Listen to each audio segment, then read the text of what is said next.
I just clicked it, but just so you didn't like yell "come" No, or anything okay. crazy. I'm fine with chat knowing this. I thought I Okay. got banned from League of Legends. Yeah, you thought you were forcibly removed from the Dave and Buster's, but pray tell, what happened?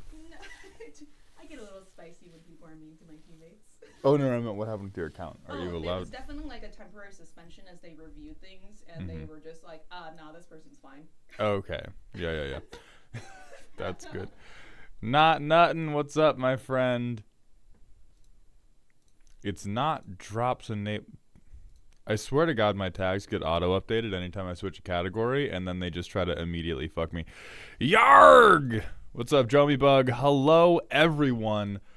Because I want to be on task today, because I am a benevolent and kind overlord, I am a sweet, sweet dictator, I am going to immediately hit the 3-minute ad break so that we can get into the thick of it a little bit quicker. So I'll see you all shortly. La Lilu Lelo, thank you for the 11 months in a row with that tier 1 sub, my friend. Welcome back to the dog home. Almost our anniversary, my friend. And D-Man, thank you for the 4 months in a row. Mildhound, you stinker. How are y'all today? I'm doing good, my friend. Welcome back to the dog home. Thank you for that support. Wait, no hour-long vamping session about random stuff? It's just going to be like a 30-minute vamp session about random stuff. So, random stuff today.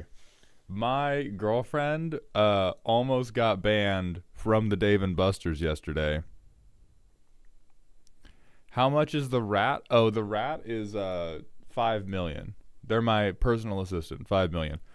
Ocelot 3000, I need help figuring out what cards to cut from a deck to get to 100. Is that a service you offer? So Ocelot, you could accomplish that with a deck roast, but it would require you to part with 50 smackaroos, which is a little pricey for cutting cards down to 100. I do have a free Discord, which if you join the Twitch stream at the link I'm about to copy paste, the Twitch stream has an exclamation point Discord command you can use. Join the free Discord. We have a deck help section, and that deck help section, somebody in there can probably assist you for free with trimming the cards down to 100. Sorion 2, thank you for the 6 months in a row at tier 2, my friend. Welcome to the dog home, but slightly better. I'm getting that rat. No, the fuck you aren't. D-Man, thank you for the 2 bits. My final 2 cheers are for you, sir. I am now the brokest uni student in the West. May God bless your future capital potential, D-Man.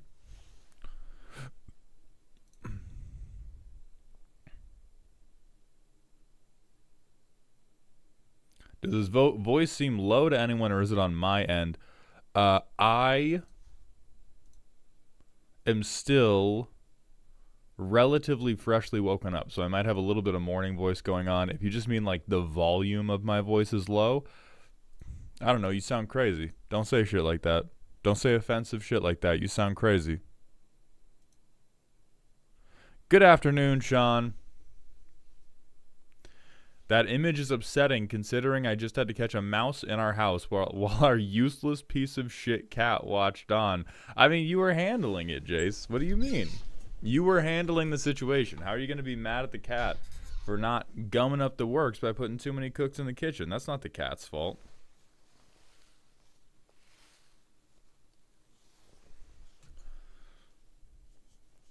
Jeskai Dragon is a blink bitch, and other generally true statements from Big Boss Boomy.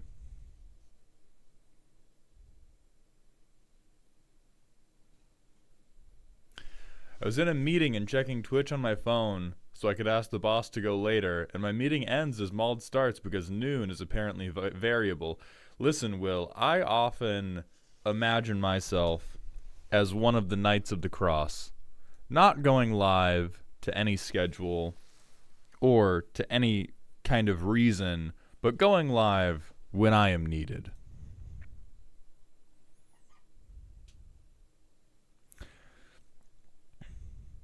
Hey, Mal, as a hater of green, what's your thoughts on Mosswort Bridge? Maybe they should have a bridge that doesn't have warts on it, fucking dumbasses.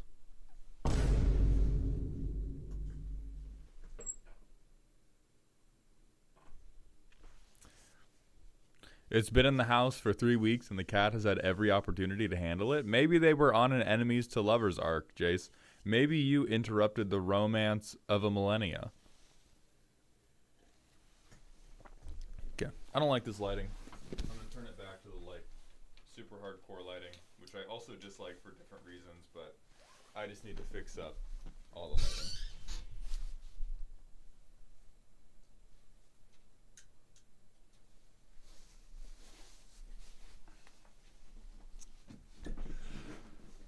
Malhaku with the question, hey, I was wondering, off the dome, would you recommend building 4 color commanders, or is it too much because of the land requirements? It is not necessarily too much because of the land requirements. There's a lot of good online resources for what to do with the lands. One of the big things that will gum you up with 4 color commanders is they're typically capable of quite a lot. A lot of them are partner pairings. Let me look on EDHREC for maybe what you were talking about when you talk about 4 color. Definitely don't play fucking Atraxa. But a lot of these are pairings, or maybe there's like one for Brea Ethereum Shaper. What a lot of 4 color commanders end up being is, oh boy, I have 99 good cards. Oh boy, oh howdy, all of these cards are so good. Isn't that awesome? And you can still be tightly focused on a theme, but the temptation to go astray and just smack in like, okay, I get Smothering Tithe, I get Rhystic Study, I get Necropotence, I get Underworld Breach and Jessica's Will. That's so fucking dope for me. Hell yeah, I'm the best. And then your deck ends up with all the personality of a peanut butter and jelly with the crust cut off. So it's not that it's too difficult to do because of the land base. Honestly, if you're looking to make a if you don't know how to build really good decks yet and you're looking for a deck that can kind of keep up with a higher power table, pile of good cards is kind of what you need for the time being. I would recommend probably net decking that pile of good cards rather than trying to build it from scratch, but it is more reasonable to take a commander where you're like, okay, they can do, these guys, holy shit, this guy's good. What if I did a lot of holy shit, these cards are all good, and also played lands? Job fucking done. Job done, you got it. But if you're trying to make a deck that has a little bit of, motion, a little bit of rhythmatism, then you probably don't even want to go. I would recommend like 2 color. 2 color for me is kind of the sweet spot of you can pick a theme and you can be on that theme and there's going to be enough good cards to do what you want to do. What's up, Voice of Reason? I've recently joined your server and shared a somewhat uniquely awful Progenitus deck. Thank you. I will be sure to ban you swiftly. But why play 4 colors when you play 5? That's also a good point. Most 4 color decks it's generally just for some text box on the commander. Like if you ask, why play 4 color when you play 5? I don't know, bro. Ask any CEDH player in the entire goddamn world why they would rather have Crom and Tymna than get access to green.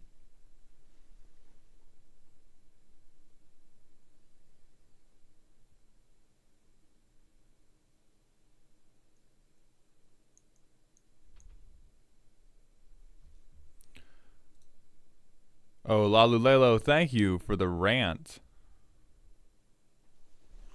My cousin is relatively new to MTG. I got him into it last year, and he's very much a green player. He asked me the other day if I thought Rafellos could come off the ban list. Please rant about how and why. That would be an awful idea. If only I spelled it right. If only. Oh my fucking god. I mean, this... this is the core thing green players don't respect, right? Like, this is why I don't like them. Every green player has the exact same energy as a trust fund kid who would unironically say, well, how much could a banana cost $10? Or who, like, books vacations to Aruba without, like, checking with you about what the price is. And it's just like, yeah, just get on the fucking plane, bro. You have money, right? We all have money. Like, creature that taps for every land you control shits money so quickly that it could only have been designed by somebody who had no respect for how useful mana was. This always gets lost in the conversation of, like, as you get higher up, card generally better than mana. But for so much of the game, and basically all the game that those of us playing at the kitchen table and those of us playing at the LGS are doing, mana's good. Fucking shocker. The one thing that separates us from being a Yu-Gi-Oh! Hellscape is powerful. And perhaps we shouldn't have creatures that tap for 5 just because you've hit goddamn land drop. I mean, this has to be... I don't even know when this got printed, but this has to be old as shit. Urza's Destiny and Vintage Masters. I don't know when that came out, but this is for sure. God, they even allow it in Dual Commander. That's how you know those people are fucking nutballs. Nox, what is up, my friend? It's going well. Yeah. Forest versus Basic Forest, like 1999. Yeah, I mean, this was printed before they had any idea what the fuck was going on with this game. And it's also less, like, not fair, right? Not fair. Much less cracked in 60 card Eternal formats than it is in Commander. Right, like Legacy and Vintage, they still allow it because you go like, ho, I have a 2-drop that's going to tap for 3 on turn 3. And they're like, that's crazy. I killed you twice with my Storm combo. But in Commander, where like the games are allowed to develop slightly longer, yeah, this is just absolutely fucked. Exact same type of mistake. Maybe not the same exact same level, but exact same flavor of mistake as Tolarian Academy. Harvahal, this is morning voice because I woke up like an hour and 20 minutes ago. How old is Commander as a format? Dale, it's pretty old. The Elder Dragon Highlander thing, I think that started getting talked about around 1999, like a long time ago. But WotC did not pick it up until like 2005 or something. Or even later, like the 2010s. 2012, according to James Borg. Fuck out of here, AI. The game... 2011. So 2012, they printed the first precons, I'm assuming. And then... Okay. Idea for Rules began 1995. 2001, 2002... people actually take up the call and begin calling it a thing, even though it's not officially recognized by WotC. And then 2011, WotC recognizes it. 2012, we start getting precons, and then the world explodes. Maldi, ready for League tonight? I'm ready as shit for League night tonight, Relic. But let me pull up the order so we can get ready for all of the day's roastings, because we have some decks to handle. Some big decks to handle in my mouth. I'm going to post this order. On top of this order I'm posting, we have Shadow Sunder. Will, I slept okay. I didn't sleep great. I didn't sleep particularly bad. Right now I have a book that is putting worms in my brain that are telling me to stay up really, really late. And I'm doing my best. I'm doing my best not to. I'm reading Harrow the Ninth after reading Gideon the Ninth. This shit is crazy, everybody. I don't know if I'm gonna make like a TikTok about it or a YouTube short about it, but the entire Locked Tomb series and Tamsin Muir as an author, it is all right. So Willpower and Troper, because I know you've heard me vamp about books before. I am attempting to restrain myself from immediately calling this my number one.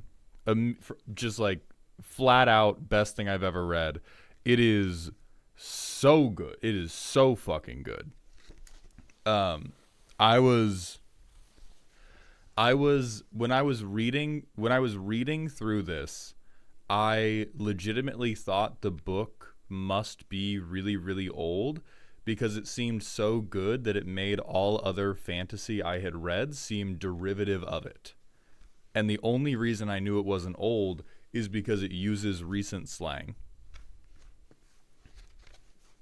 But I was reading it and I was like, oh, I can see how I'd like, right, other way around, but this does it better than the things that inspired it.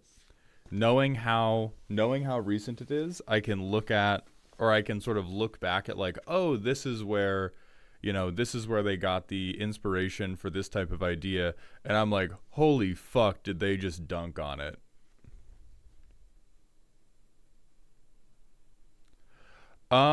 Will, don't, that's not, listen, don't worry about that, is all I'm going to say. Do not worry your pretty little head about that.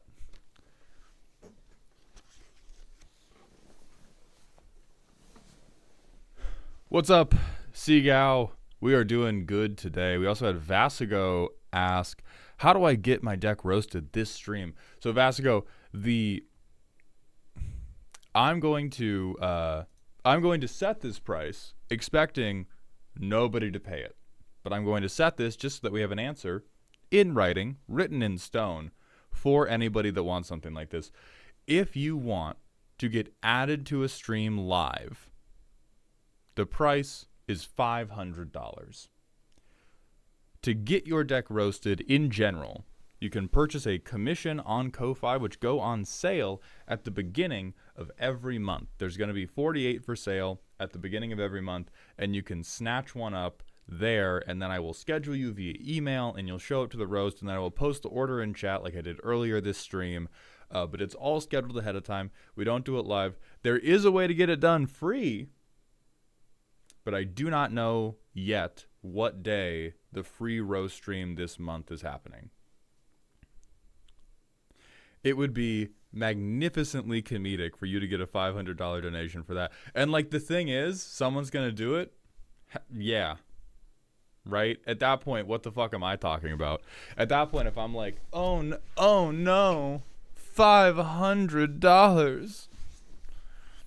Sin Poder, thank you for gifting 10 Tier 1 community subs. Welcome to Dog Heaven, my friend. I appreciate that very much. But will what I can say without spoiling it, because book 1, crazy good. Book 2 gets even crazier. That's 10 Tier 1 subs, not $500. It is kind of close. If you squint and add fake zeros, yes. But anyway, I will say that the slang is not anachronistic or does not displace the time period of the book. If you can't handle slang in general, I get that. In which case, the series will probably not be free. It's not like it is not written in slang, but a couple of the characters will utilize slang just often enough that it would probably like... Oh yeah, it doesn't displace the setting. In my relatively illiterate view, the slang used does not displace the setting. Voice of Reason, I've read all of Pratchett's stuff. I read all of it as a child. I reread half of it as an adult. And that's why I say I'm not confident that they displace Pratchett. but they definitely sort of have blown out of the water a lot of other things I've read. Starry-Eyed Nightwing, thank you for the tier 1 Twitch sub for the 3rd month. Welcome to the dog home, my friend. Feeling bougie.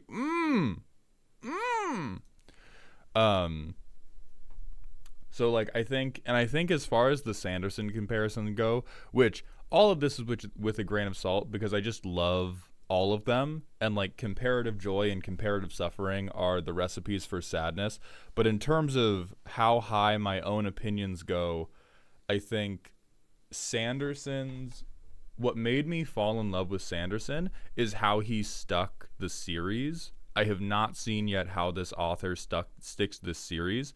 In terms of individual books, I do think these individual books could go line for line with any of Sanderson's individual books and come out on top. I think Sanderson would be like, I have fallen in love with Sanderson's universe and the way he has like built out power systems and built out really, really large stories. If we take like 2 books, lock them into a room, I think Gideon the Ninth is walking out against most, if not all. It's just like it's hot. And again, I say that like having just read it, so there's definitely like some recency bias going on, but like it's hot, you guys. It's hot. Calix13, thank you for the Prime sub for the 2nd month in a row. I appreciate those Bezos bucks, my friend. Welcome to the dog home. And then Troper, hit me with that rant request, my friend. We also had somebody ask, so what about that free roast thing? How does one do that? So Dragon Cat, the way that is going to work is someday this month, I am not totally confident what day yet, we're going to have a stream where you can buy raffle tickets with channel points. And I will pull raffle winners, and we'll do as many as we can, so it depends on how long each individual roast takes. But we're going to pull raffle tickets, and then we will roast your deck live on stream. So if you show up to that stream and you buy a raffle ticket, you better have a deck ready, and the deck should have some type of primer written. And then if I pull you, you win, and you get roasted live that stream, no cost to you. Also, yeah, to address the other people in chat, J.K. Rowling can get absolutely fucked. Fuck that bitch. Absolute dumbass. I don't believe it exists as a binary, but I think when it comes to separating the art from the artist, I think that depends a lot on what the artist has done. And the artist in this case has been such an insufferable, thick-headed turf idiot that I no longer believe you can sufficiently separate her from the art she has created. And so she can get shit on. Elric, man, you could just... Moxfield has a primer section.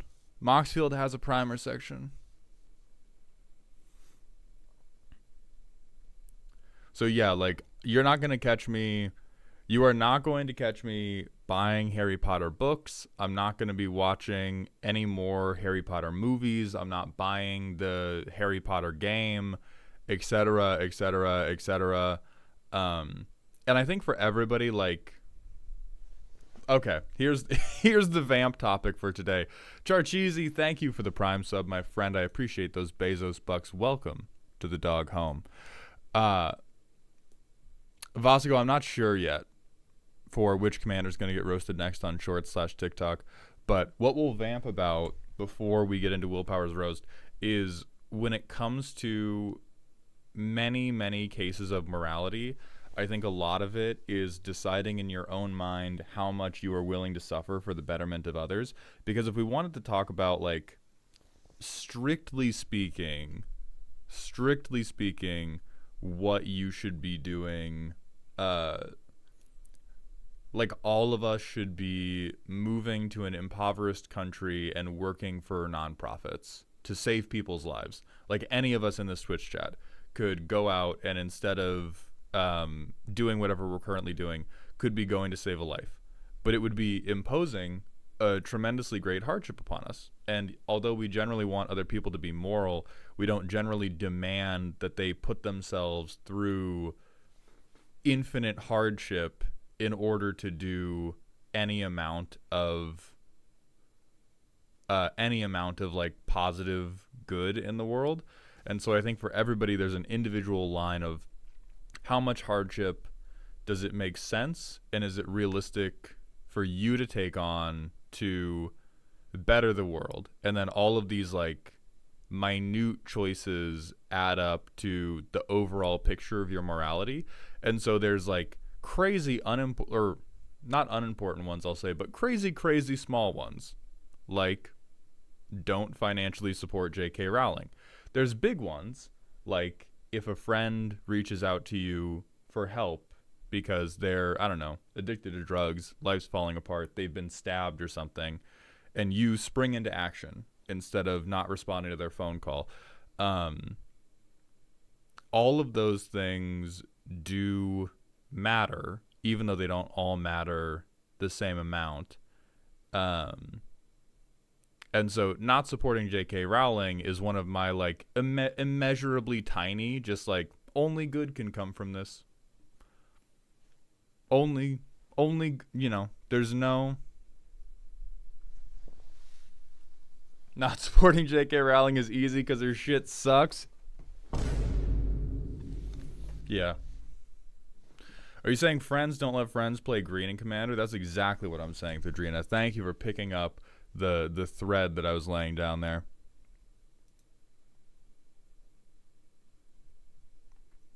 For a roast, does Architect work too, or are you a Moxfield only kind of fellow?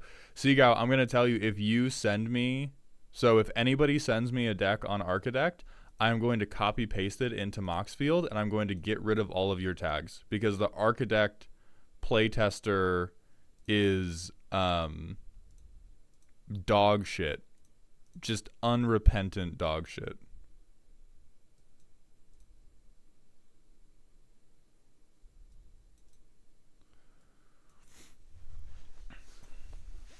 So about Diddy then, yeah, don't listen to Diddy's music. What are we fucking crazy? Same goes for like Chris Brown. That's like the easiest way to not actively support evil people. And I had music of his that I previously liked that is now gone. Vasagod, thank you for the Twitch follow. Welcome to the doghouse, my friend. Yeah, and like R. Kelly too. Like same goes for Kanye. I used to love Kanye. I have not listened to a Kanye West track in like a while now, and I'm not going to.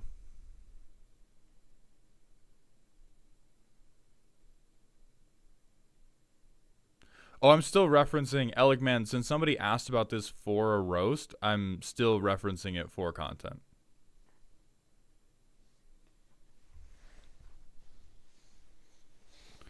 Like if you just want to build a deck on there, you know, whatever. I have nothing to say about it. But yeah, if I'm gonna be roasting it live on stream, then the Architect playtester being unforgivably bad is a room later on today's docket, King. Not sure if my one was done yet. I'm gonna say probably not, because we're already at 7 for the day and we have the normal amount of vamping, but if any of them go fast, I will let you know.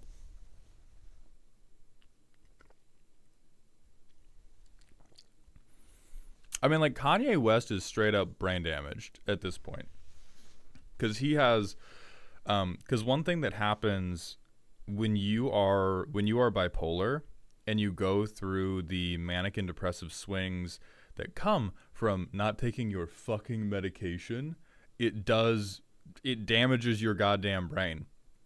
So he's not even like, Kanye West isn't even, you know, using it in the like prototypical I'm making fun of you sense, which is also rude and we shouldn't do that, brain damage. He like straight up has brain damage from the massive mood swings and the massive manic and depressive episodes he's been going through for his whole fucking life. Or not his whole fucking life, but the recent arc of his life where he's like, hey, what if instead of mood stabilizers, I took laughing gas? What? That could work. What if I took a bunch of nitrous? That could work. And now he's just like, no, being unfathomably rich also can't be good for your brain. So Shrinkledink, one thing I was talking to Awkward Potato, the way you get your deck roasted is going to be through a Ko-Fi commission, or we're going to have one free roasting stream a month. Alec Man, I mean, me saying it that way was a satirical bit, but Kanye West is addicted to nitrous. Like, that's not a bit. His life is legitimately in danger, and it will probably end in tragedy because he is hooked on nitrous.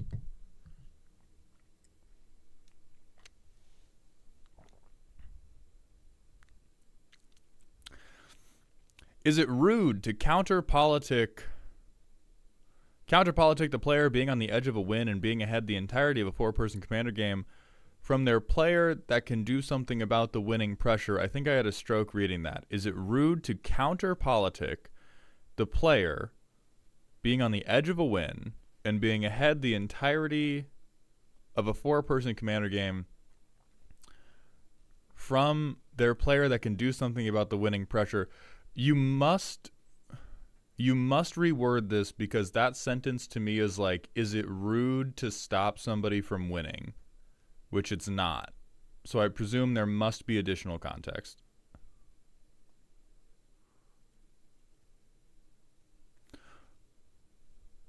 Oh yeah, like it is an absolute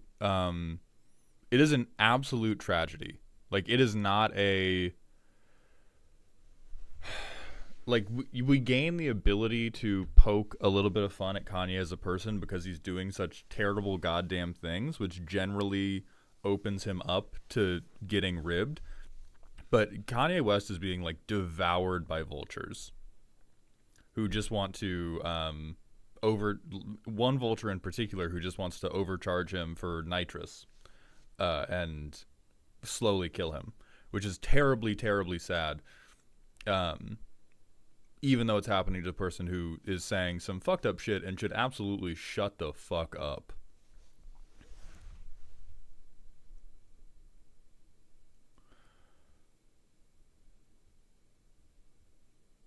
Sturmfire, thank you for the Prime sub. Welcome to the dog home, my friend. And James, yes, we will have you go right after Will, which we will jump into in just a second. I'm trying to go back up to what Debo said. Hold on. Stop vamping and read this. Mauld needs to read this. I followed your roast advice on my deck, and I put in a Planeswalker. Debo, hold on. Let me find this message in Twitch chat perfectly. I just want to say, honestly, I'm proud. As any loving father, you always want to see your children grow up to exceed you. And now, you've outgrown the nest. So you get kicked out, dumbass. Goodbye. That's what fucking happens if you bring up fucking Planeswalkers. If you take my time, my chat's time to improve your life, and you bring a goddamn Planeswalker into this. Fucking maniac. Disrespectful. Holy shit. Vasagod, hit me with that personal question. We also have a random smasher pass. Thank you. Thank you, DMC, for taking my attention away from traitors in this trying time. 3 randoms on the stack. No.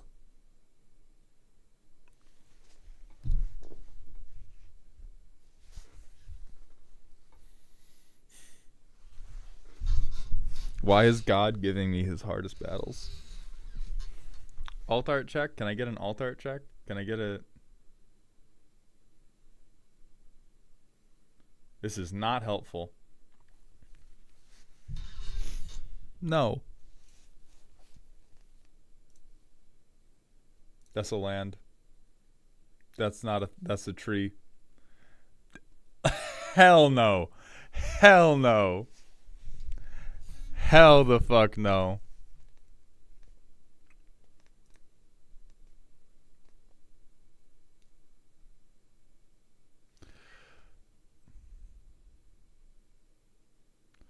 Context, I'm playing Ligrella. I have access to an ETB loop that'll, though won't win me the game, will stop the Team Your Artifact player from killing the Hinata player on the next combat.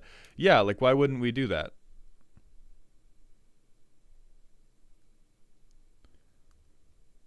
Like Defish, because if you're the Team Your Artifact player and you're saying to me, oh, it's bullshit that you're stopping me from killing this player, that's literally just like, that's them saying, hey, please let me win. Why won't you let me win? Which is not the attitude you should be taking into a game like Commander.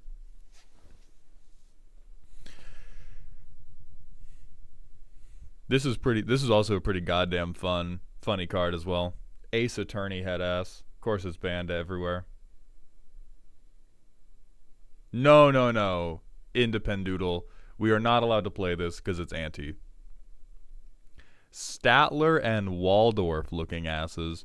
Is that just off looks, or do you not smash lawyers as a rule? That's just off looks. I don't have like the floweriest opinion of the average lawyer, but they're not. It's not like God, I can't even say like cops because there's definitely imaginary cops that I've smashed, but I don't ascribe to like a lab.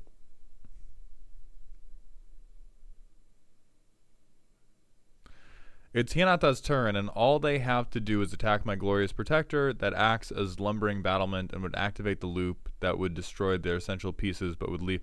I mean, like, it does, like, at this point to Fish, I don't think we need additional context. You are not the asshole for that.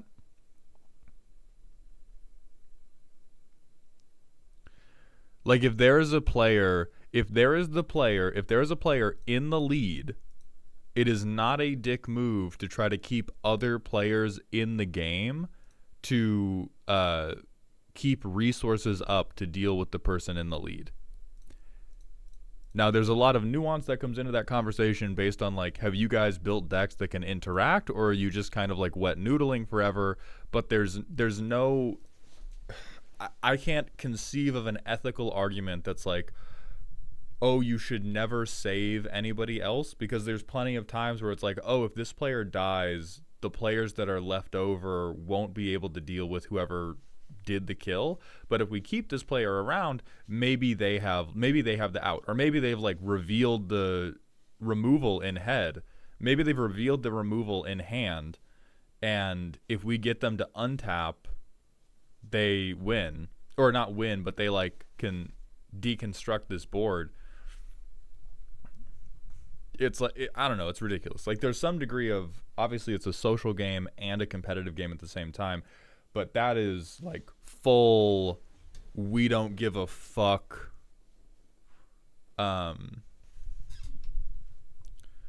we don't give a fuck about actually playing this as a game.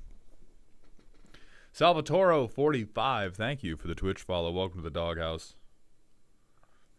We have decks that interact, but had dead draws most of the game while they went off value-wise. Yeah.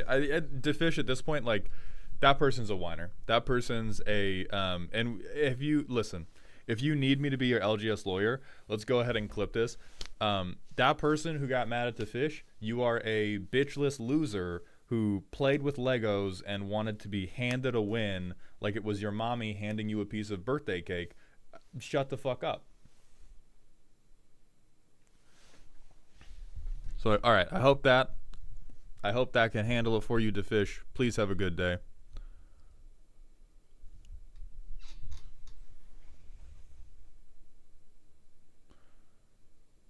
How do we feel about telepathy? Great card. Reveal everyone's hands. Personal question and a random on the stack. Oh, okay. These are like humanoid things. Yeah, Smash. This is just like a super buff guy, right? Smash.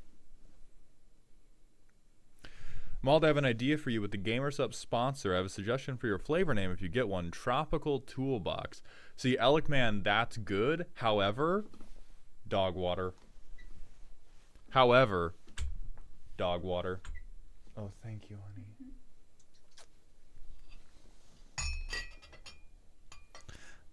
Oh, true. Or goon shine. Dog water. I think the thing is, like, goon shine, I think, is only in this Twitch chat. Dog water is like, you guys, dog water we might have to trademark right now. Dog water I might have to head down to the fucking copyright office instantly. Hey, remember how you couldn't decide how you felt about 8.5 Tails? Definitely don't check Kitsune Diviner.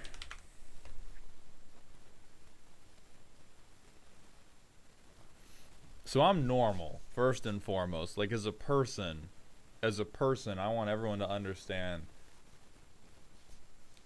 I'm very normal, okay? Please, if you internalize one thing in this stream, it is how normal I am. Let's talk about Commander decks.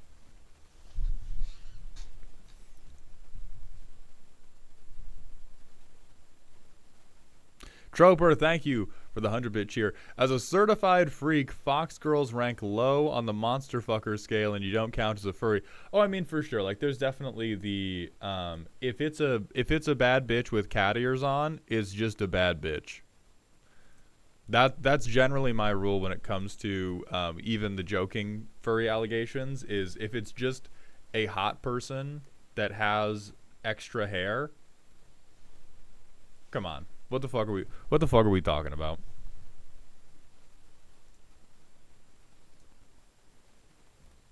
One more smasher pass. I'm gonna say no. I think this armor is too, even though they're like thick as hell, I think the armor is too tightly fitting, and I think it's sealing in a lot of flavor, and this guy looks racist. I don't know what it is about his face. This guy looks vaguely racist. Ronin 101, thank you for the Prime sub for the 4th month in a row. Welcome back to the dog home. I appreciate those Jeffrey dollars. You need a can opener for those guys? He is being fruity with the declaration. He also kind of looks like if you confronted him with that fruitiness, he would beat you. With that fruity sword.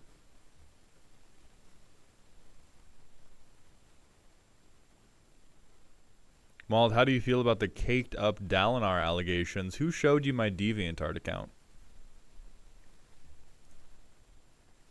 Neutro Cider 40D, thank you for the Twitch follow. Welcome to the doghouse, my friend. Boss, there's a gender neutral titty window tag on Scryfall I thought you should know. Dungeon Master? Why do you think I didn't know about that? Who do you think is in charge of organizing the titty window arts? Think about it. Think about it before you speak about it. We also have a personal question from Pika Puff and from Siren that I've missed because I'm a fool. Let me try to scroll back up to find these. Alright, Pika Puff and Siren, please copy paste that shit in chat because I can't scroll up high enough to find it.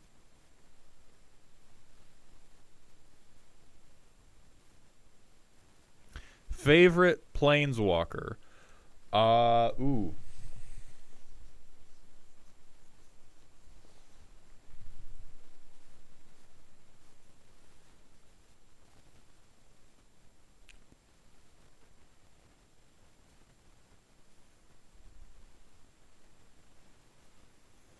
Trying to think of any even rank among what I wouldn't freak the fuck out about. Oh, yeah.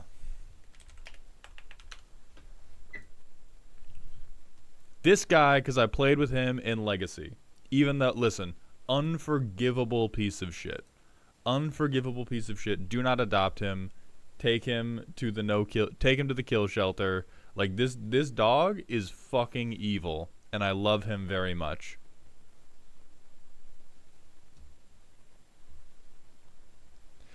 All right, for Siren's question, what do I do when I keep ending up as the Dragon Ball Z power scaler in fandoms mostly built around who kisses whom? I've walked into more than one anime panel where I'm surrounded by shippers, and I feel like I've walked into the wrong crowd. Siren, I don't know what to tell you, brother, because I think when it comes to in-person anime conventions, I don't think anybody is there to debate the finer points of the lore. I think people go to the in-person conventions to Aura Farm and talk about kissing. Like that's just what the in-person events are for. Like there's nobody but you is going to the in-person anime meeting to actually break down the finer points of the anime powers. Yeah, they're going to in-persons to fuck. They're going there to find other people who agree with their ships and then fuck about it. And also like play Magic the Gathering. Yeah, if you want to debate the finer points of lore, that is best done from behind a keyboard. In terms of like, you can probably find friends. You can probably find friends at anime conventions, but those people are like also talking about kissing because it's a... So when you talk about like your favorite ship, it is an easy thing to get worked up about, and it is very low stakes for people who are not disturbed in their brain. When it comes to power scaling, it should be low stakes, but the average power scaler makes it fucking high stakes. Versus shipping, if you go and you like talk about kissing, it is sort of like an easy icebreaker to talk about a thing that you're very excited about, and if you do disagree, it's mostly no harm, no foul.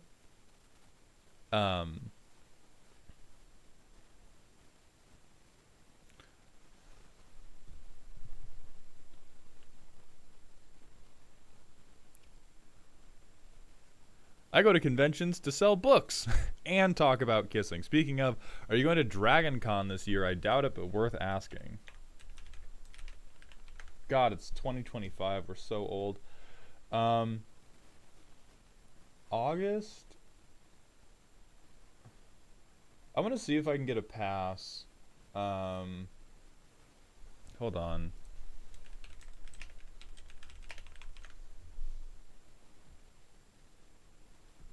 Okay, that's too late, so I cannot stay in Atlanta for the month of September. So I have no idea, Willpower. It's going to depend on what the money situation looks like as we get closer to August, because there's almost like there's almost no way that I'm going to be famous enough to or like famous enough in this specific niche to get invited or to get like sponsored for anything. Let me see if there's anybody who... Let's see who's going. Okay, so they have Magic events. Oh, they have a command... No. There's a chance. There's a chance, okay?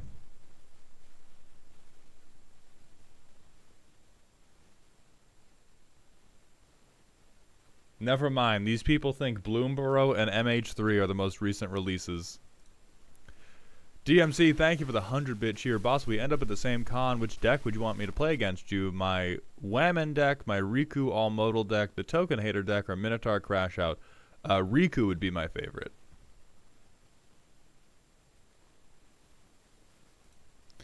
As someone who basically focuses on narrative world building and narrative engineering over analysis, I feel very, very alone in fandom and creativity in general. I do enjoy shipping, but it's not what my hyperfixation says I should do.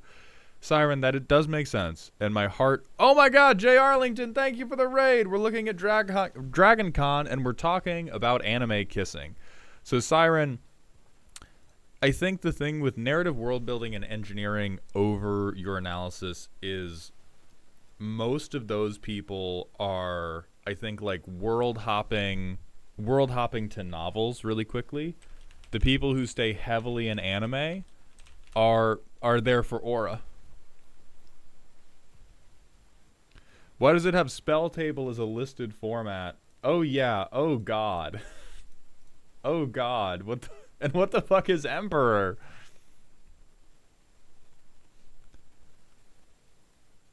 It was so startling to see people shouting breed in chat all of a sudden before I realized it was a name on screen. Oh yeah, that's something, isn't it? That's fun.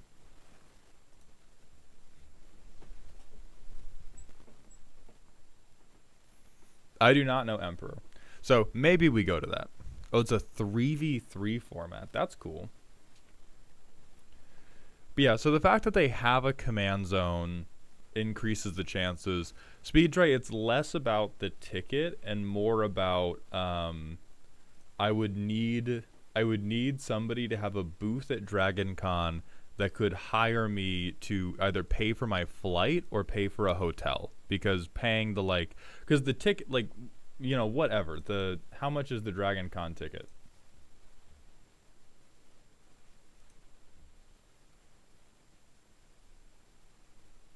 Huh? Okay. So there's $140 to get to this convention. That is very whatever compared to the probably $600 it will take to fly in and out of Atlanta round trip, and the $1,500 it will take to book a hotel. Like when I talk about, I need to get some type of sponsorship to go to this convention, I'm not talking about I need to cover this $100 pass. I'm talking about 4 nights at a hotel minimum. 4 nights at a hotel minimum. Swoopy, when I went to MagicCon Chicago, the 3 nights at our hotel was $2,000. Or I think it was 4 nights actually. But it was $2,000 for the hotel at MagicCon Chicago. And so there's basically nothing in the get the pass. It's everything in the get the airline ticket to get to the hotel that you have to stay at to go to the convention.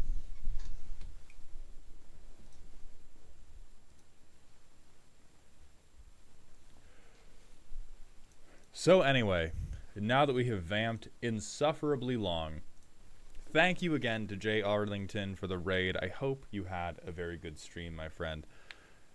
We're going to get into the meat of our stream. Unfortunately, I have to hit our manual ad break button because the pre-rolls and mid-rolls are going to come back smack fucking dab in the middle of Willpower's deck. So I have to hit that manual ad break, and then we will jump in to Willpower's spooky deck, which was their first attempt to build a scary deck on purpose. Oh, good. So we will be right back, everybody. Appreciate your patience.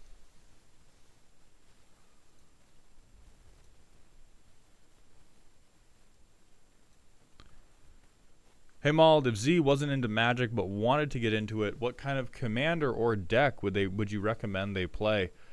I mean, Z specifically, I would just start them with the Dihada precon again, because they fuck with Dihada heavy.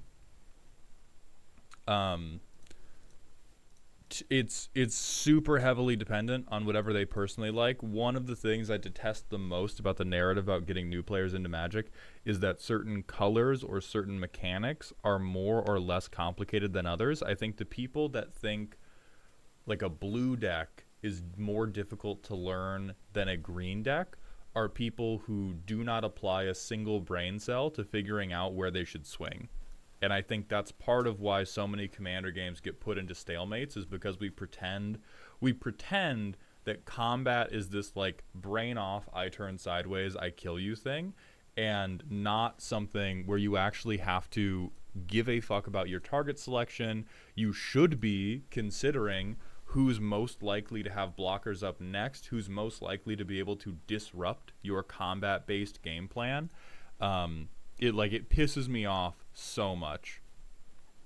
Why decide when you can roll a dice? Thank you for admitting to being one of the bad ones, Glitching. Goodbye.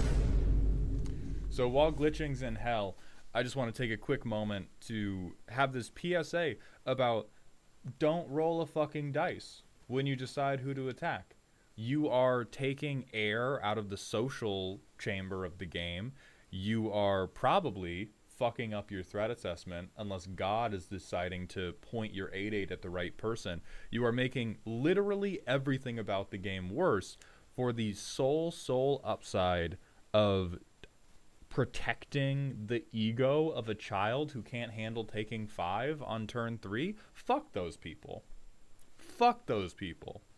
And I don't even care if you don't personally know who the biggest threat is and you don't know who to swing at.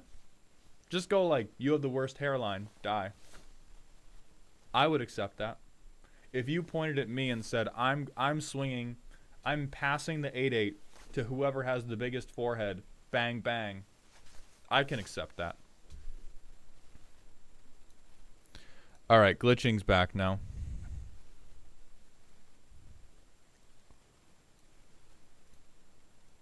You won last game. Boom. Exactly. Hold a grudge. Hold a grudge. Coffee and Math, thank you for the Twitch follow. Welcome to the doghouse, my friend.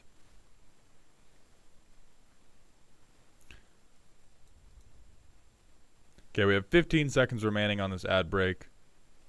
I've attacked people because I didn't like the art on their basics. Real shit, Pika Puff. Real shit. Like, you should always do your best to actually identify who the threat is. If you can't identify who the threat is, pick something arbitrary and hate them forever for it. Start a generational beef over nothing. They're playing a foil treatment you don't like. That's probably reflective of their internal morality and whether or not they deserve to live.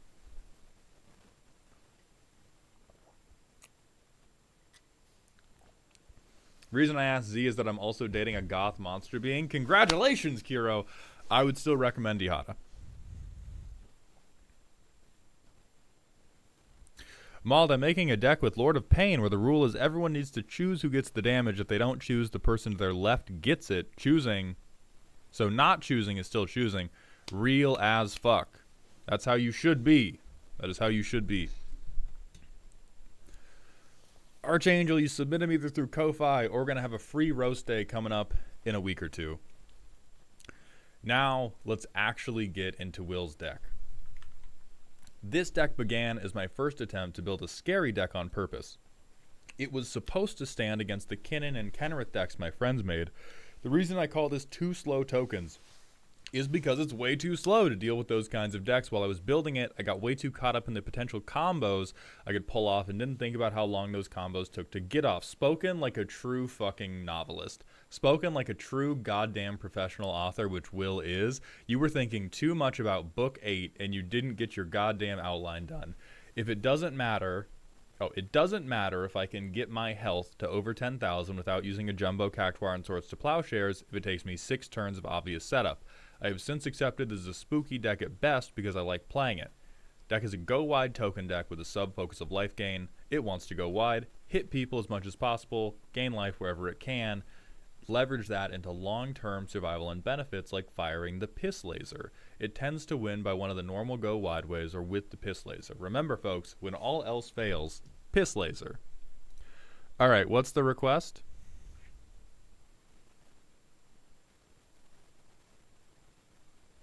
Suds, I doubt they're referring to CEDH, but I think they're probably referring to people who play in, like, bracket 4. Look at how many tokens it can make. You shit ass, bro. Yeah, there's no way this deck is good. Yeah, hey, shocker. Dr. Doolittle, not known for his martial prowess. Alright. Lands that are just okay, so you don't even have enough lands. Summon Boys, pet cards, benefits from life gain. This one, actually playable. Holy fuck, actual payoff mentioned. Not a life gain benefit. Not a life gain benefit. Life gain benefit. There we go. There we go. There we go. Okay. So we know what words mean half of the time. That's a good start. Sure, whatever. You have so few lands, you definitely need bounce lands and probably more lands. One or more creature tokens would be created under your control. Sure.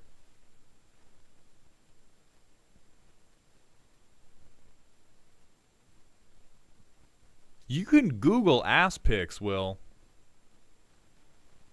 What's happening that we think we need this?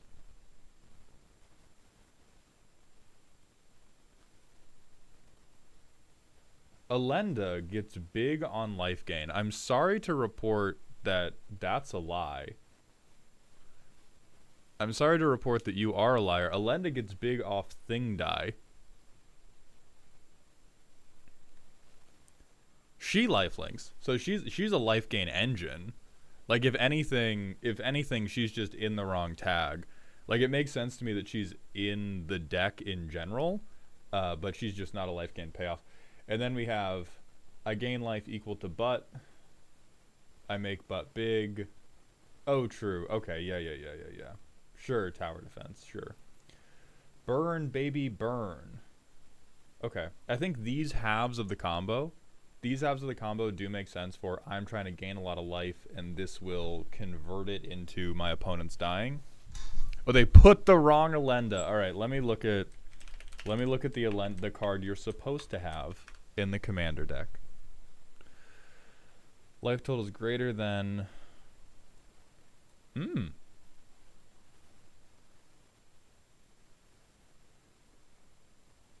Honestly, I'm gonna keep it real. If you have a single sack outlet or in the average commander game, this other Alenda probably does more overall.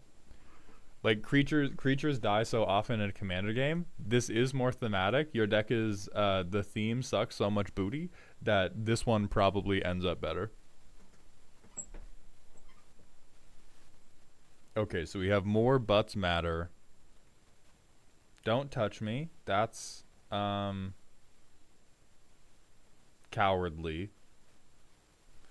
We have 3 win con. So we have go wide win con, go extremely wide win con, lot of life win con. You motherfucker. So we are not drawing cards. There's one game. There is one game where we're going to draw black market connections and everything is going to be fine. And other than that, it is whatever one card God put on top of this deck, that is the one card I am playing with. I don't draw a lot in this. I mean, that's your...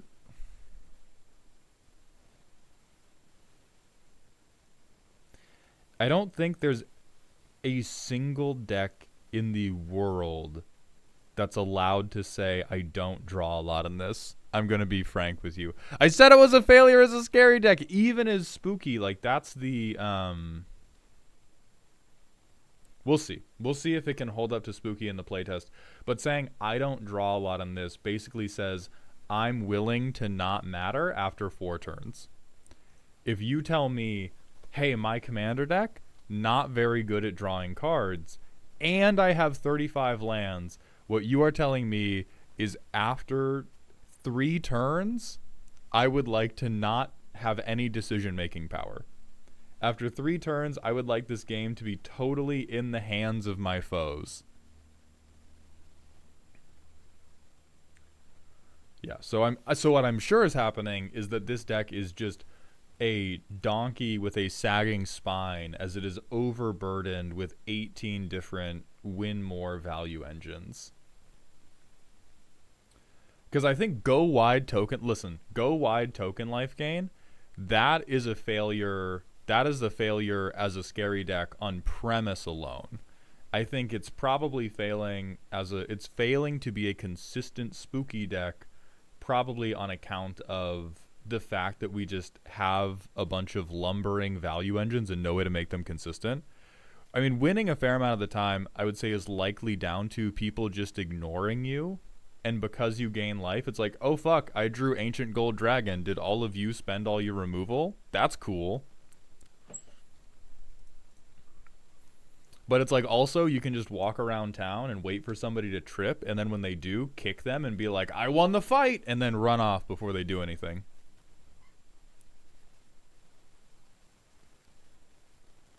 Yeah, like, Finale of Glory, hey, that makes sense. Except, no, it doesn't, because you are not going to have that many lands in play.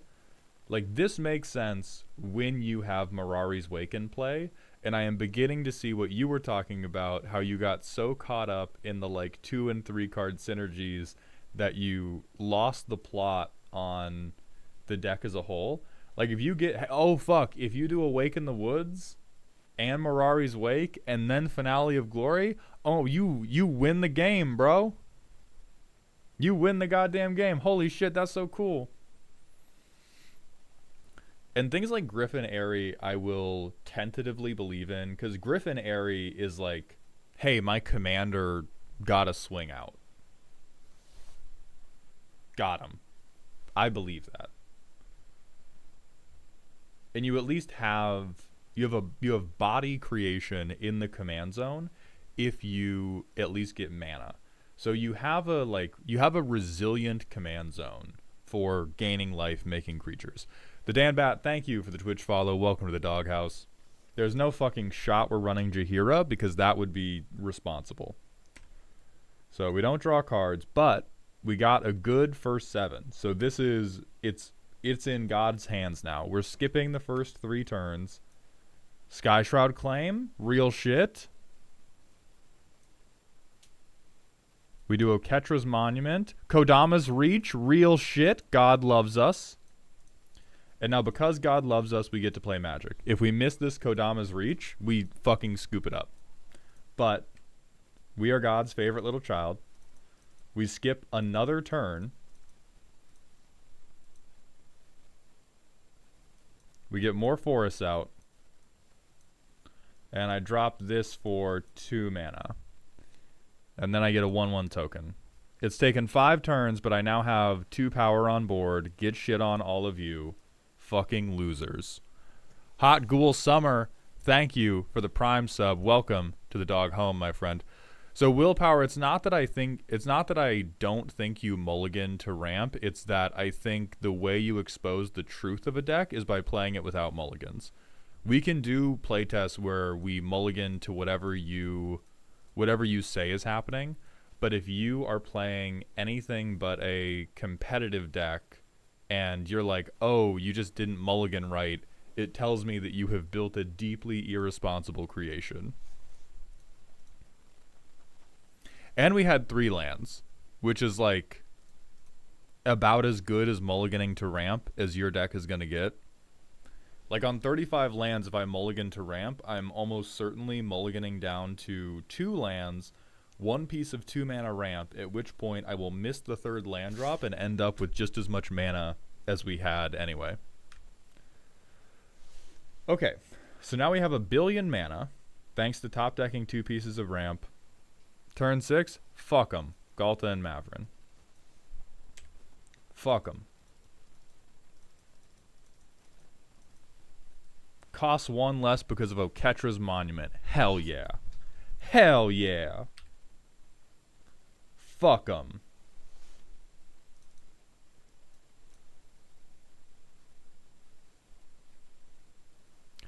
So what I want you to consider about this playtest, Will, is hidden behind my big shiny forehead chat, we have any manner of cutesy, not bad, but just like totally cute win more cards where, hey, sick as, I get to make 1/1 spirits or 4/4 angels on my upkeep. Hey, sick as, I get to double my tokens.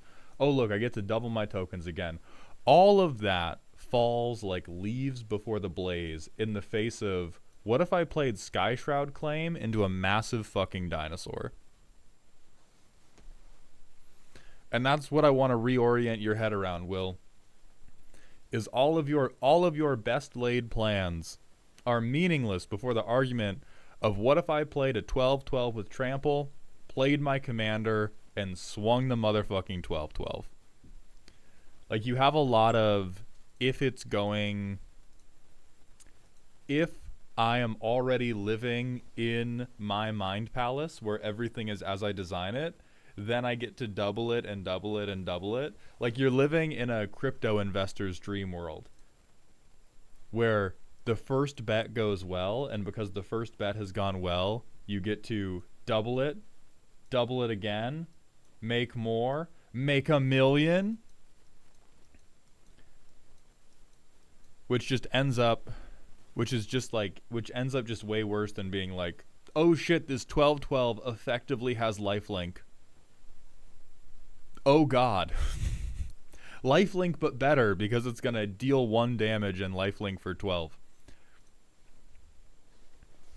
And so, like, from here, if they don't have removal, it's solved. And if they do have removal, you would legitimately rather have Second Harvest be a protection spell. So we take it from the top again. Here we have Sky Shroud Claim. This is, straight up, this is as good as it gets, you mulliganing to ramp. All of these fucking, oh, I make even more tokens, and they get +2/+2 if I have a shitload of tokens. Oh, I double my tokens. This is like a reasonably responsible effect, but I'm still going to hold it up kind of similar to this, where, like, you have a commander that cares about fucking big hits. If we just had 3 visits or like another land and we just went, fuck it, ramp, dinosaur has lifelink but better, everybody's fucked. Everybody is fucked.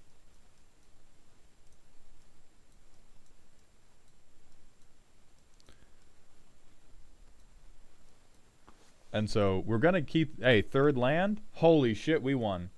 We're going to skip 4 turns to do it, but we've won now. So we skip 4 turns. We hope to God that nobody has just decided to win the game while that was happening. Turn 5, done. Idiots. Fools. They stood against me, and they should not have. Die. It's unbeatable. It's unbeatable. None of these mattered. None of these mattered because the best thing you can do is always, fuck you, giant guy. Gain life, thank you. Gain life, thank you, giant guy.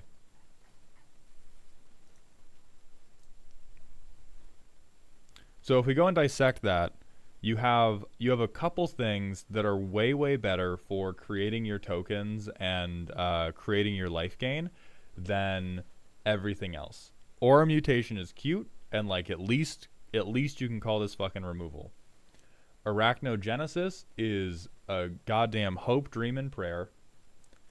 Angelic Accord it's definitely win more, but your commander has a chance of triggering it, which is nice. Things like Griffin Airy is just worse Angelic Accord. Things like Bitter Blossom is just in here because you want a lot of trinkets. Things like Awaken the Woods just in here because you want some fucking trinkets, because like you don't even have a good enough land count, or you don't have enough of the other like low to the ground ramp. See, like, this is crazy. Paying 5 mana for 1 land and a 1/1, you are so lost in the sauce, brother. You are so lost in the sauce of everything in the deck must say token on it.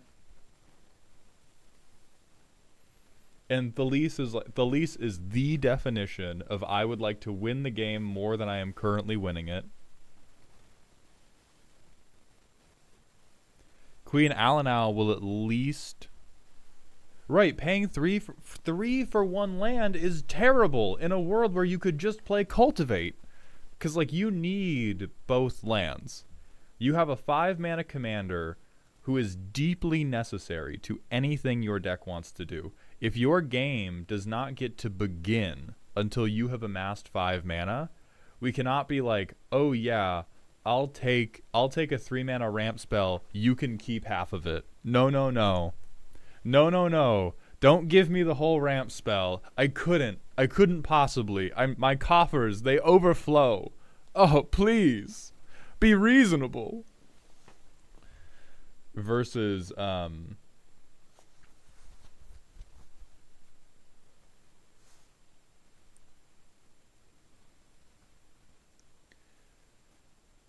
and so the rest of these are fine. You do not have enough draw cards. I think it is our like summon more boys section that is the most worrying to me. Because if we get, like, just live with me in a world where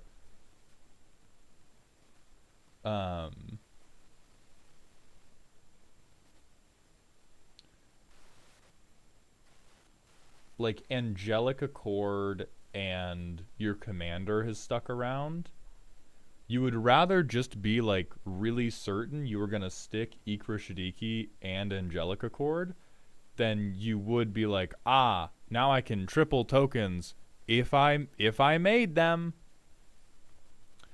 And I think same goes for especially like second harvest, especially for something that is not going to be around permanently.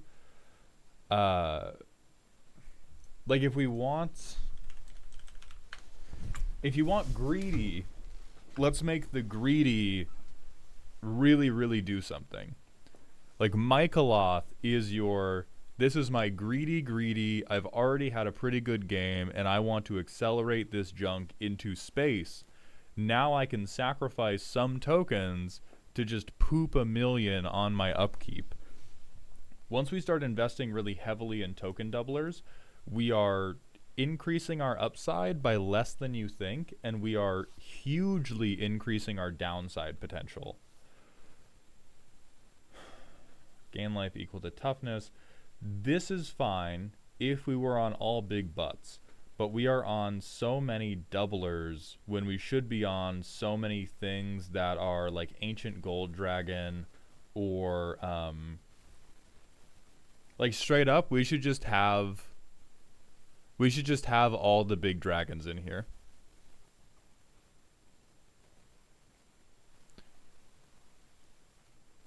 Tokens having butts is good. They also need to get through. But again, that's why we don't like doublers whatever. We just need give me one caked up token. Like that's what I want out of the deck, because right now the token creation game plan appears totally subservient to the potential of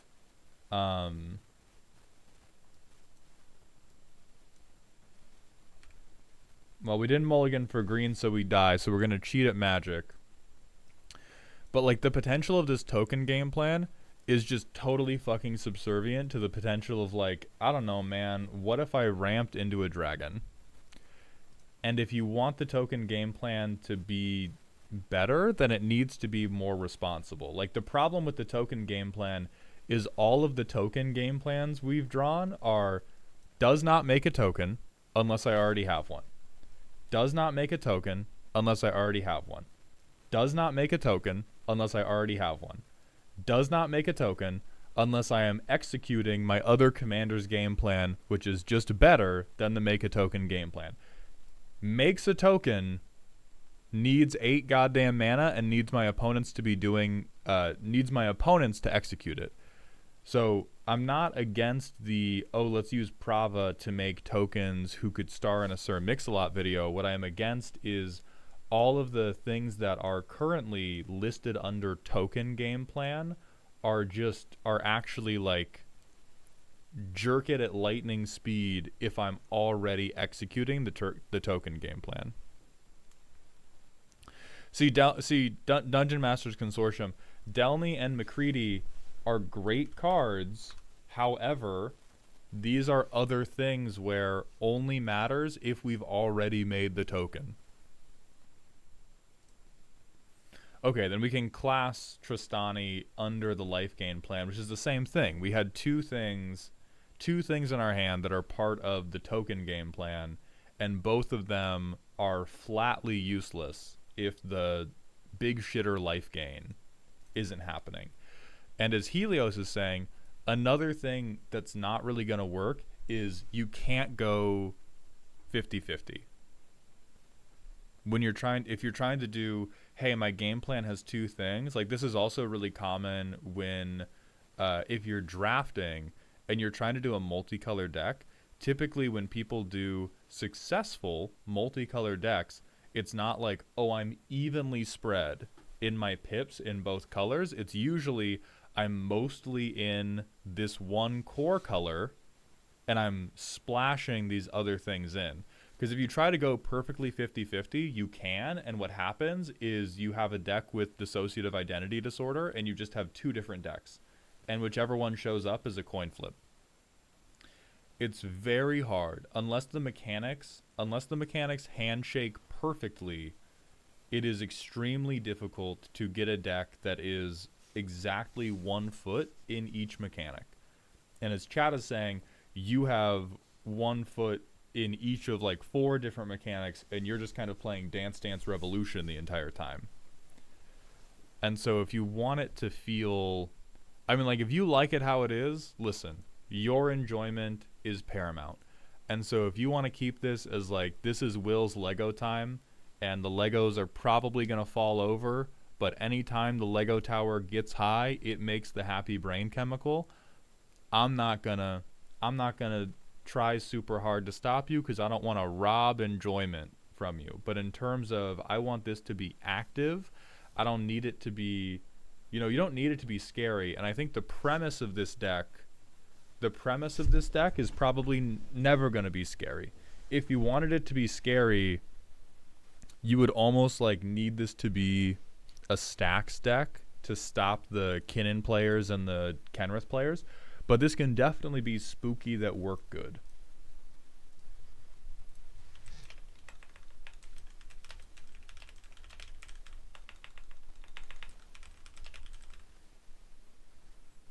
I don't even know if this is a thing that exists. If it does, fuck Abzan.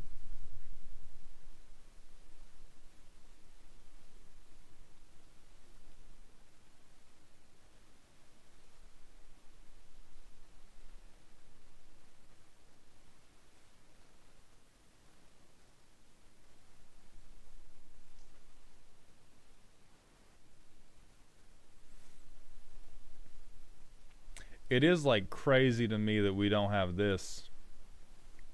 Definitely expensive, but this is another thing where, yeah, Conclave Evangelist or like Battle Angels of Tyr is you just ramp once, start slamming these big self-perpetuating assholes, and then job done. Free my guy. Free my guy, bro. What are they gonna do about the thick ant? What are they gonna do about the thickest ant in the world? What's up, Stalker? It is going well. I hope you were having a good day, my friend.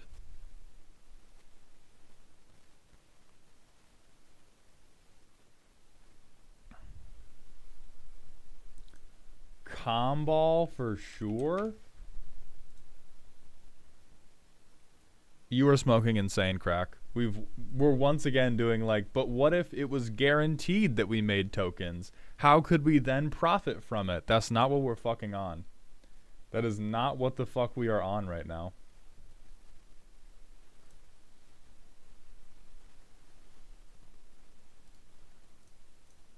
What's happening?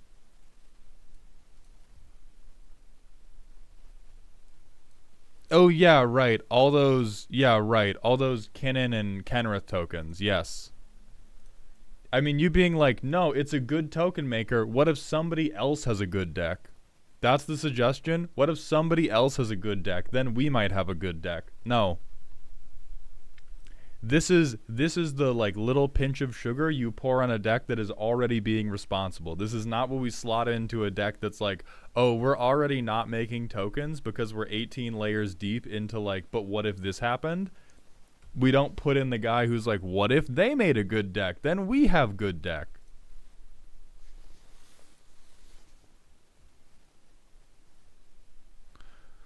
Okay, so Turvagon, in a world where you have lands, in a world where you hit ramp, look at how many fucking tokens you're gonna have on a trampler who's gonna deal combat damage and gain you life.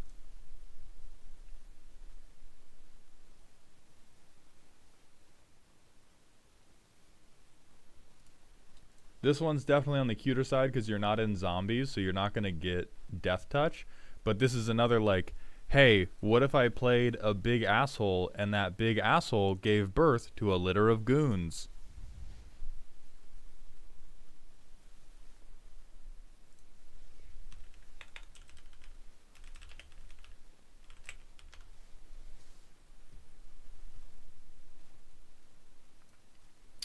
Whenever Blossoming Bog Beast attacks, you gain 2, then creatures you control gain trample and +X till end of turn, where X is the amount of life you gain this turn. I'm almost on this just for the trample. This is hot. What I'm most worried about with this is that most of our life gain happens after we deal combat damage. That said, is probably good enough to include just because trample and +2/+2 lets you connect with Ikra Shadiki that many more times, and connecting with Ikra Shadiki or connecting with one of your big token maker shitlords is good enough that this is probably still what we want to do. I don't know if Gruff Triplets is good. I don't know if that's true. We don't have recursion for him. This is the type of guy where he's only good if we have a token doubler goes crazy with Gruff Triplets. I'm currently of the mindset that we should be cutting the doublers and just getting more things that are like, hey, what if the card said on it that it made tokens? Oh my god, that would be fucking insane. Yeah, Gruff Triplets and Bounce is where it should be. Sriracha, thank you for the Twitch follow. Welcome to the doghouse. And then after that, you need to add... Well, I won't say need, because people are free to do what they want and lose as many games as they want. But you probably want more card draw as well.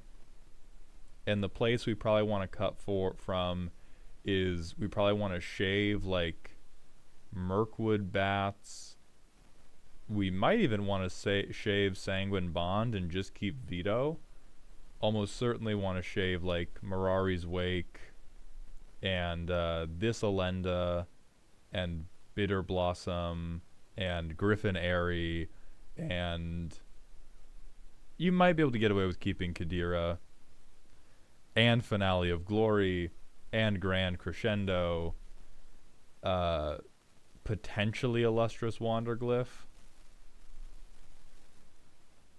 Definitely Scour the Wilderness, definitely Secure the Wastes. Also White Sun Zenith. Until you show me the world where you have the money for these spells to be good, I am not letting you keep them. And then probably we keep Baron because at least he draws cards. Probably Mondrak, Oherthok, Parallel Lives, and Thalice and Second Harvest. And then you can keep Alanal as one gigantic beater. And then, oh my god, what's happening? We have room for cards that work like Caretaker's Talent. Holy shit. That's crazy. Holy fuck, that's so insane. Oh my god, what's that? We have room for Trouble in Pairs? That's so fucked up. That's so fucked up. I don't think we want to be on Lunar Convocation unless I am misremembering the card, which I well maybe. Oh no, you do want this, yeah.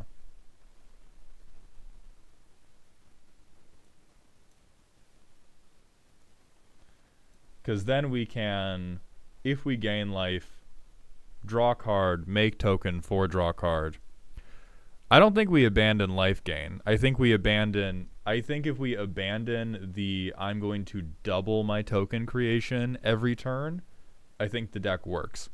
Like, I think the problem is we've taken life gain, make token. Those two can kiss. Life gain, make token, and me double token, make army big, that is where everything is breaking down. Is because all of the parts that are about me double token, make big, are not good at making out with the parts that are me do combat damage, make hurt, gain life, yes. But do combat damage, make hurt, gain life, yes, and me make token, those parts can kiss inside the mouth of a Tyrannid. But the token doublers are what is sentencing us to the cuck chair, and is why I don't want things like Comball. I don't want anything that is a second order benefit for making tokens. I want things that are like, sick, we can pay money to draw a card. Sick.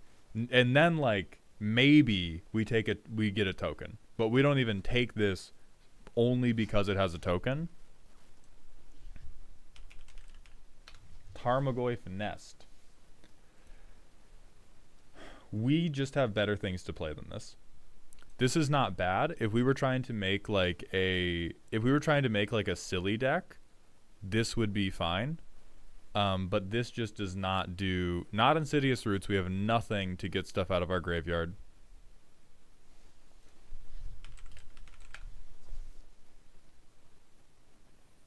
You guys know so many fucking words that say token on them, huh? You guys know so many words that say token on them. I mean, you can probably swap a forest for this without hurting very much. If you have, like, you have 6 basic forests, 1 basic forest can become the Shire, and you better not ever fucking activate this. I still think Insidious Roots is good for the mana half. So do we remember the thing I said about how we're not making any decisions based off of if token more profit, yes money? We are making decisions off of me hit gain life, yes good. Me make token, yes. Those are the two text box we get to pick on. We can't go if already made token, yummy, which is what, like Insidious Roots, great card, but is a if already made token, yummy, excellent. We do have Galta and Mavrin already.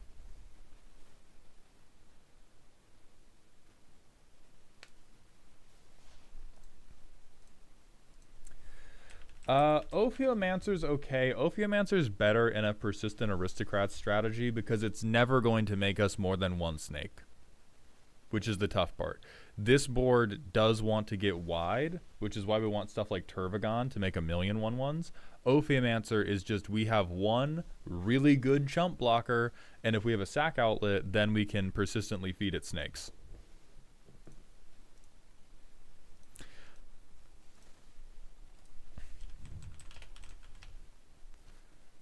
Living Hive.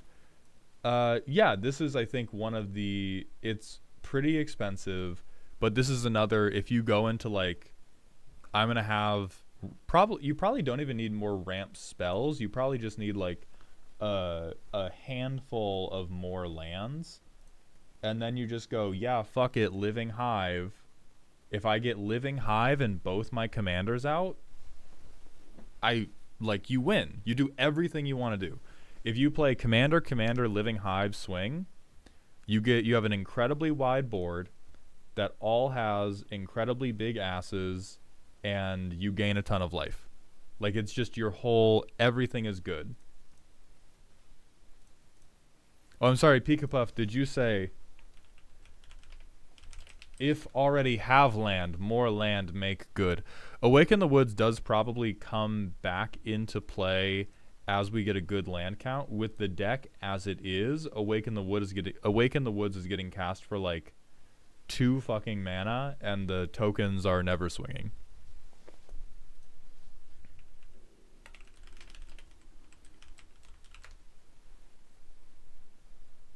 Nope, because we can't draw new cards. Hey, we cannot draw new cards. This is just, what if we all sat in silence and thought about what Will did to us?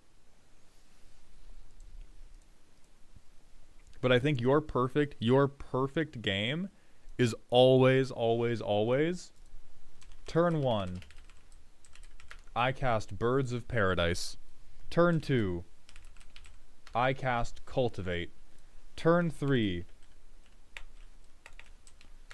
I cast Ikra Shadiki.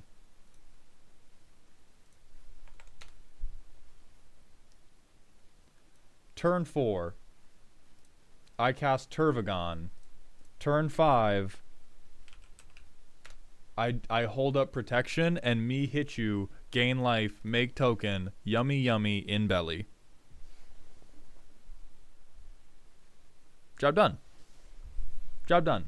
If you could guarantee that was your hand every single game, it wouldn't be broken. You wouldn't be doing some like bullshit game changery thing, but you would every time have a lot of life gain and a pretty wide board. And so that's why I'm advocating for have enough lands to hit your land drops, have enough ramp to hit at least one ramp spell every game, have a little bit more card draw so that when you do this and you're like, holy shit, this is so good, I can't believe what I was living like before, and they learn to shoot the Turvagon on sight, you can rebuild and you can draw up to, who is that other asshole we looked at? Then you go, Living Hive? Same shit.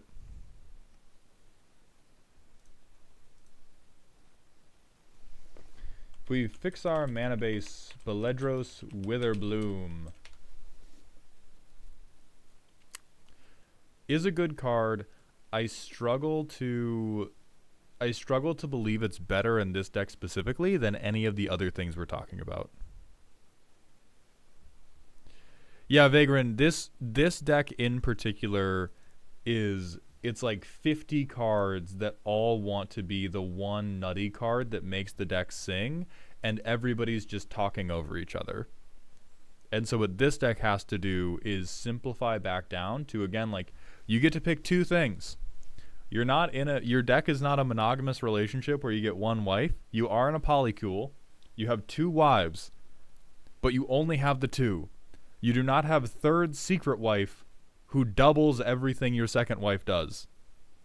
You just have Prava, and you just have Ikra, and you just do me hit you gain life yum, me have made token now big yum, and you stop there. And you stop right fucking there.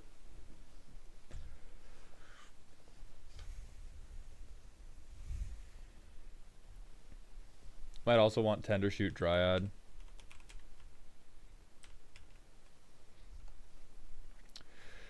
Is good token maker. I'm, again, less convinced than I am on just having more card draw and support for things that make tokens when they punch, because the things that make tokens when they punch are the pinnacle of it works with both commanders. If something makes us a token when it hits, that works with Ikra and it works with Prava. If something passively makes tokens, it works with Prava, and we hope it works with Ikra, but it's not necessarily going to, depending on the situation. And so Tender Shoot is like, yes, good. I worry that it's not as good as just ramping into Turvagon, at which point we just want to fucking mana rock. Because this deck got into bad business in the first place by going, oh, well, this card isn't as good as my ideal game plan, but like, what if I just wasn't responsible? Let me look at Jackrabbit.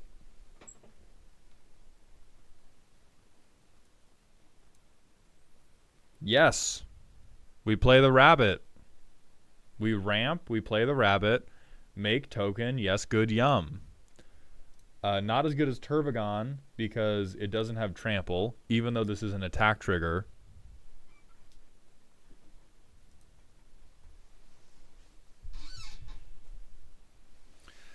But you probably also need Will, like,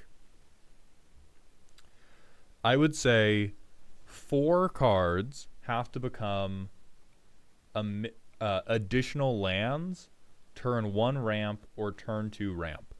Whether you make that like the talisman of, whether you make that a signet, Whether you do like Birds of Paradise, Llanowar Elves,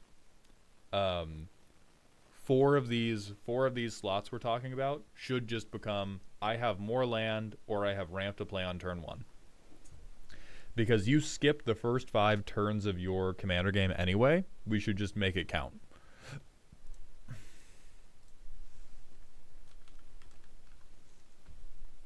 Let me look at Pollen Bright Wings. See, this is I do appreciate you guys for justifying my existence anytime I start to feel imposter syndrome about fixing your decks, because Pollen Bright Wings, yes, make token, but it is a if have good creature, then can put Pollen Bright Wing on, then when deal damage make token yum, which we'll notice it's too many goddamn steps. It must just make tokens. Just make token.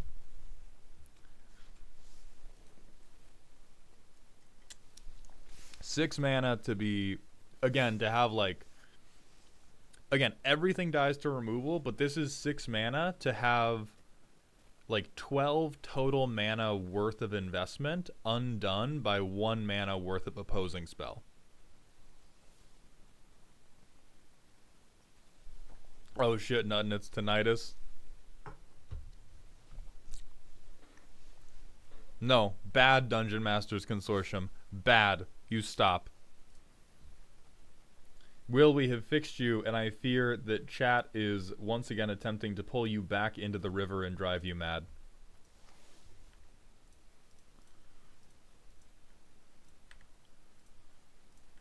This is sort of definition of greedy mechanic. Road to hell is paved with good intentions, and I think you had good plans, and I super don't mind the commander combo. But yeah, I think you did a lot of like, you did a lot of second order advancements rather than just damage. Makes a token by itself. I cannot stress how important it is that it must make the token by itself. And yeah, MLP, the thing I said at the beginning is on premise alone, you are never going to be scary, but the premise can definitely be spooky, and right now this is just highly, highly variable spooky. You wanted to do token doublers and Storm Herd combo with Tristani? Take a fucking nap, bro. Take a fucking nap right now. Oh yeah, let me look at Threefold Thunderhulk. I know that's...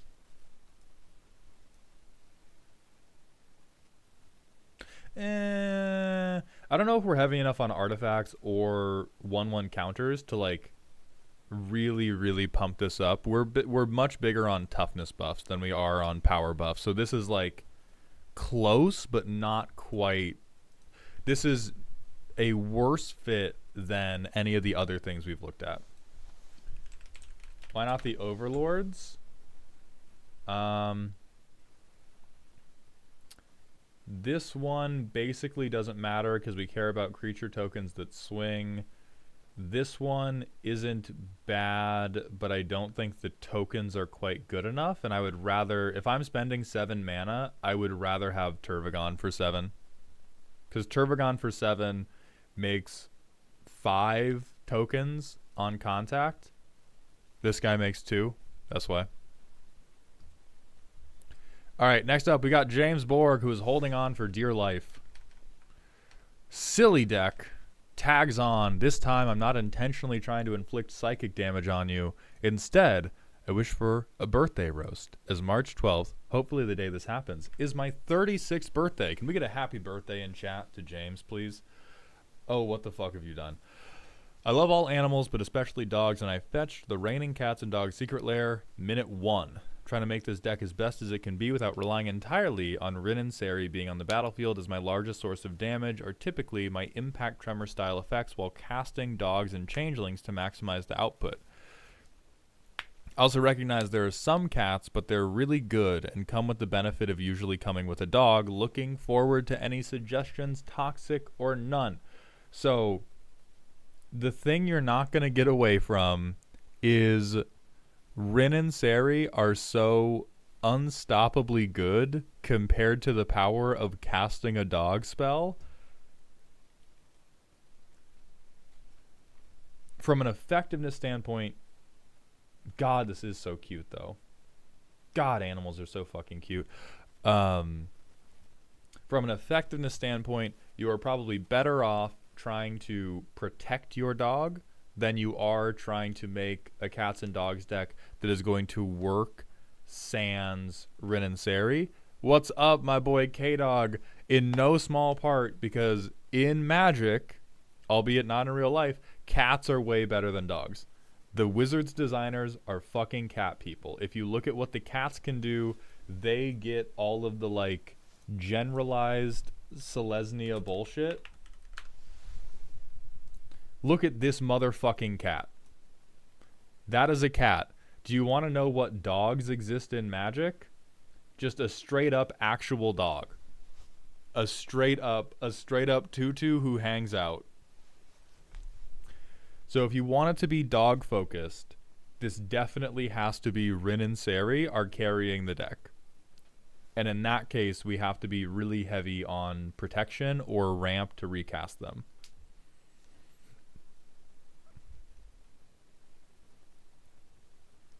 So we have a lot of...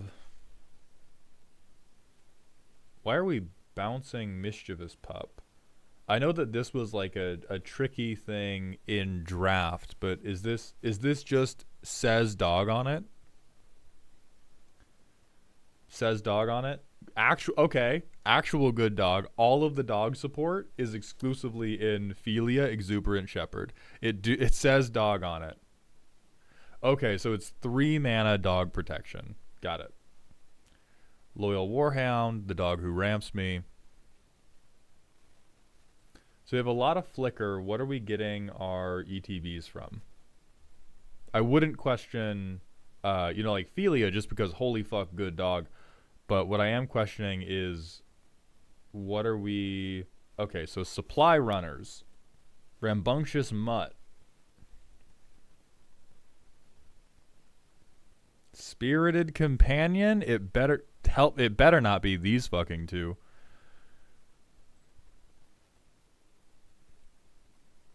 That's very cute. Selfless Savior, Yoshimaru. Maybe half a point for Yoshimaru because it will get... If you flicker a different legendary, Yoshimaru will get bigger. Fire Hydrants, sure. Oh my god, not the modular dog, dude. I mean, we're not skipping over it. I'm trying to track down why the fuck you put Conjurer's Closet in this deck. I'm going to come back for it. But, like, we have to talk about, like, it's like, oh, you skipped over the underwear I left on my floor. Dog, I found heroin. I have to deal with that first.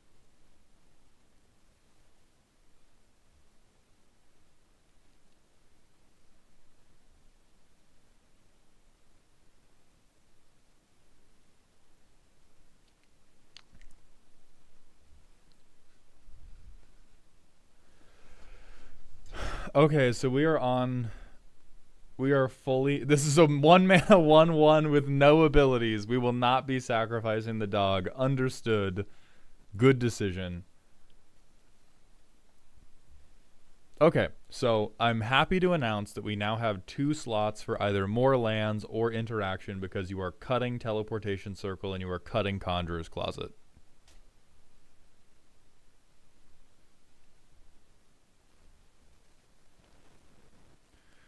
Fucking Howling Mine. Yeah, hey, let me get 1 dog. What did you draw? A Horror from the Endless Beyond? Cool, who cares? I have a dog. Oh, why are we group hugging in this deck? Naya's not like... You know Naya's not that hard up for cards, right? We're not down... Are you trying to be like, oh, if I play the dog deck and I do group hug, surely they will feel too nice about me to beat me to death, because that isn't true.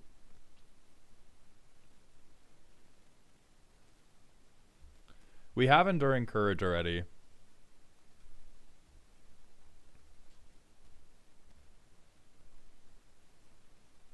No, it's not true. Yeah, so first and foremost, your card draw being everybody gets to draw a card I mean, the tags explain it. I don't think that's true. I don't think saying fetch on top of, like, yes, it's card draw. It's also terrible, terrible card draw because I can guarantee that every card your opponents draw is going to be better than the cards you've drawn. Wrong tag. What is the... Then what do not try to speak to me in fucking riddles when I'm like, the card draw's bad.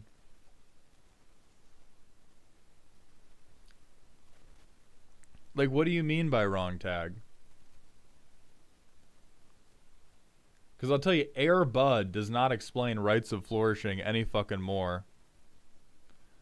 Oh, if I'm playing green, I'm playing these. Why? That's also not an explanation. Listen, if I walk into my local Walmart and I pull out a gun and I just go like, if I'm in a Walmart, I'm shooting, they're not going to be like, oh yeah, right. Yeah. Right, my fault. Yeah, we got it. Like, these are not auto includes. I just like the cards. It's the pet card section. Dog, I'm going to highlight the pet card section for you. This is your pet card section. The whole deck is pet cards. You like, here's my dog deck with my fucking teleportation circle for the dogs that don't do anything when they enter the battlefield. So I will not, because you don't have any goddamn card draw, I will not force you to cut these, but we must add additional card draw on top of this.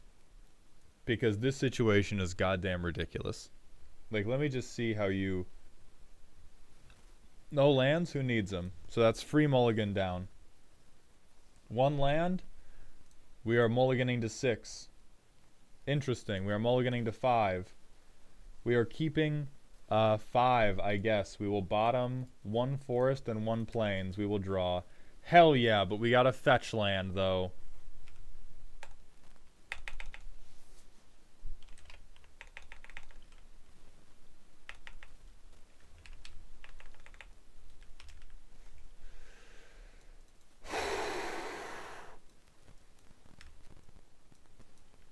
We get to draw 1 card. That's amazing.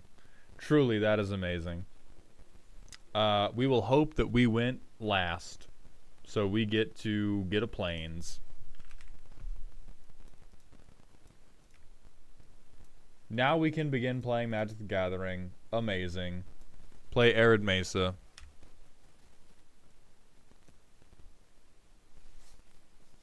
I play cat. I make 1 dog. Wrong dog. Fucking job done.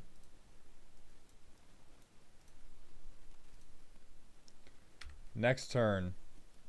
I play dog. I make cat. Look at me. Not drawing card. I hate drawing cards.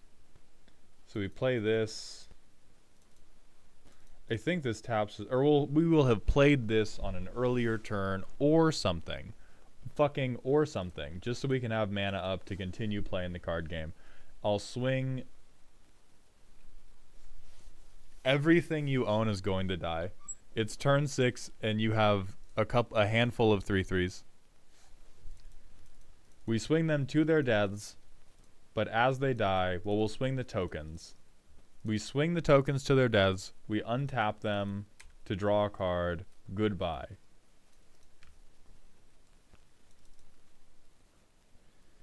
Dog Umbra. We don't even get a goddamn dog. We protect our commander.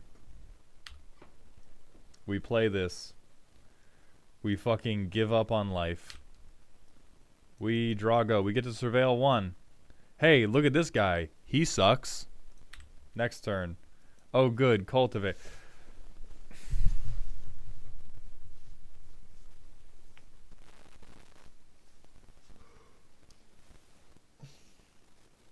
Okay.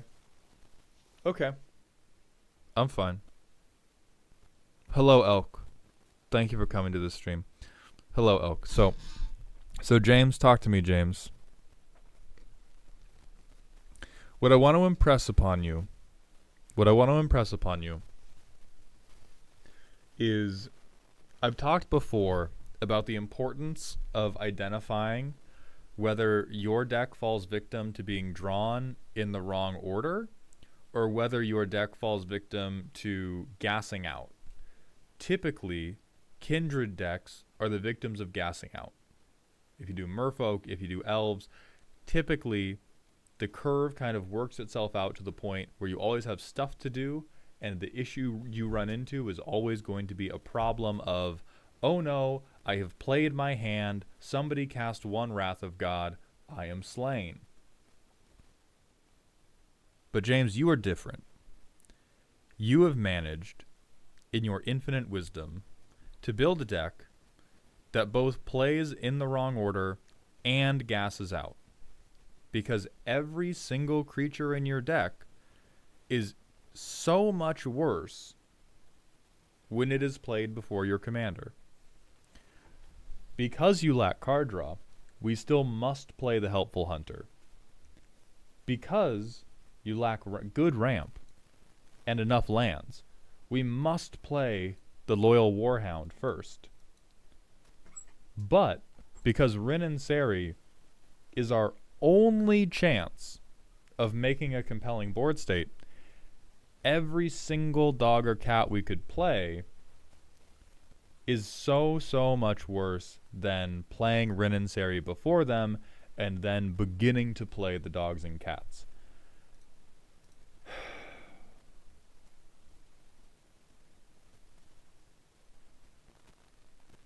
No.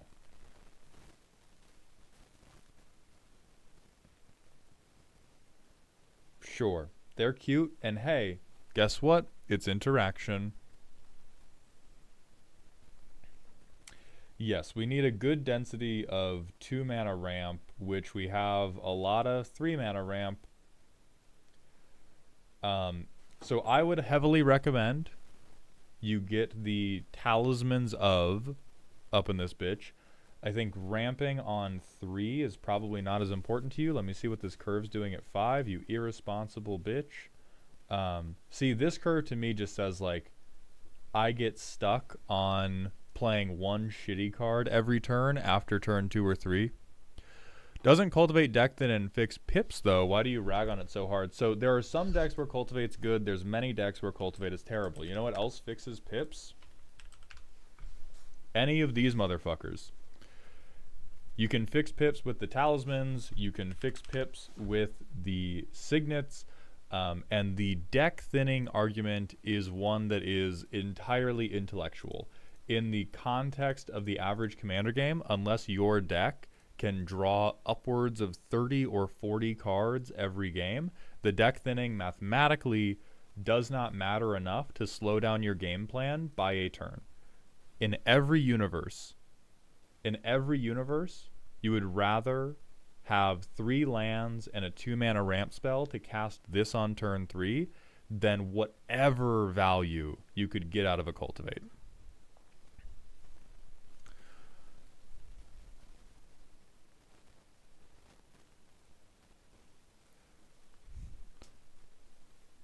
I play one shitty card a turn, and I use one shitty Ren and Seri ability each turn cycle. I'm so happy for your goat. I've looked into 1,000 different futures, and only in one did Cultivate impact my deck with thinning, and it's when I had infinite turns. Yeah, listen to Doctor Strange, aka Kuro Hitsuki. Because people have run the math on deck thinning, and there is a mathematical effect, and the mathematical effect is so small that you would rather just build a deck that can play one turn sooner, which is what we're talking about with 2 mana ramp. Like, the only world in which Cultivate is hot for you is if we did, okay, I'm gonna have, like, here's the narrative where we want to play Cultivate. The narrative where we want to play Cultivate is if we have a massive density of turn 1 ramp, which there's not a shitload of in the game, but let's pretend that we had enough turn 1 ramp that we were like, I can always mulligan to turn 1 ramp. Then what we would want to do is turn 1, we play ramp. Turn 2, we play a 3-mana ramp spell. Turn 4, we play Rin and Seri, holding up a protection spell. That's probably what we're doing if we're playing against fucking Cruella de Vil, or if we're on like some sort of Naya combo list. Then you try to do, 1-mana ramp on turn 1, 3-mana ramp spell turn 2, play my 4-drop, and hold up some type of interaction on turn 3.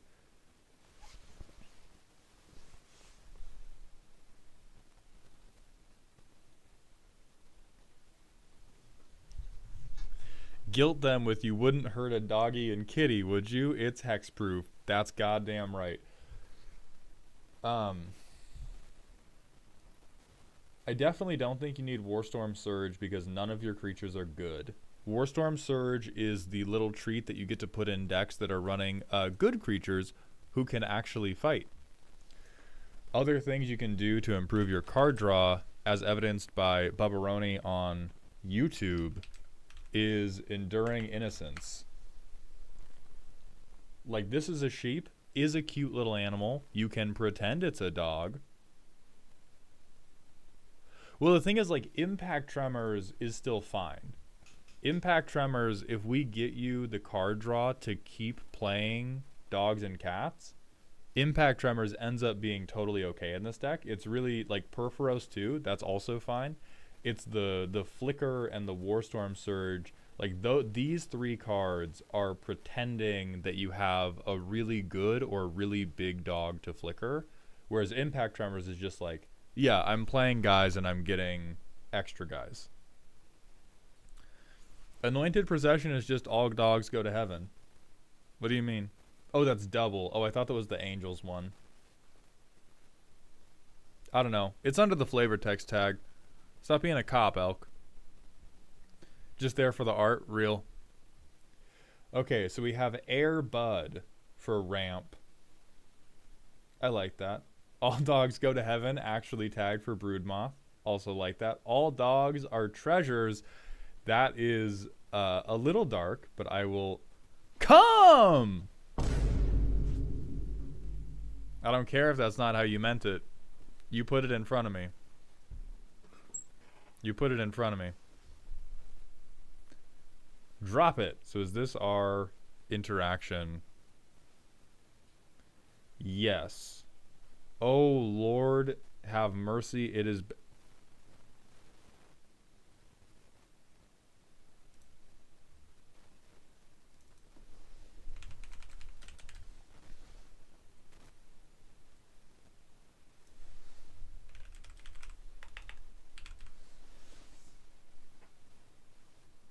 Happy 36th, James.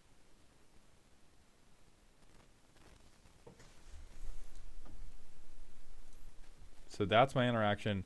Fetch for our card draw. I like that. Flavor text good. Sit, which this one I don't know that I understand. I think this is just like, fuck, it's stuff. Sick'em is good for, I assume, just like all of our dogs. Sit is ETB effects. Oh, okay. Yeah, I like that. There's a corgi on the art, real. I think my favorite... Oh, fuck yeah. Okay, deck's fine. Never mind, but deck is fine. I think my favorite is this is a 1-mana 1/1 with no abilities. I like that the most. Yeah, Elk, they're on 35 lands. So I do think more lands, just a few more lands, greater density of 2-mana ramp, focus heavily on, I need one thing in this life, and it is a turn 3 Ren and Seri. And I need a weird looking dog. And then real life begins.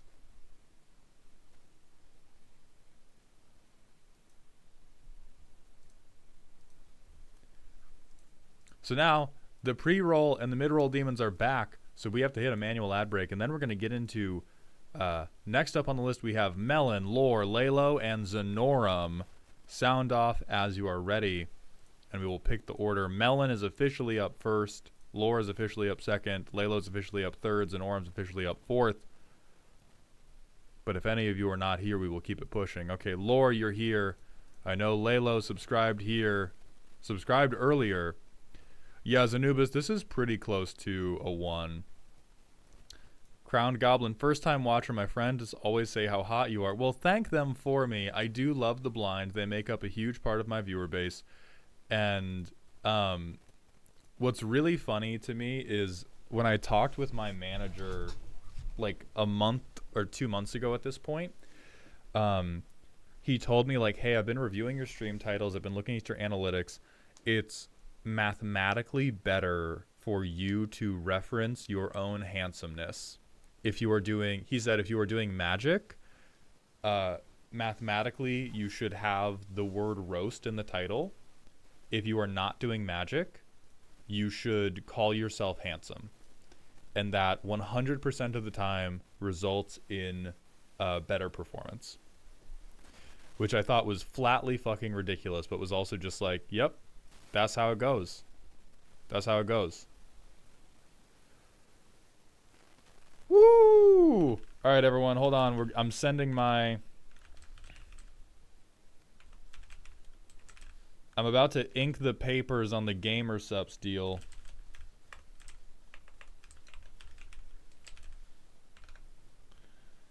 Okay, guys. We actually... Okay. They're asking me to pick the Gamer Subs code right now, so we can pick that together. I think the default options are, like... Mauled, Mauled Hound, Stay Toxic. No. It's not a flavor. It's not a flavor. This is just the discount code. Hey, Mauled, quick question. You talked about building multicolor decks in Draft. How would that apply to the Tarkir Dragonstorm Draft experience, since the whole point is 3-color gaming? So it's typically the same where you take... there are going to be some good cards that have pips in all 3 colors, and you always take those. But you're still... Most of the good 3-color decks I've seen are more focused on 2 colors than they are 3rd, and might even be focused mostly on 1 color, splashing to the other 2. But you can kind of get away with, like...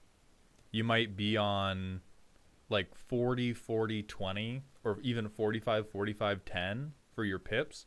Where if you're on, let's say, Sultai, maybe you have 1 or 2 really good cards. They have to be really, really good. Like, you have the archetypal cards that are all 3 pips. After that, most of your deck is either good Simic cards or good mono green cards. And then you have a smattering of mono blue cards, and you have, like, 1 or 2... like pipped black cards. Code Happy Birthday James Borg 99. What percentage would you consider splashing then? I'm unfortunately not good enough at drafting to have a incredibly good idea of that. I am still very much a like beginner who is on the path to becoming adept at drafting. I would say probably less than 20%.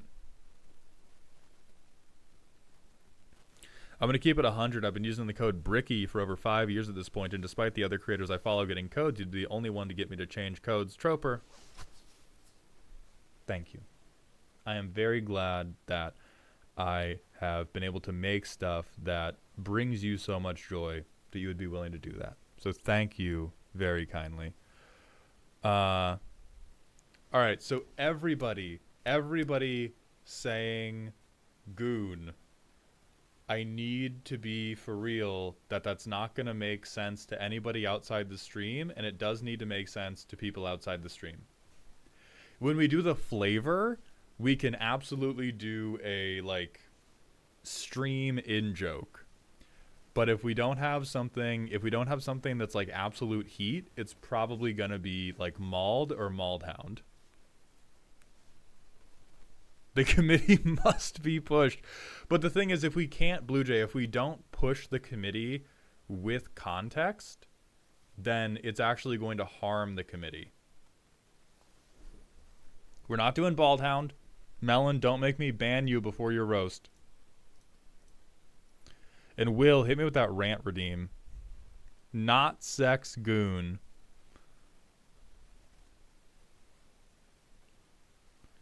handsome because it's monetarily better on a mathematical level. Yeah, like mauled is the like solid and normal and nobody's gonna ask questions. I don't think the code should have a roast reference. Oh, we have 2 rants. Oh, we also have Crab's rant. We have 2 rants from Crab. Full head of hair hound. Goon derogatory. Okay, I'm sending in mauled. Thank you all. Thank you all. Thank you all for the help. I'm sending in code mauled. But I appreciate gooning is non-sexual. Also a good code. Yeah, Troper, I'm getting a game. I'm sending. Yes. I can't.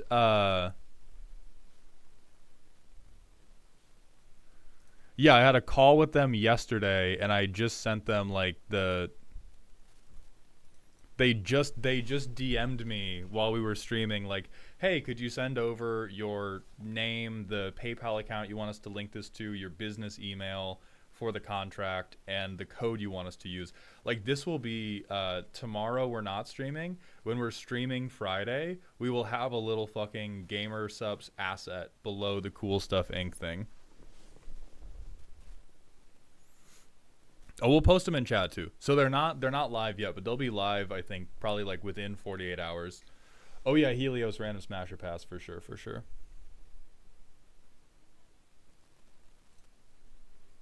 Hell yes. Oh my god, I'm getting freaky. I'm getting nasty. Oh, the info you listed off. Yeah. Okay, rant about Yumi being trash. So for anybody unfamiliar, most passable character in League of Legends, hardest pass in League of Legends, other than for tummy scritches, is this fuck-ass, stupid-ass floating kitty cat. The way this dumbass works is they attach to you and become intangible. They're not even a character. You can play this character and you take your hands fully off the keyboard.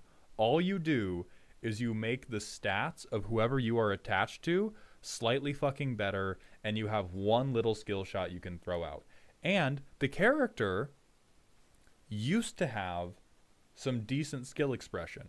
It used to be you could do these like quick swaps to pop off and on the person you were guarding, so you could like interrupt skill shots by blocking them with your body and then going intangible again.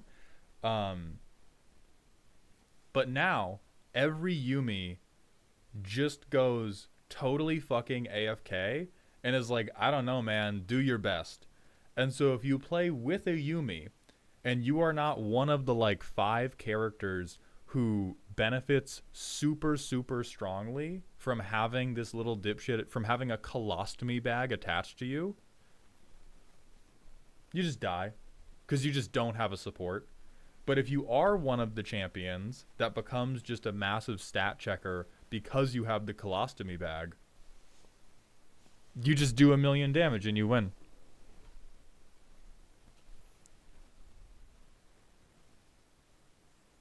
I'll play Yumi with you and do better mod. I mean, the thing is, like, you'll pick Yumi, I'll just pick Caitlyn and then be like, hey, get shit on.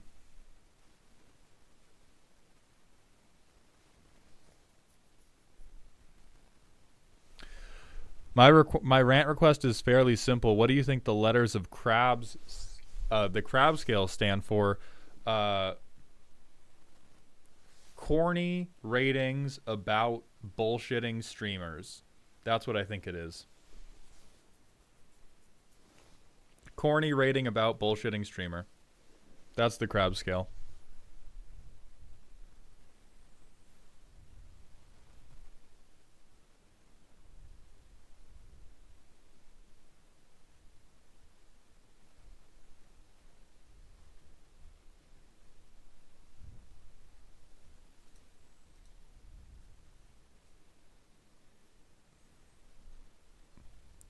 Could you rant about the Cauldron pieces? I will refund that rant because I fucking...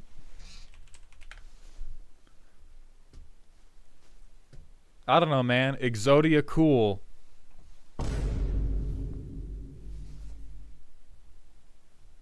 Elk, let's see if he goes 6 for 6.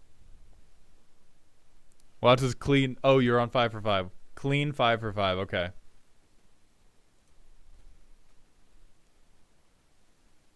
That's just a land? Nope. You're cooked. You're cooked, you loser bitch. You're cooked. This is going to ruin the tour, Elk. I think you're not allowed to co-star on the channel anymore once you get a random smasher pass wrong.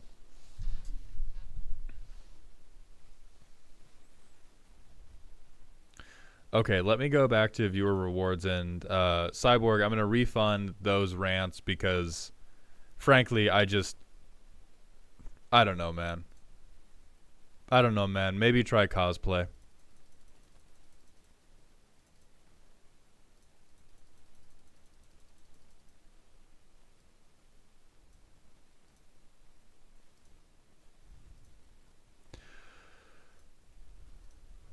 Okay. Now I'm marking all of these requests as complete to empty the queue. We do need to hit that manual ad break, and then we're going to do Melon's deck. NGL, they are kind of hot in a fucked up way. I will see you all shortly.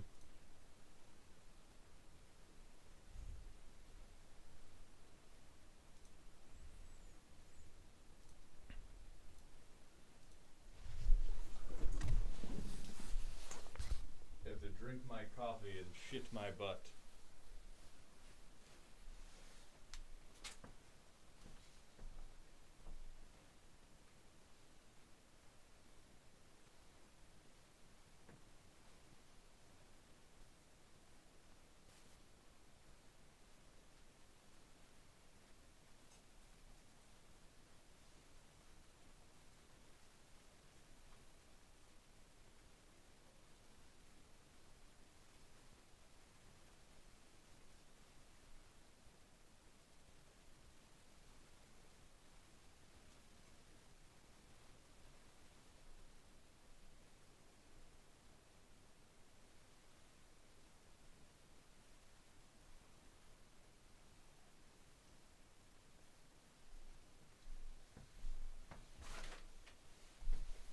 Okay, gamers. Troper and Islor, thank you for the biddies. Chat, let's throw individual bits at Maul to screw up the queue. Oh no, not the penny gaming. Troper and Islor, I believe. Troper, thank you for the 4. Islor, thank you for the 2. At the risk of repeating yesterday, what's the order so I know when to cook? I believe we have Melon, Lore, Lalo, then you. So there's 3 people ahead of the queue. Islor, thank you for the 2 additional bits. I won't be beaten. I mean, yes, you will. Oh, you're actually second. You are both second and third on the weekly dog pile. God love it. Thank you for the 1-bit cheer. Welcome to the dog pile. Actual side note, Mauled, gamer subs will fix the coffee shits issue. That's cool.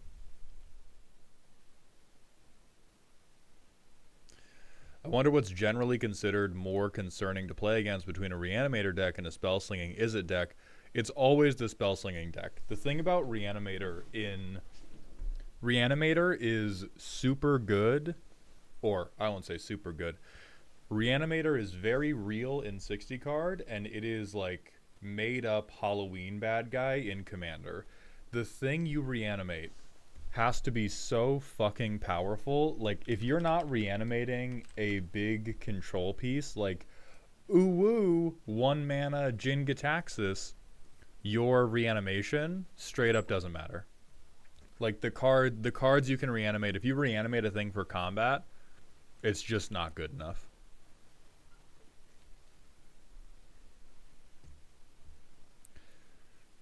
Gamers do not need caffeine unless I get money. Then gamers should have caffeine. Use my code.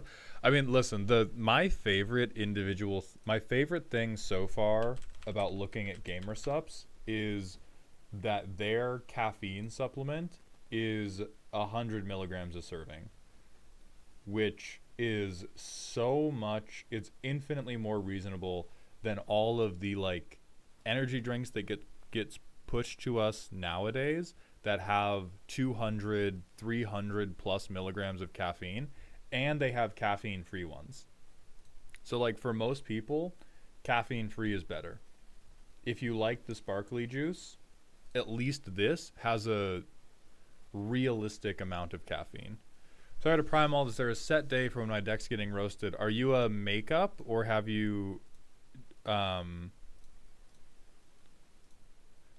yeah, did we have a previous day you were supposed to be roasted, or are we making you up from a previous month, Helios?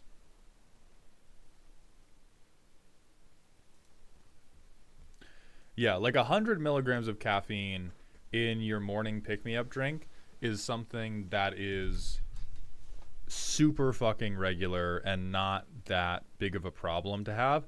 You just shouldn't be having multiple servings of it.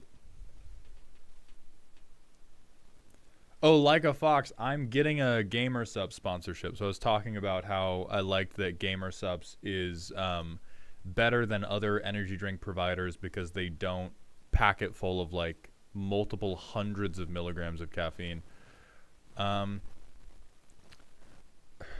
the schedule for Sunday, I don't see Helios. So that's why I'm asking, is because in the recent days, I bought a review for this month. I just didn't do the sheet thing until you helped me a week or so ago.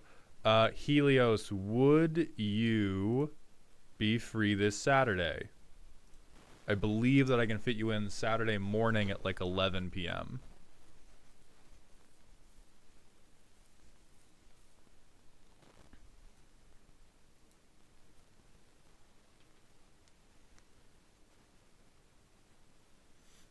Two questions. When will Code Mauled go live? And can anybody tell me if the gamer sleep stuff is good? Nissa, I'll ask the rep. And oh, Zenorm, I had you on the schedule for today. So if you're around, then you're about to then you're going in the next handful of hours. Okay, then Helios, yeah, we will put you on this Saturday with Relic. So yeah, Relic, you and Helios are going. Let me mark this down.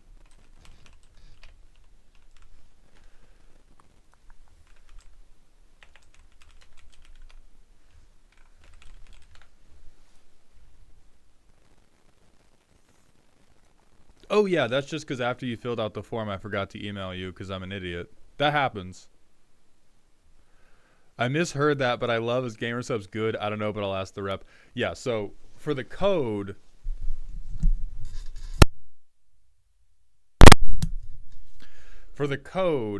I will ask the rep when the code is going to be live. For the gamer subs sleep stuff, they are sending me a like introduction package that is just like samples of all of their different stuff. And so I will try it and I will let you know because I am somebody who often has trouble sleeping. I try to avoid dosing a lot with or really using melatonin, but I have previous experience using all different kinds of like non-melatonin sleep supplements. And so in a few days or however quickly their packages get mailed, you can ask me. But for right now, no reason.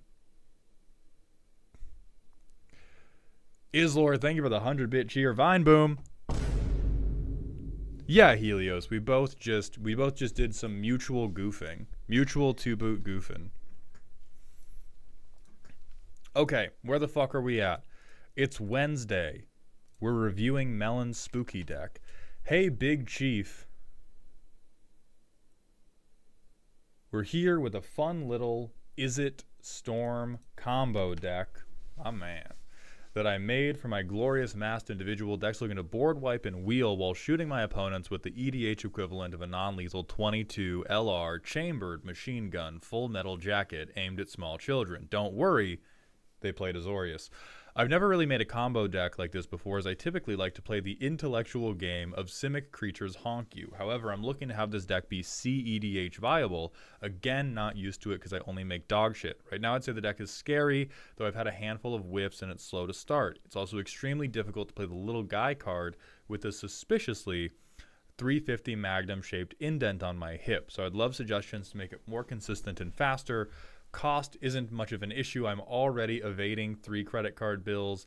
The only restriction is that I'm not personally a huge fan of Infinite, so if I hear one thing about Add a Niv, I'll go back to Simic. Buff Jin and bring back Mythic Duskblade. Thank you, boss man. So, the sentences, I want this to be CEDH viable in Izzet, and I don't like Infinites, are fighting inside your head and now mine like a bunch of angry pigs. I need that to be the first thing we let off with. So if we want this to be as powerful as possible in Izzet, but we do not want an infinite loop, you are essentially playing the wrong commanders, because there are like the things that are really good at winning in Izzet without being infinite is Karakushima. You get this guy, you get a guy who looks suspiciously like this guy, and you get Krark's Thumb.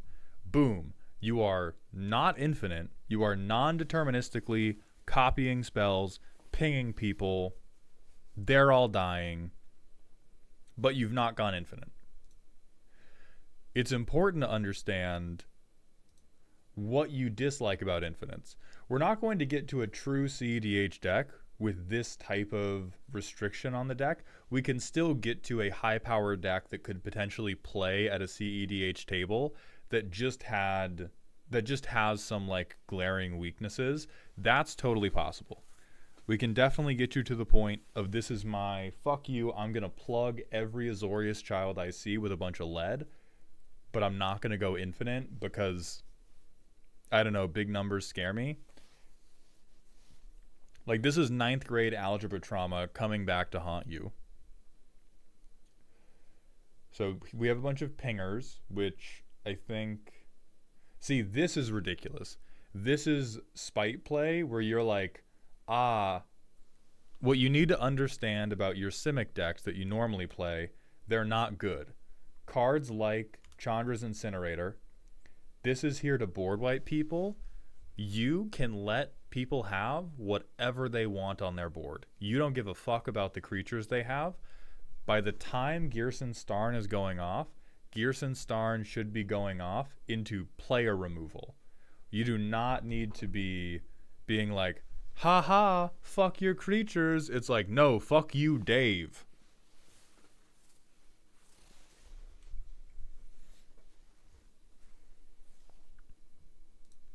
Oh, I see Nutton's being contrary. So while Nutton's in timeout, let's break down that statement in the real way. What your Chandra's Incinerator is not going to do is it's not going to deal with a Hullbreaker Horror. If the Kinnan player has not gone infinite yet, and they've only flipped one particularly scary thing, the 3 or potentially even 6 damage that your Chandra's Incinerator deals is not going to clear whatever the problematic creature is off the board 9 times out of 10. In all the situations, all you are going to clear with Chandra's Incinerator is maybe mana dorks for a different strategy. Maybe there is like a Thrasios list that has a bunch of mana dorks. You set them back a little bit. Every time, you would rather just kill the player, or you would rather have your like Psych Rift in hand. So now we will let them out of their cage, out of their little silly contrarian cage. You're also probably on too many lands. Really what you can do is if you want this to be CEDH viable, other people have wrote the book on this, and we can look at what strategies they're doing. Any commander deck you build, particularly a commander deck you build for high power, you need to start from what combo allows me to win, and you have to work backwards from that combo.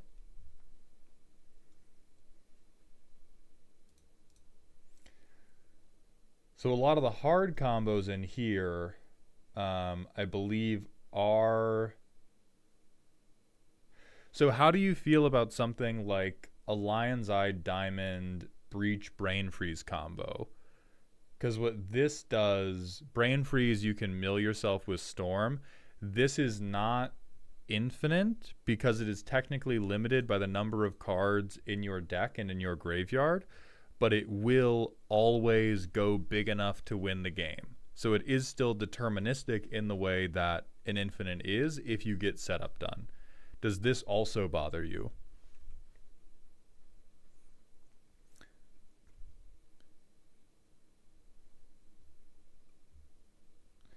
Because another thing you can just do is, like another thing Gearson Starn will do really well is if you have Bergie out and where's the other fucker? Are we really not running? Has this deck moved beyond the Money Sack Dwarf? If you have like Bergie Urabrask, if you have like Bergie Urabrask, if you can float mana because you've cast a spell, then eventually all you need to do is you have some of these pingers out, and then once you have the pingers out, you ping for 3, cast 1 spell, hopefully draw a card somehow, ping for 3, rinse, repeat, rinse, repeat. Oh yeah, like Grinning Ignis, also good at floating a lot of mana.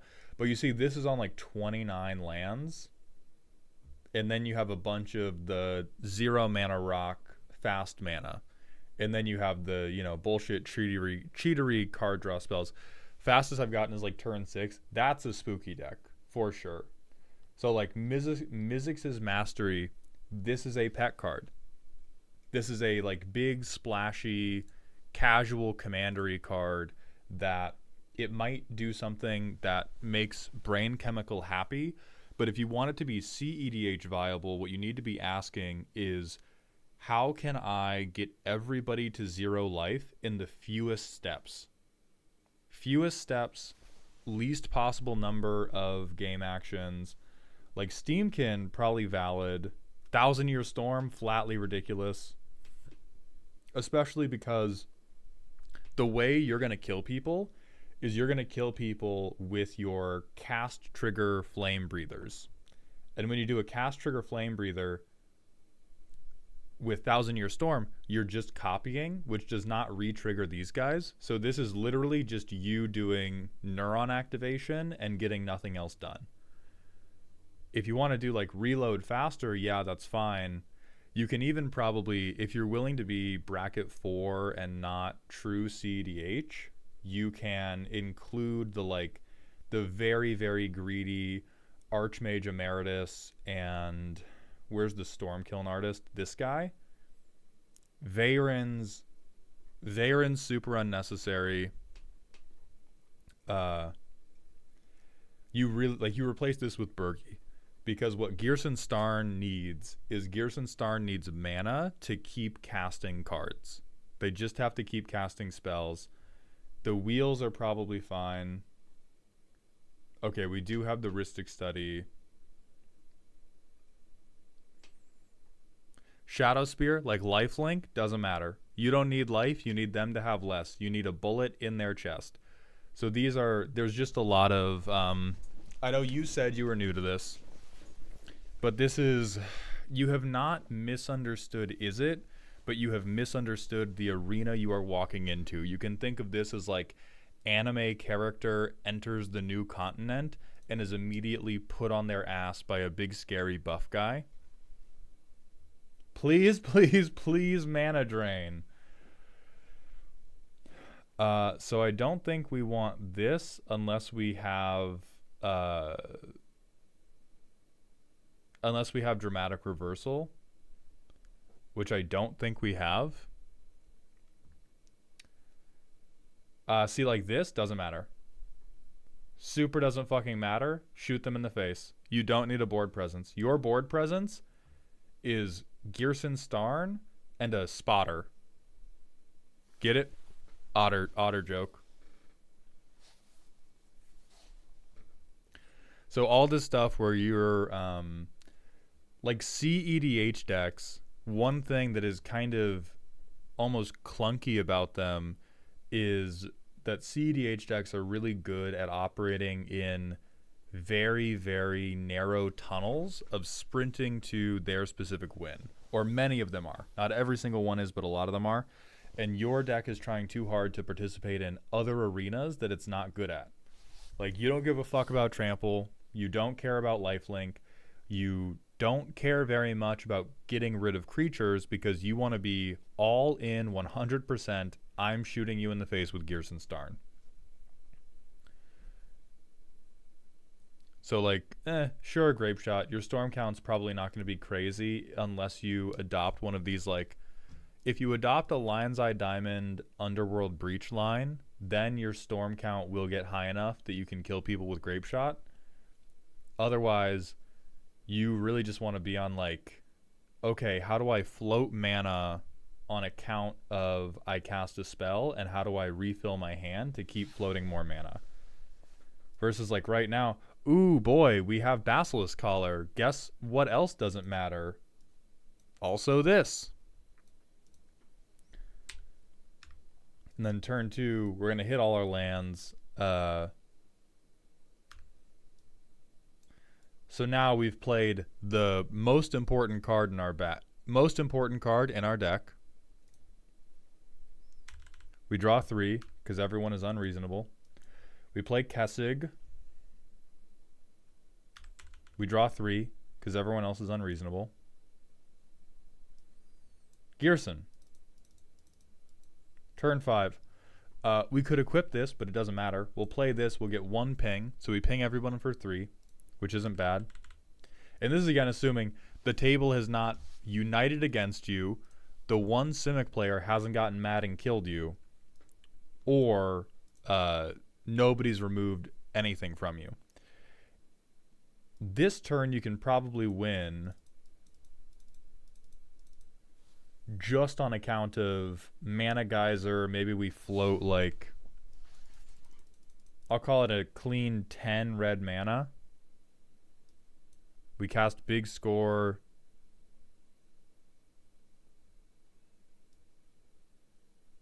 Dump Reliquary Tower, dump Spikefield Hazard, draw 2.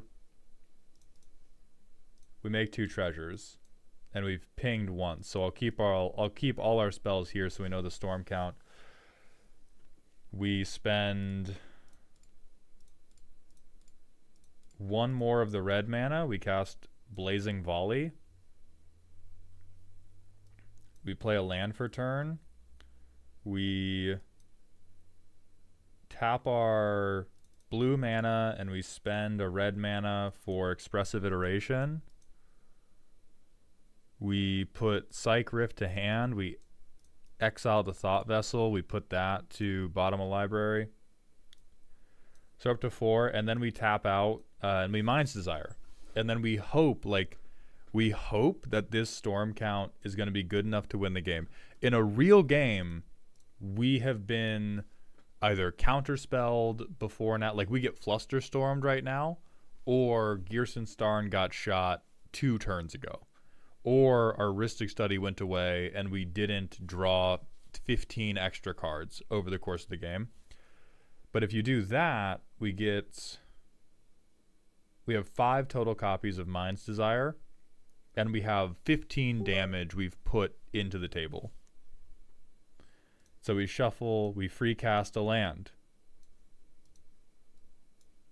We shuffle, we free cast an Electromancer. We shuffle, we free cast Gutshot. We're up to 18 on everything. We shuffle, we free cast a land. We shuffle, we free cast a Lightning Greaves. We're up to 21. We shuffle, we free cast Ophidian Eye. We're up to 24. So we have... Oh, are we fucking PNG? God damn it. Okay, this is fine. This is why we have the backup camera. Hold on.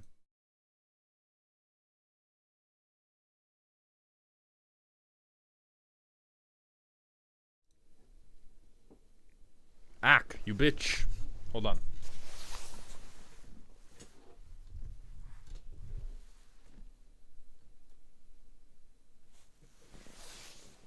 Okay. You have made me so angry that you've PNG tubed me. Joe Brook, thank you for the $5 super chat on YouTube. Welcome to Dog Heaven, my friend. How do I get my deck reviewed? So there's going to be two ways. Either you can purchase a commission on Ko-Fi. The Ko-Fi commissions are going to cost $50, and they're going to restock at the beginning of every month. Or you can wait for the free roast day to come around, which you're going to need Twitch channel points for. I do not yet have a way to extend my channel points to YouTube. But if you're a Twitch watcher and you've been accruing channel points, there's going to be a monthly raffle. And if you're in the monthly raffle stream, you'll have a chance to get your deck roasted for free. Yeah, PNG Mald has had a hard day of having to look at these ridiculous ass, this ridiculous ass deck specifically. Okay. So,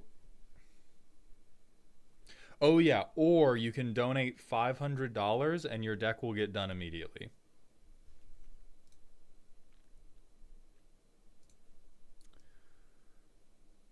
Felian, thank you for the Twitch follow. Welcome to the Doghouse, my friend. Let me clean this up a little bit. Okay. Is that one true? Yes. $500? Of course I'll do it on the fucking spot. What are we talking about? Archangel Sticks, thank you for the Twitch follow. Welcome to the Doghouse, my friend. If I get, like, famous, you know, if I became, like, a movie star, maybe the price would change. But, yeah, for all the future that I can see, $500 is $500. Yeah, you'll skip the line. So anyway, this deck has a lot of, like, fun things it can do.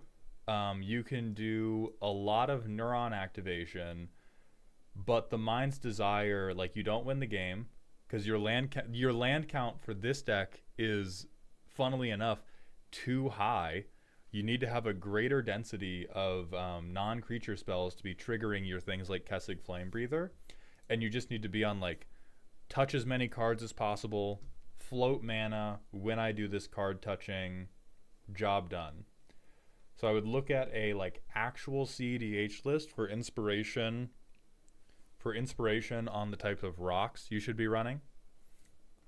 Has anyone ever dropped that much because they're impatient? No, I think today was the first day I set the $500 price, just because multiple people were asking how much to get my deck roasted this stream, and I was like, I'm going to put a price down just because, like, a price exists for almost everything in this world, and so the price for that is $500, which I expect nobody to pay. I'm not going out and advertising that price because it's not a thing I'm trying to sell. But if anybody's like, I need it now, the price is $500, or wait a month and the price is $50.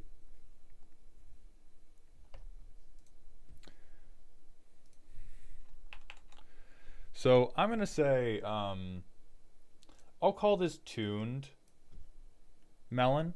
I think especially for your first time attempting Izzet, I have seen some truly, truly terrible attempts at a, like, first time I'm doing a Spellslinger deck.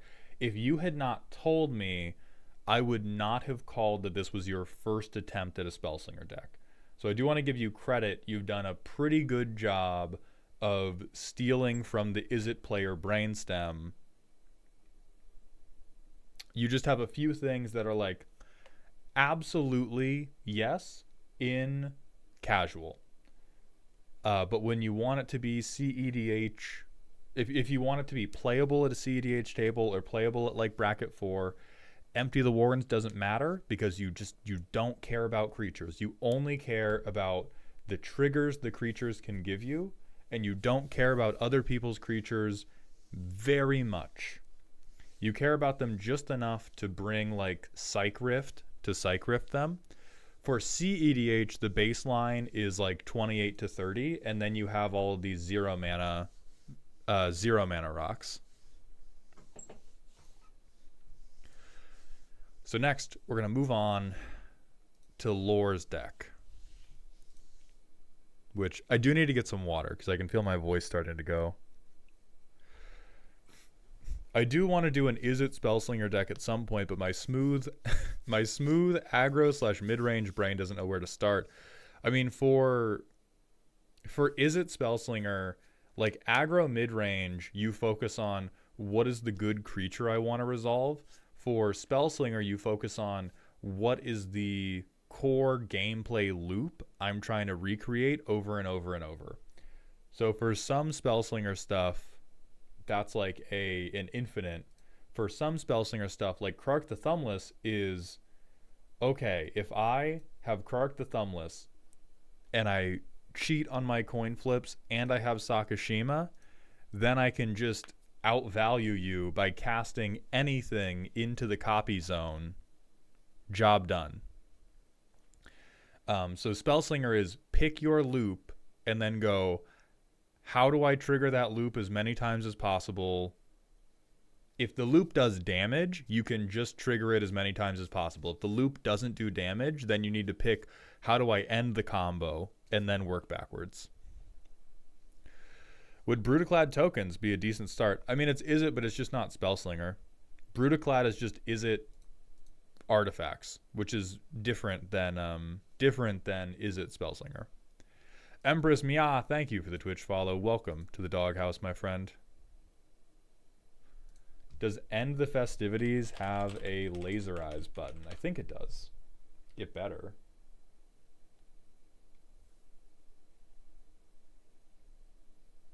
How do you toggle laser eyes on Scryfall?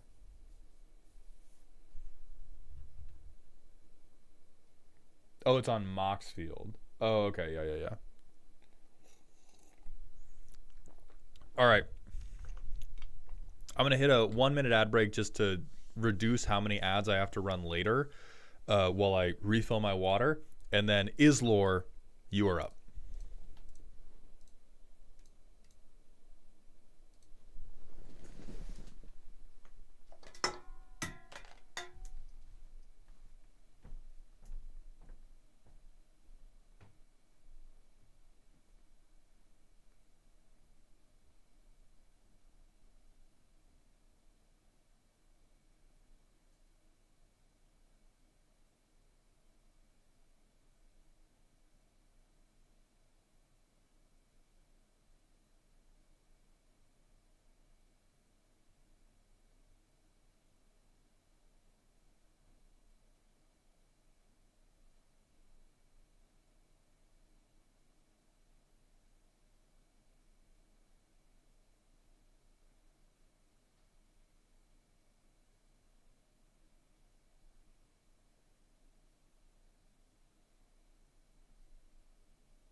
All right, fuckos, let's talk about Hole. See, that bit was actually for the benefit of my girlfriend, who heard me yell that as I walked back into the room. Isn't that great? Disgruntled, hit me with a rant, but if it's not quick, we might move past it so that we can get to the next person's commander deck. Rant about how fucking horny Monster Hunter Wilds is about food. Oh yeah, okay. We can do that one quick. Yeah. I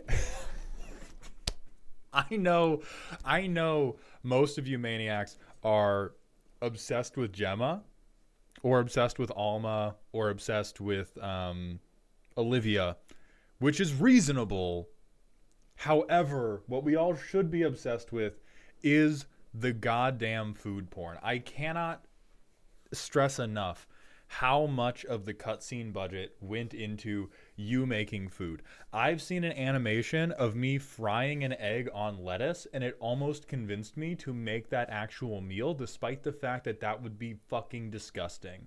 I love the food animation so much that I, mid-fight with a Rathalos, will get kicked across the screen for the dream of successfully popping open the George Foreman while fighting the dragon. It's so good. It's so fucked up. I cannot... The fish and cheese animation, we have to... Here's what we'll do. We're going to do a stream that where part of the stream is just tier listing the Monster Hunter food animations. We're just going to rank the different meals you can cook. But until then, it's time for Islor. This is a silly to spooky deck that seeks to relive the Season 10 Tom Kench experience of rushing Sunfire, standing in the creep wave, and laugh spamming because the enemy top laner is no longer allowed to live anywhere but under their tower for fear of mythic item Sunfire. The goal is to spam low-cost enchantments to let Kami suck the souls out of our opponents and the inbuilt evasion and auras to eventually finish off the last vestiges of our opponent's life totals with combat damage. So... Islor, I want you to understand how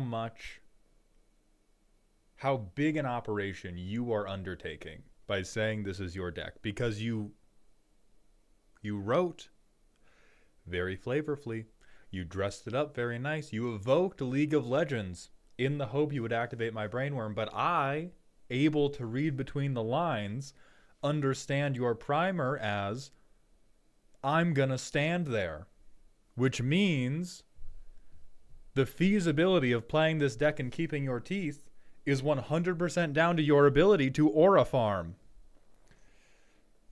Pun intended.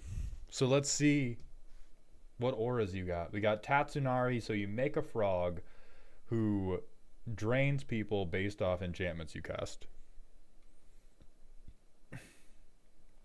Make things bigger. So this is making Kami really large in order to finish people off with combat damage. Uninhibit the Rivet. Unload the Toad? Do you have something to tell us, Islor? Do you have something to tell us? Yeah, immediately I want chat to understand that Islor lied to us. I think the drain, yeah, omniscience, cool. I think omniscience is a lie. I think what this actually is, fuck you. No, you don't need this shit. Fuck off. I don't care that it's an enchantment. Fuck you. Silly to spooky. Turn 1, Mystic Remora, please. Give me every card in the game. Where's the Rhystic study? Where is it? You little fucking Dickens.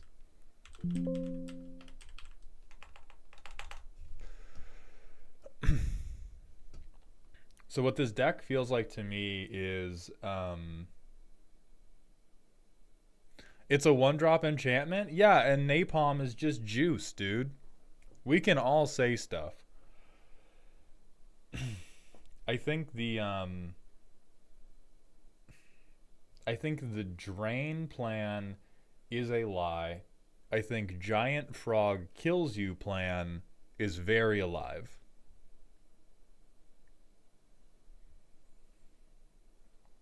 Unmute the new. This is needlessly hateful. I don't know what on earth you could be playing against that that makes this work. Sure. Correct amount of hateful.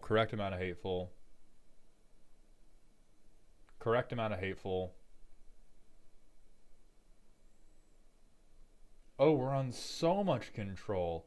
Okay, now we're on I stand here for 9 turns but with negative aura. See here, Big Frog kills you plan, looking very real again. Unimprison the amphibian. Does this... But it is legendary, so I don't even know if Court of Vantress is helping us tremendously, because not too many of our enchantments... I mean, maybe if we copy like Enchantress's Presence or Eidolon of Blossoms, we have a couple okay targets.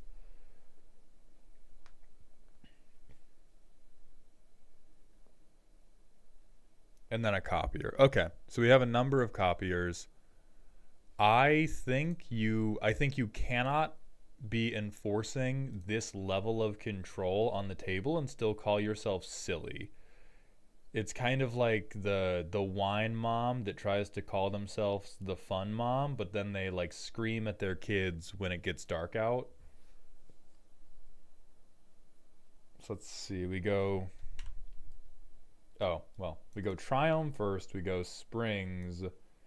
We drop the Composer of Springs. Next turn, we drop Tatsunari. And so now we're still 1 enchantment away from being able to actually do things. We play an island.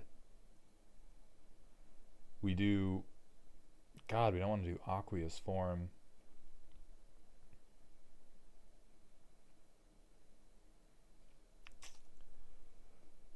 Okay, Grim Guardian. Yeah, that will make our 3/3. And that's not one of the things we want to target Kami with specifically. We can put a land card to field, but we can't actually.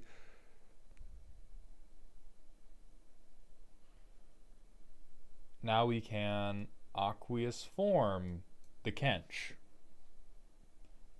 And that should trigger nothing. We pass. Next turn. We do Enchantress, land...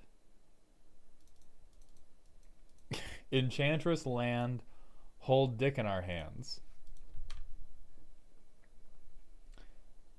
Audacity allows us to draw a card.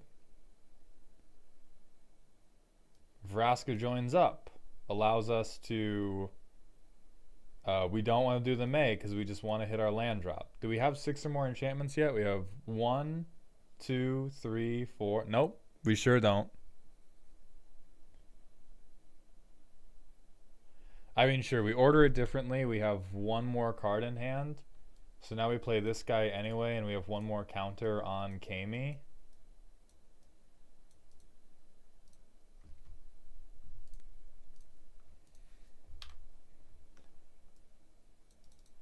Yeah, like I think you... So we play Shielding Plaques. We get to draw 2, because we burn Verduran Enchantress's ability. Like, this is weird to me, because the... Like, I can see the silliness coming out in the idea that the main thing you're doing is actually, hey, here's this big frog who kills you. I think the Sunfire Cape analogy is falling apart from me, because we're not doing Storm or even Pseudo-Storm. We're not casting a ton of enchantments. We're casting a very normal number, and we have pinged the board for like 7 total damage by turn 7. It's like, yeah, 40 turn clock, bitch. But what is compelling, look at this big unblockable frog. He's gonna eat you. And so it's like a good deck that we took a pipe wrench to the knees of, because we've really kind of fucked the curve and the rollout that it wants to have. But the way we've fucked up the curve isn't even in like greedy things. Like, we've fucked up the curve with these almost do nothing control pieces. I don't think we need to be on heavy control, because if we make this deck, if we bring this deck into its full Tom Kench dream, we are just the problem. But I do not think we can be the problem as the Sunfire Cape analogy. I think we need to be Season 15 Kench, who just does way too much fucking damage for no reason. That is the Tom Kench you can be. But yeah, like okay, fertile ground is good because I was gonna say the lack of early ramp that we have is also killing us. Like it takes us so long to get to Kami, and then after we get to Kami, we don't have after we get to Kami, we just don't have anything very compelling. And also, like, all of our enchantments, or not all, but like half of our enchantments, Bear Umbra, we want that on Kami. Kaya's Ghost Form, I guess we have to put that on Tatsunari because we can't put it on Kami. So we do like Baelmerk, Kaya's Ghost Form onto Tatsunari, who makes us Kami. We drain one, we pass. Now we like Bear Umbra, which we drain one, but the much more compelling part of this Bear Umbra is that we have a 5/5 frog who untaps all our lands. And so we tap out for Court of Vantress, and then we untap everything, but oh look, we have no draw, because all of the pieces that could be spent on drawing cards are instead spent on doing a totally ineffectual amount of damage to our lessers. And so I think you have to pick Drain, or you have to pick Kami, because this is another case of, even though they're both Enchantress strategies, these are two totally different game plans that do not kiss. You can make either one of them work, but either Kami is here to be a drain piece, or Kami is here to kick everybody in the head. And like Kami can still finish it off if they're mostly there as a drain piece, if it's just a lot of like Aqua's Form, Shimmering Wings, that is part of the drain piece strategy. And then eventually they only have like 10 health or something, and Kami can work them down. Like you play Ancestral Mask and then Kami kills them anyway. But all of this, like the Bear Umbra stuff, honestly, the Agent of Erebos, like what did Chris do to you? The Reanimator player should not be posing such a big problem to you that you have to be ripping graveyards out from underneath people for every enchantment.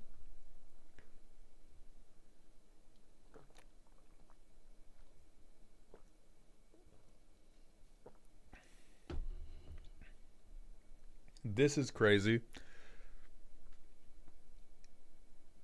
Marin Kokosho loop, that's...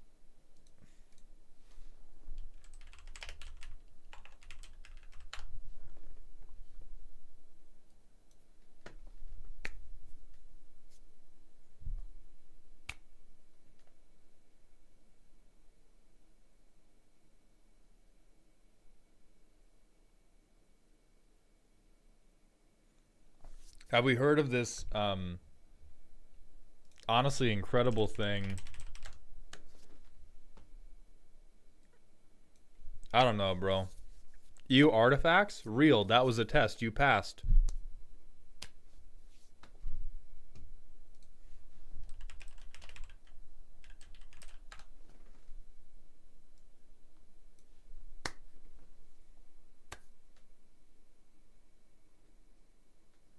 I also hate reanimation loops.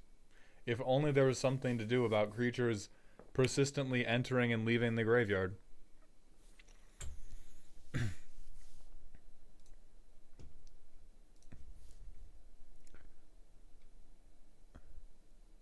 If it's sacked in response, the exile doesn't hit.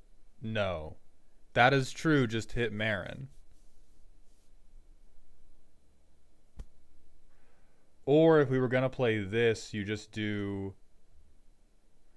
Like, you're not recurring. This is just... Holy fuck, at least this could be a pregame action.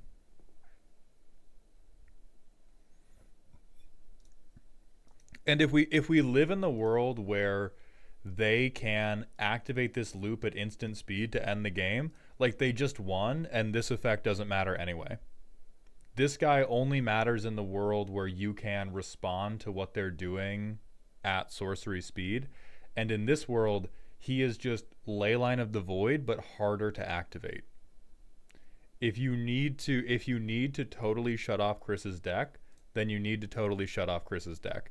And if you don't need to totally shut off Chris's deck every single game, this guy just sucks because he does 0. And this is at least an enchantment. And so it will trigger Kami. One-sided board wipe, that's fine. But we have so much countermat. Fuck this forever. Fuck this forever. One-sided board wipe, fine. Is an enchantment, maybe. Is an enchantment counterspell, sure. More, I think, like, do nothing control. If we are going into big Kami, you can keep Generous Visitor. If you want to do Drain Kami, we can't keep this motherfucker. Again, just kill them. You are the large frog, and you can just eat them. Trauma response, overly hateful, just kill the player. I refuse to believe you need this. Just kill the player. This is, again, Chris has made you very angry. Please play Leyline of the Void and just mulligan down to it. And then if you want to be on Frog Gaming, I think the one thing you can keep from this is Wound Reflection. But these 3 you would cut if you want to be on Big Kami.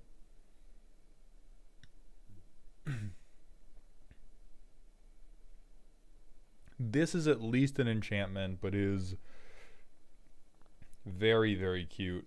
Uninhibit the Ribbit. You don't need Whitewater Naiads. Any low-cost aura worth its salt that you are playing is going to make Kami unblockable in the first place.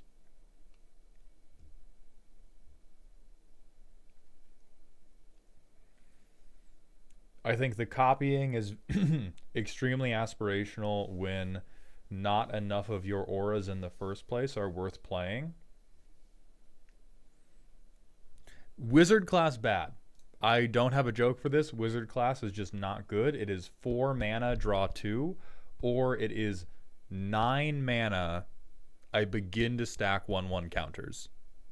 So please, please, please don't do that. Vraska joins up, at least you're going to have legendary creatures swinging out, sure. The rest of these are all fine. If we have any more of them, we should put them in. If we don't have any more in, we should have more, like, 1-drop enchantments we can put down. Yeah, like, there are definitely hands of this deck that are crazy playable. Like, if we play this, boom, Wild Growth. We'll pretend that I fixed my colors because it's a playtest. Holy shit, I'm so fucking cool. I have Kami, and now I have card draw. And I have 2 mana left over, so I have Shimmering Wings. I now have a flying 3/3 that has drained for 1. That's hot. That is a hot opener. The only thing that sucks about that opener is that we're holding up this weird, hyper-specific, like, chip on our shoulder interaction piece. And we're holding up another drain piece when we want to have these, like, frog Voltron shit going on. But, like, the rest of this stuff, if we get, like, Wild Growth, we get some type of card draw, we get some type of Voltron-y thing for Kami, cookery. So, like, 70% of the deck is cookery, and 30% of the deck is just down a rabbit hole of, like, yeah, but what if the frog also sucked?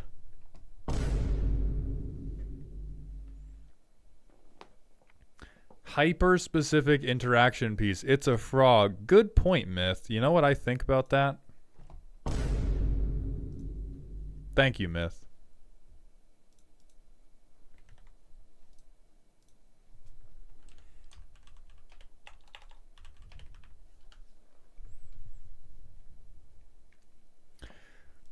Tom Kench is a bitch, but Tom Kench doesn't turn you into a frog. He eats you. Like, I think we had a theme for the deck, which was I am a frog, and then we got so lost in the sauce, we went, what What if everybody was a frog?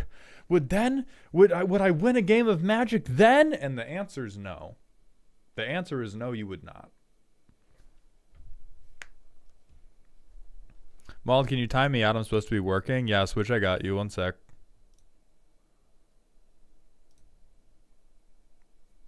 Hence Wobblet. Okay, I'll let you keep Wobblet on the He Eats You. Sure.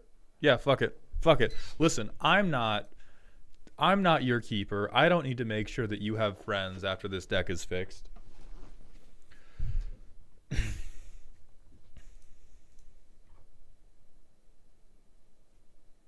Yeah, hey, we have card draw type shit. Look at this. We have wizard class instead of a ramp option.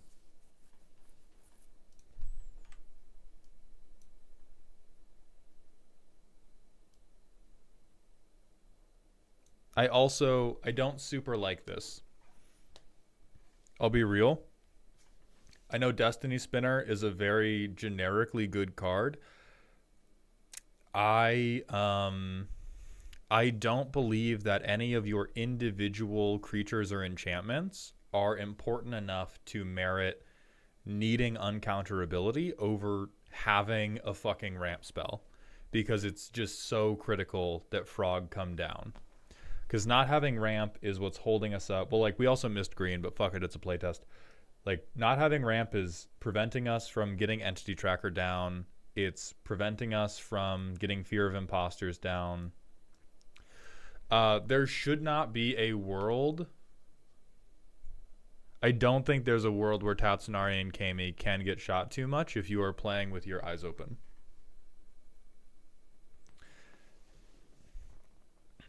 And I think if we go the Voltron route and Tatsunari and Kami have been shot too much, then the 4-mana ability is no longer killer. Like, the 4-mana activated ability is killer if we want to lay down a bunch of broad board impact enchantments, which if we go Big Frog, we don't. We want to enchant Kami a bunch, and then he's going to hit you. Which, if they've shot Tatsunari and Kami too often, all of them are in our graveyard now.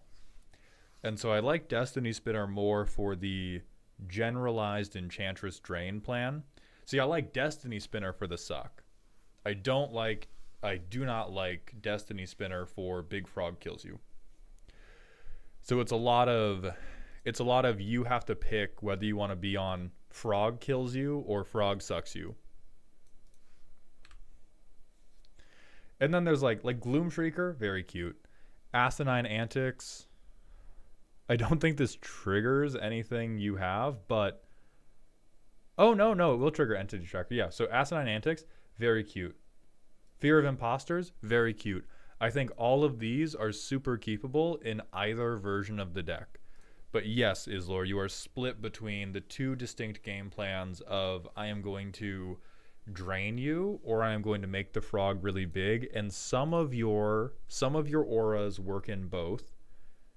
Aqueous Form and Shimmering Wings work in both. Bear Umbra is very much Big Frog kills you, and you either want more of these or you want it to be like all these, and you want to do stuff like hey, look at that. Kami is now unblockable. Look at that crazy shit. It's unblockable.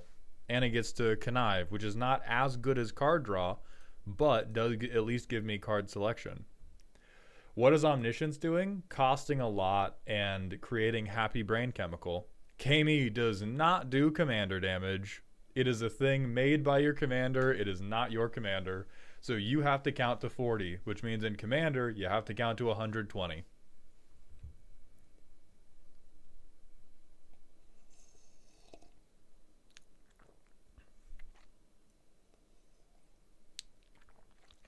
Yeah, the drain will be slowly bringing people down into Kami range.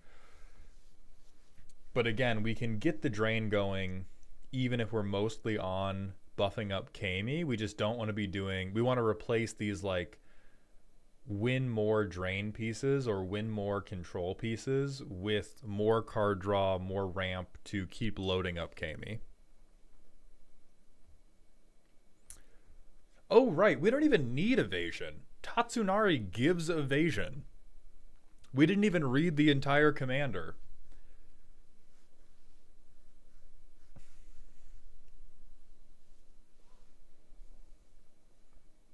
Yeah, it gives flying that's not actually flying.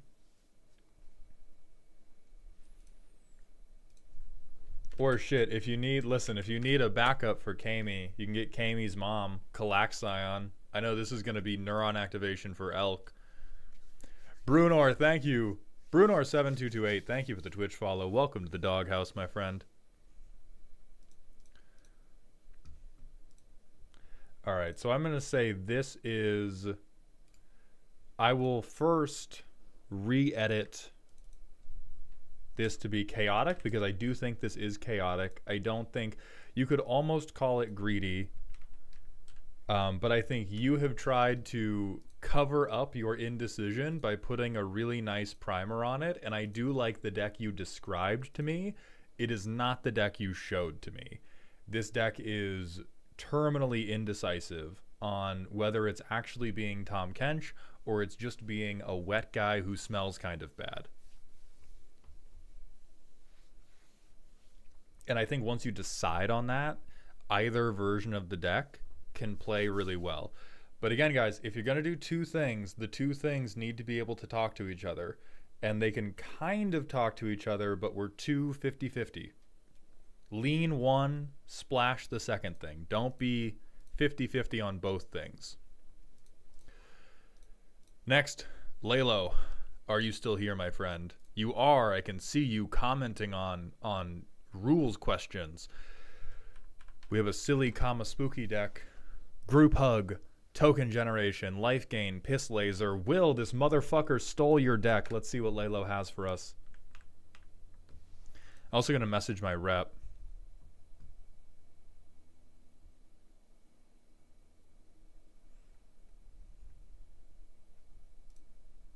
Oh shit, hold on.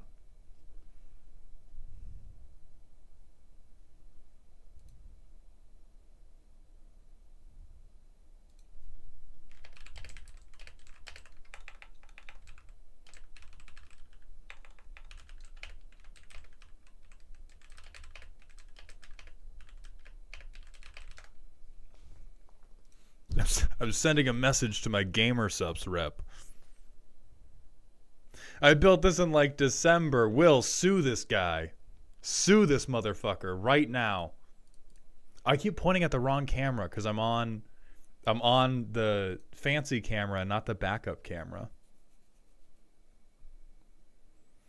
Oh fuck, I forgotten. Oh hell yeah, okay.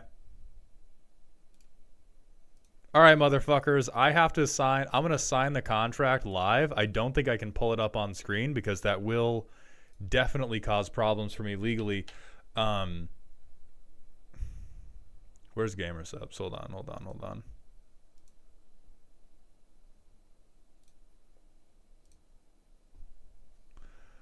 I have... Is the contract sent over, bro? Oh, sent over soon. Okay. Guys... We are now officially sponsored by Gamer Subs. I have posted the code in both chats. That should work. I do think I could add the banner right now, actually. Hold on.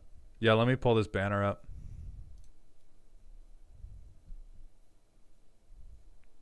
Oh, they don't have a like I need to ask them for a little like rectangular banner like my Cool Stuff Inc. one.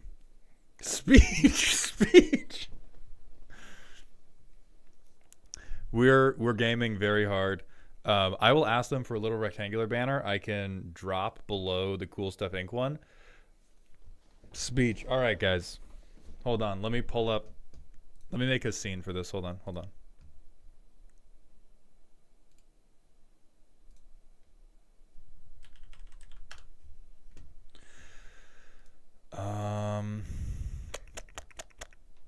Okay, it needs to be image. speech. Okay.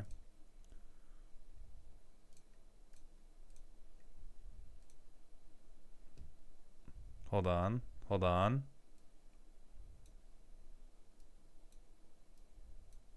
There we go. All right.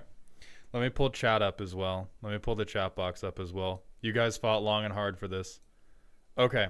Chat's here with us. 4 years ago, I made an Elden Ring parody video. Oh, I shouldn't do this one. I should do I'll say it. Little did I know that. Nope. Hold on. How do I get into the Benoit Blanc voice? All right. 7 years ago, I made an Elden Ring parody video. Little did I know that Elden Ring parody video would change not only my life, but the life of little baby Nadu. And now, thanks to all my hard work and the mental illness that I apparently share with my collective community, I have now gotten the opportunity to represent Gamer Sups live on the internet. And I now am in possession of a 10% Gamer Sups code that will allegedly make me some degree of money. I'm not sure how much. They didn't really tell me that. They just said do it. And so I did it.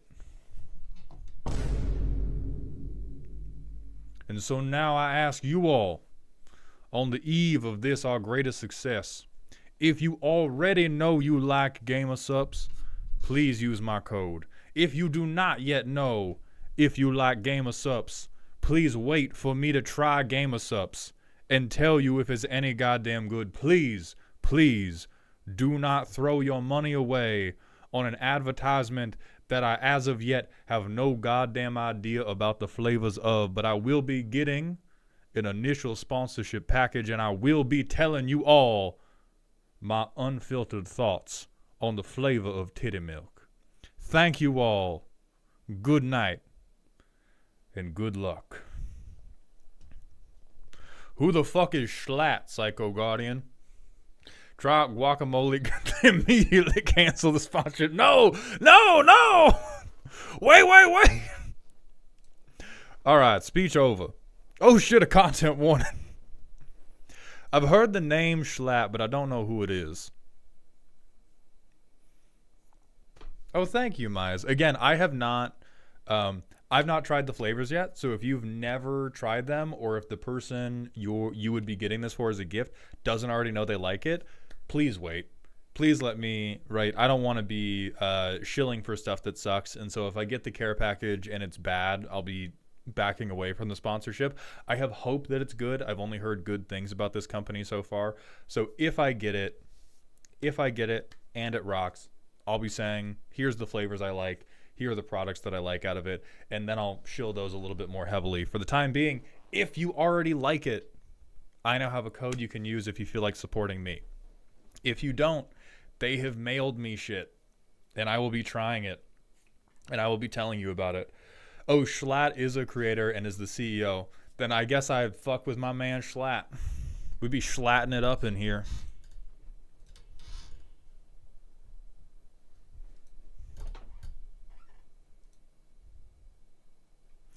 Oh, you can also, oh shit, okay, perfect.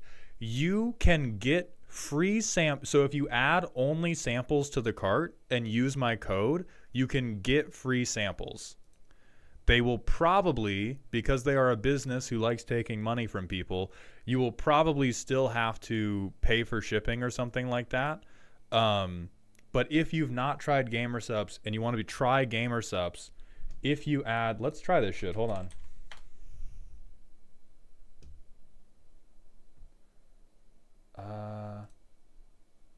Can I pick? I'm gonna pick this one for no reason. I'm super fucking normal. I'm super fucking normal. How do you find a sample? They already have free samples. What the fuck?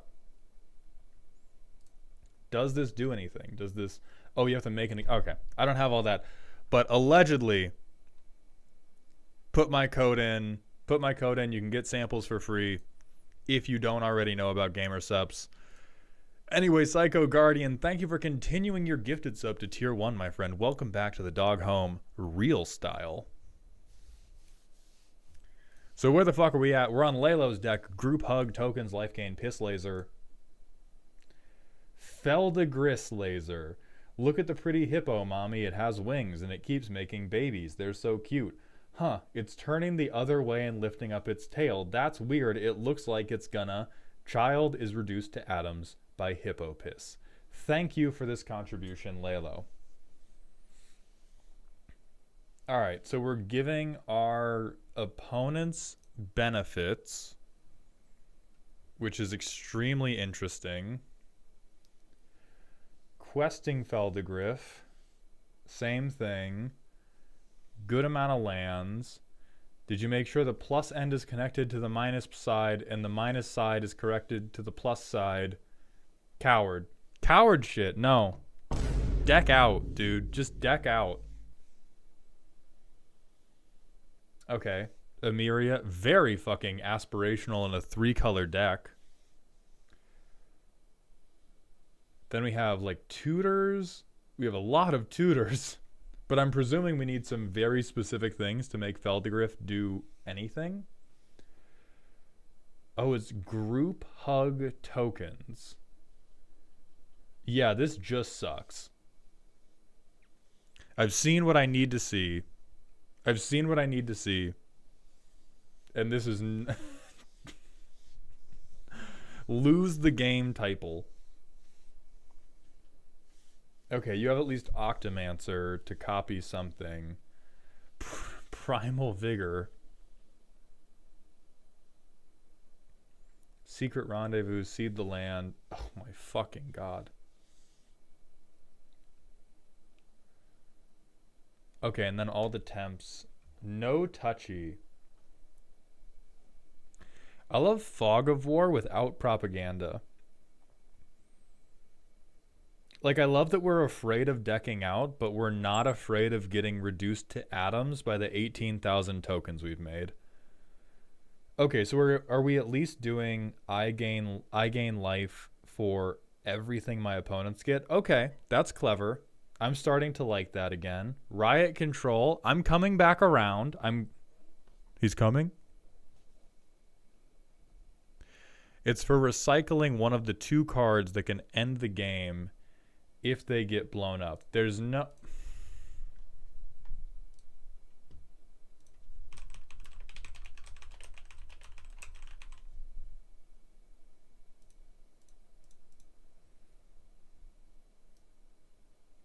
That's true. You do need Elixir of Immortality. That is very real. I definitely agree with you that we want to be doing an artifact that will just, you know, put it into our deck instead of...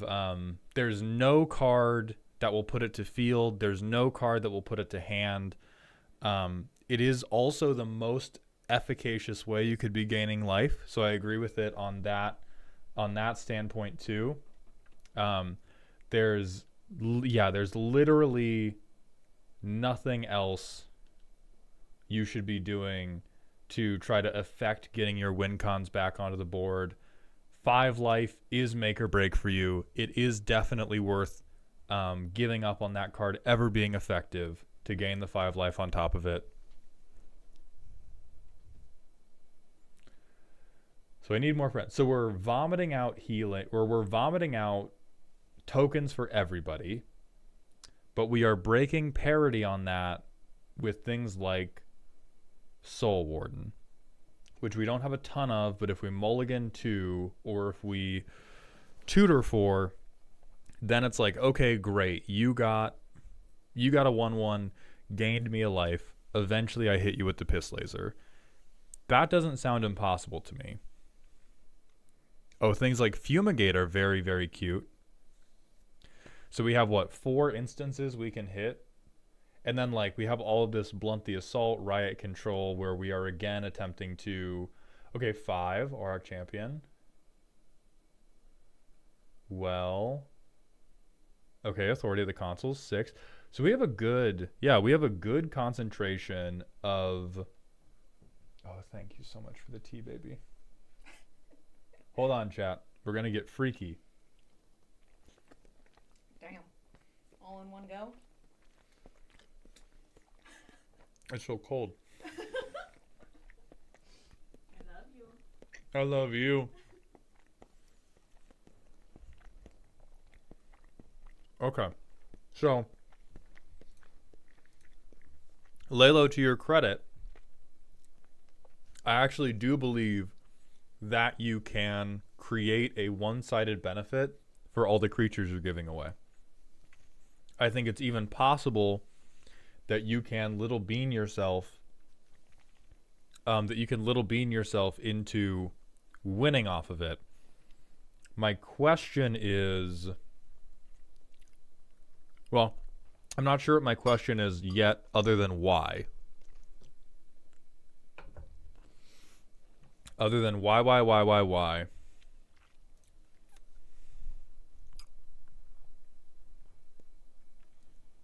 So we go Triome. We go Howling Mine. Temple Garden. We don't have enough blue pips, so we can't tempt with Discovery yet. This creature you control. This creature we control. We order. We Ariok Champion. Now we tempt with Discovery. We'll say everybody does it. So we get 4 lands. I'm just going to grab 4 because now we don't give a fuck about pips. These are all basics, but they're basics of different colors.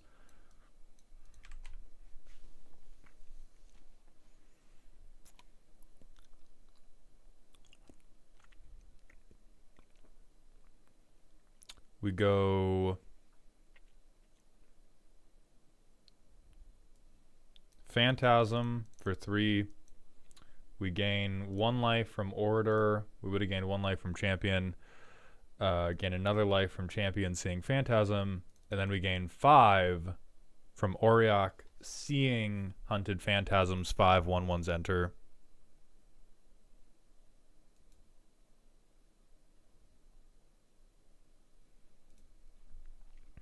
Then we play Feldegriff and immediately activate Feldegriff to give someone a hippo.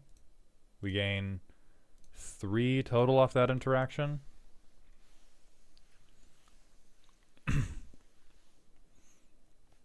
Okay. Congregate gives us a whole lot. We can Life Creed Duo. We gain 2 off these assholes. We Octomancer, gain 3, gain an extra from Octomancer, gifting the octopus. We get the octopus, gain 3 more. And then we can like Primal Vigor, and then we're kind of hanging out. Now the the big issue with the deck so far is it's turn 7, which, listen, even if bracket 2 is meant to be modern precon, I had the chance to play with some precons recently, and you would be dead on the fucking ground right now.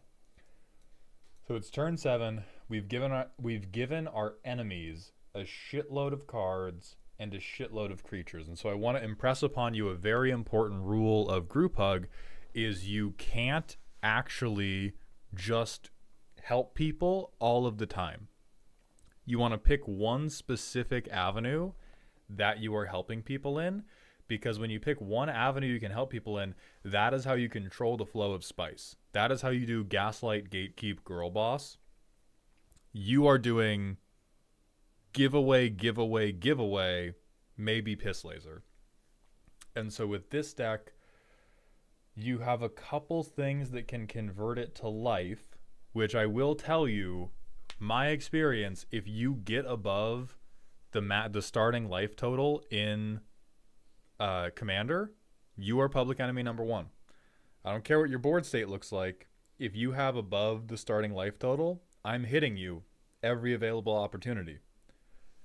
In turn 7, your best thing is a 4/6. You're probably not stopping me. And so it doesn't necessarily worry me that you're giving away creatures, because you've proven you have a lot of options to get your own benefit off of your opponent getting a creature.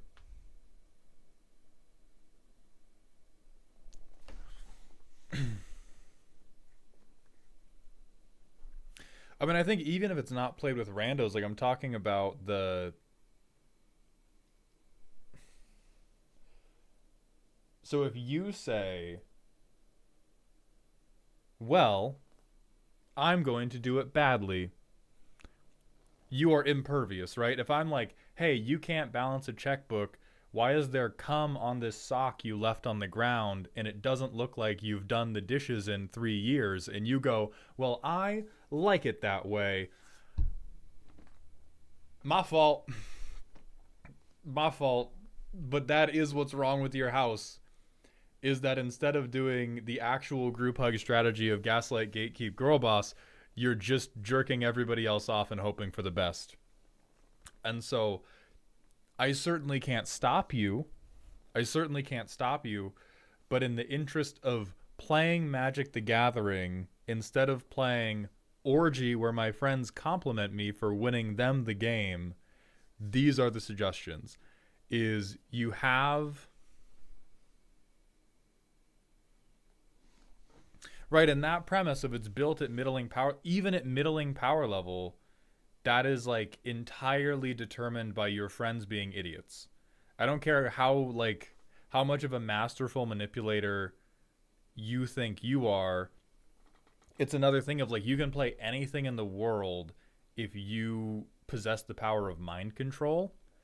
And this is a deck that relies exclusively on mind control. And so if you're like, oh, it's fine, like my friends are stupid, yeah, play literally whatever card you want. Because this shit is ridiculous. But yeah, you can play ridiculous things if you're playing against people who have not yet attained sapience. Because you do have ways to control the valves on... like at that point it's just a zoo exhibit of holy fuck, Lalo's friends are stupid.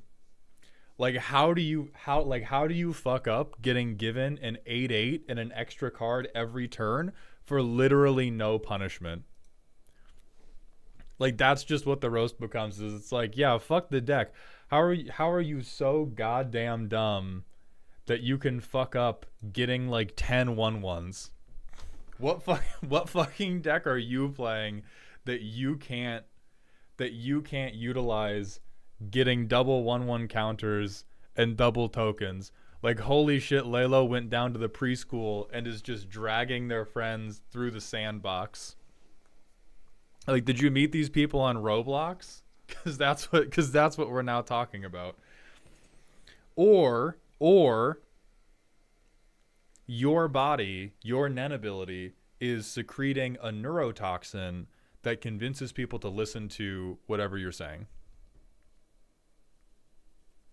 I think you're being harsher on it than is warranted, to be honest, between the amount of other removal, board wipes, and fogs combined with the high draw was controlling games with it fairly well. So that's not what the fuck I'm talking about. I am trying to speak to an archetypal issue to it, which is that your deck is well equipped to deal with all the creatures you're giving out, and the deck is very poorly equipped to deal with the card draw you're giving out. That is the core issue that we're speaking to. I already told you multiple times, I believe in your ability to deal with the tokens you're giving out. Between Octomancer, between Ariok Champion, and between the 5 other versions of Ariok Champion, I believe in your ability to give away tokens. I don't believe in your ability to give away cards unless the opponent's decks are unrepentantly bad.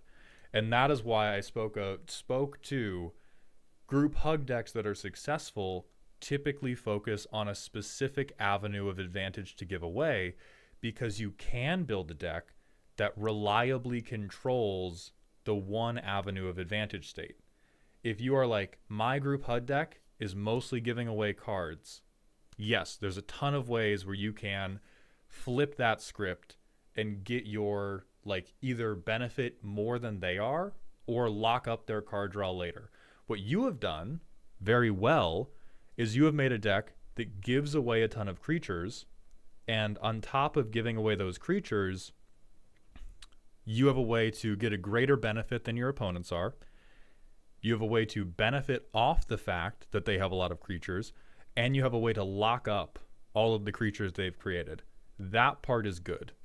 The part that worries me, which if it works in your playgroup, it works in your playgroup, but like plenty of bad fucking things work in your playgroup, and I can't make a judgment about you for that. I can only make a judgment about your playgroup for that. And the thing that is a glaring weakness is you are giving away a bunch of cards you have no control over.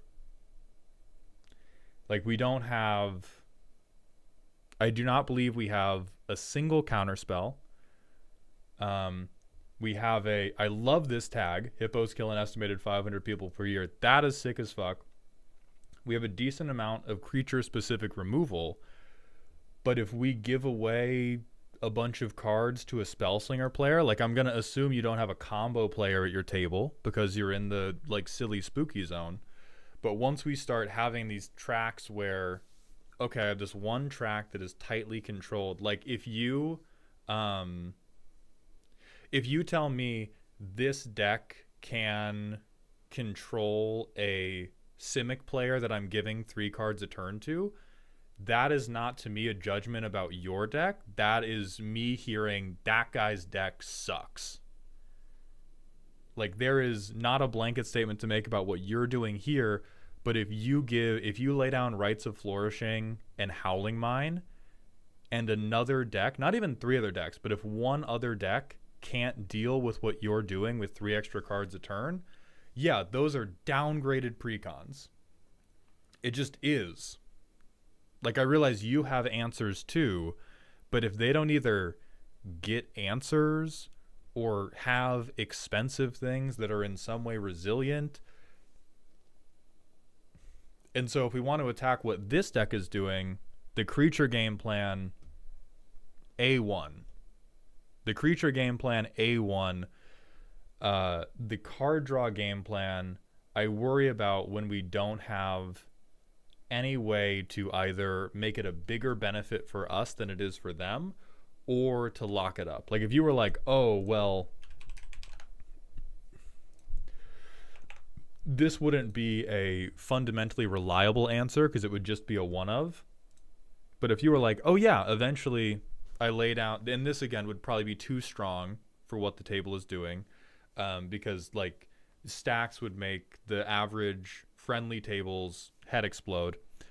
If you go, oh yeah, eventually I'm laying down a Narset, and that's how I'm preventing the table from just chucking like 12 cards a turn at my head. Yeah, I believe that. Because this is just the card draw version. This is just the card draw version of what you're doing with the creatures. And so I'm not convinced that your group hug stuff should be extending. Like, I'm either not convinced that the group hug stuff should be extending to the card draw, because we don't want to be playing Narset in the deck. Like, I'm not even advocating for this, but I'm saying... because we don't want to run this, it's a less good idea to be like, I'm the free creature guy and the free card draw guy. Oh yeah, or even like the lightest...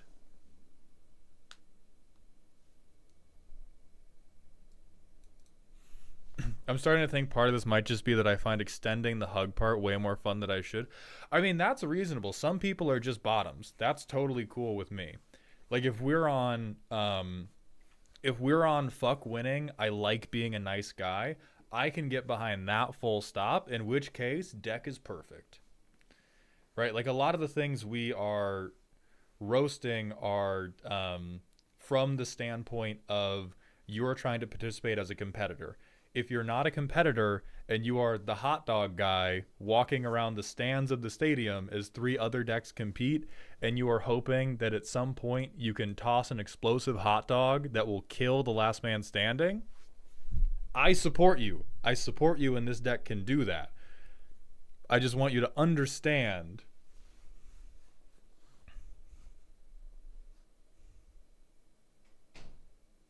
I just want you to understand that you are hot dog man. Oh, Gorbash, I think they already understand that. They've said that this is a group they play, or this is a deck they play with a dedicated friend group rather than bring it into Gen Pop, which I agree with. Like, this is a, I think this is a like 1 out of 10 Gen Pop deck, and I can believe that it is a 9 out of 10 or a 10 out of 10.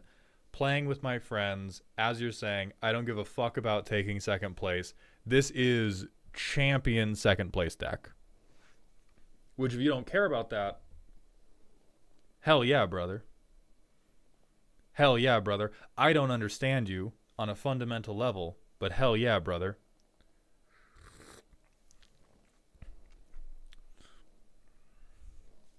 And so for that,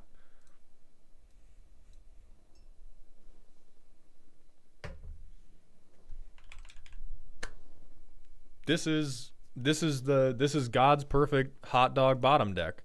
Is second place is fine. Sometimes, if I'm able to gaslight hard enough, the hippo's gonna piss on you. Sometimes, Rites of Flourishing is gonna give everybody enough card draw and land drop that the hippo doesn't have enough piss in their body. But I can, like, even if I cannot empathize with that, I can intellectually sympathize with, okay, I understand that make happy brain chemical, yeah, but like this is the play.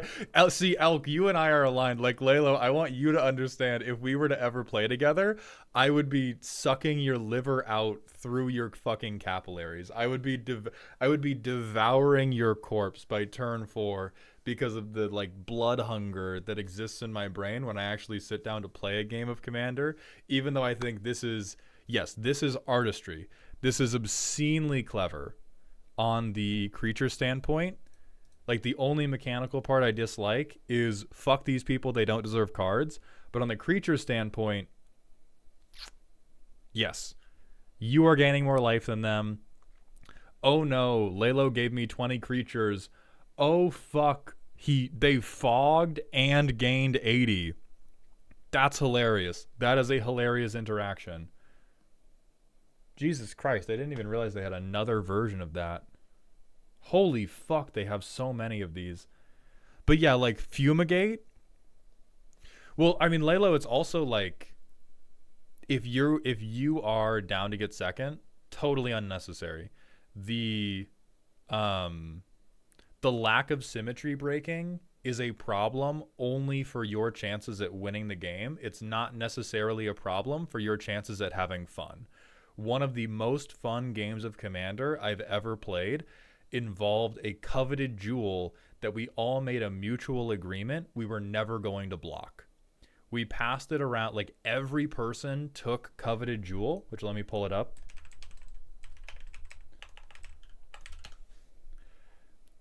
Every person got this card every single turn, and we went, fuck it, we're doing a bit. It's silly. And that game, I totally abandoned winning. And so if in your mind you're like, winning totally secondary to me doing this like friendly neighborhood hippo bit, then it's like, yeah, the card draw doesn't need to be restrained, because like breaking symmetry is a thing for try-hard nerds. Then yeah, like if breaking symmetry is a thing for try-hard nerds in this deck, then you can keep the card draw, because what this is going to do is it's going to keep the gas pedal down on the game. Like, because you've done this, the game is going to keep moving at a really rapid pace. And so you were just like, I'm the fucking vibes DJ. I am the vibes DJ. I'm trying to keep the party going. Even if I get killed by a gigantic octopus, then keep the card draw. Although I am going to echo Elk. Yes, you should add this then. In that case, let's get really crazy. Let's get even greedier. And let's add coveted jewel. And then wedding ring. Then you can like kind of break parity, but it is really cute. Marry the hippo. Then you can call somebody a furry. Then you can call one of your friends a furry.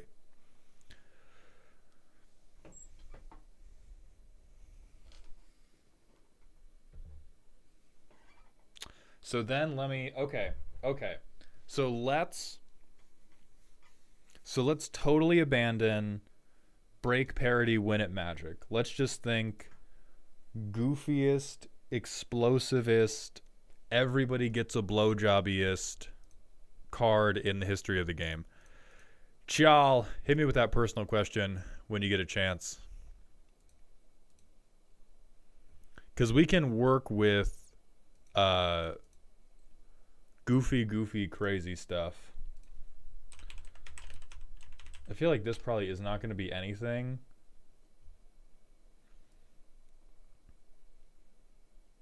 This is probably too much because this doesn't contribute to anything we're doing. Let me... Here. Let's go to the zoo.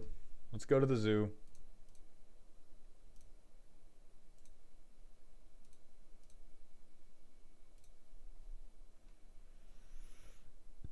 Favorite Gamer Subs Cup. I will check. Okay. Group hug.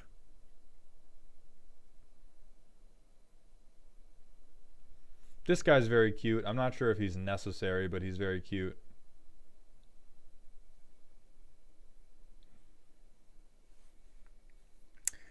I will say, I've played a game where Círdan the Shipwright resolved, and this game was fucking ridiculous. Now, this does make the deck. This fully abandons...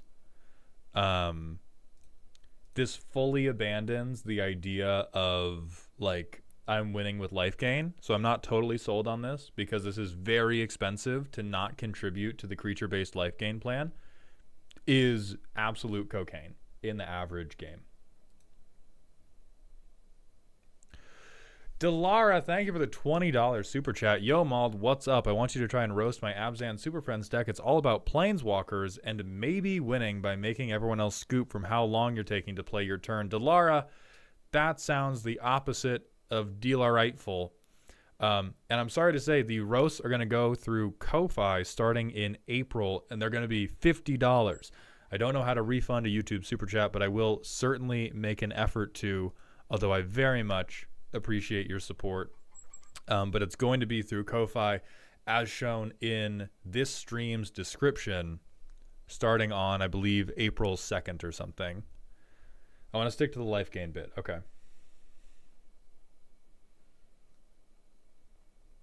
You could do Selvala. It's not a lot of life. It may not, this is again, might be too soft for it, but will do some degree of life gain.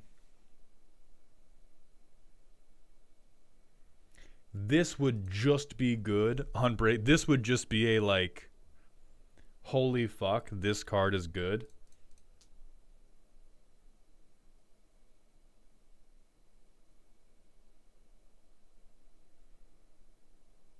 Okay, hold on though.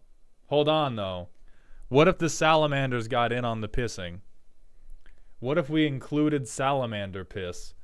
So end step, each player with the fewest creatures makes a 4/3, but all your stuff has protection from the salamanders. What are we? Yeah. We cookery? Cookery? Cookery. Okay, we put this guy in. Yeah, all right.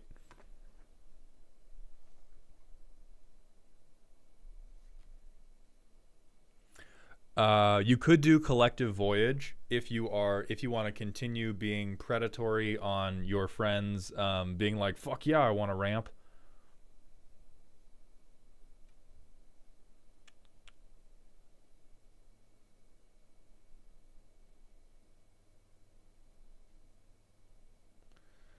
Master of Ceremonies is more like blasé, generic group hug.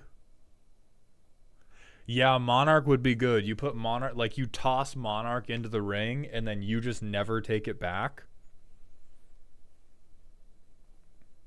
Very, very high potential.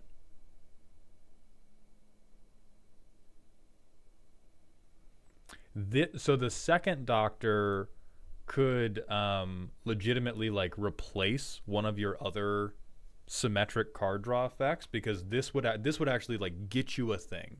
Right, it gives everybody card draw, but it actually creates a hard rule of they cannot hit me or my lovely little hippo square in the head. So if you have anything else that is giving out symmetrical card draw this expensively, or even near this expensively, second Doctor could be a useful way to get that card draw out and snatch a fucking benefit back.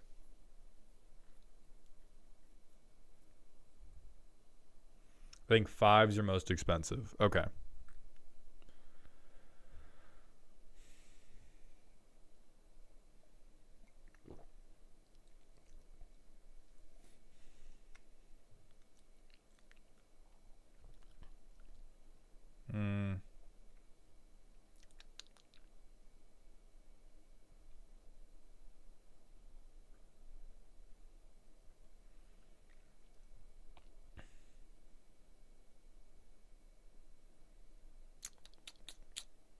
Hey, yo. I don't even know what this does, but I'm distracted. Oh, no, don't do that. No, no, no, no, no. No, no, no, no, no, no, no, no, no. Homunculus Horde. Now, I don't want to sound crazy, Lalo. Homunculus Horde, we might put another just straight up good card in the deck. If you do have all of this, I'm going to honk with a ton of mana, or honk with a ton of card draw for everybody. You would benefit much more from that card draw through Homunculus Horde, and it would pay into the life gain thing because you would get these like infinitely replicating creatures. This would be another, like, again, slightly more tactical way to replace your currently symmetrical card draw. Another way to defend yourself.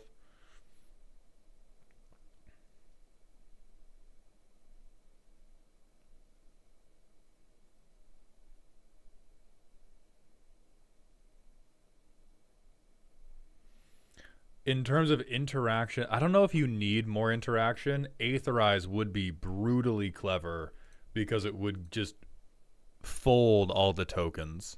It would just fold all the tokens in half.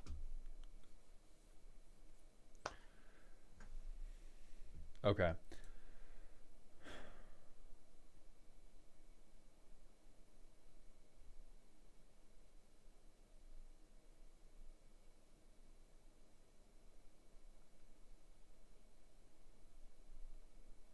I think that's probably the end of the early ones. Yeah. Board wipes to give relevant benefit makes sense. But I think you can make those little handful of changes and then just be like, fuck it, it's all gas, no brakes, whatever happens, happens. How much for my deck to skip the queue of other people's decks for roasting? So, Delara, we talked about that earlier this stream. It is a joke number, but we set a number. It is $500. Lalo, I'm glad this helped. I'm glad we could reach an understanding on what your goals were and get to a point that is funny for everybody. But yeah, for Delara, since the queue is we set up the monthly queue at the beginning of every month, if you just want to go on demand, that is a clean fucking 500. We also have the mid-roll demons back. Next we have Zenorum and Cyborg. So are Zenorum and Cyborg, are you both still here? We're going to hit a manual ad break and then get into y'all's roast. Hell yeah, Cyborg.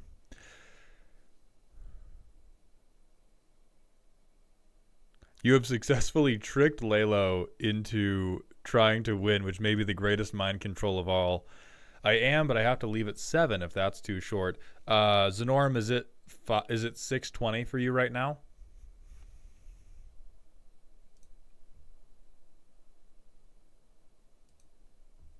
Okay. Then Zenorum will do you, then Cyborg, and Cyborg, we will not move you today, on my honor. If I ever win the lottery, the stream is becoming Elk Deck Stream Rapid Fire $500. Elk, it's just going to be me yelling, I hate Philia. I hate Flicker. Stop flickering. Stop. Please, God, stop flickering. Stop flicking the dog.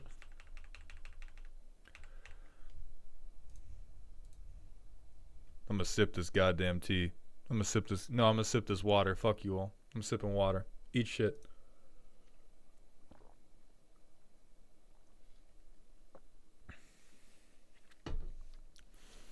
We're gonna figure, like, we gotta get Elk into full-time content creation and get them rich enough that they just spend $500 for me to be like, go fuck yourself.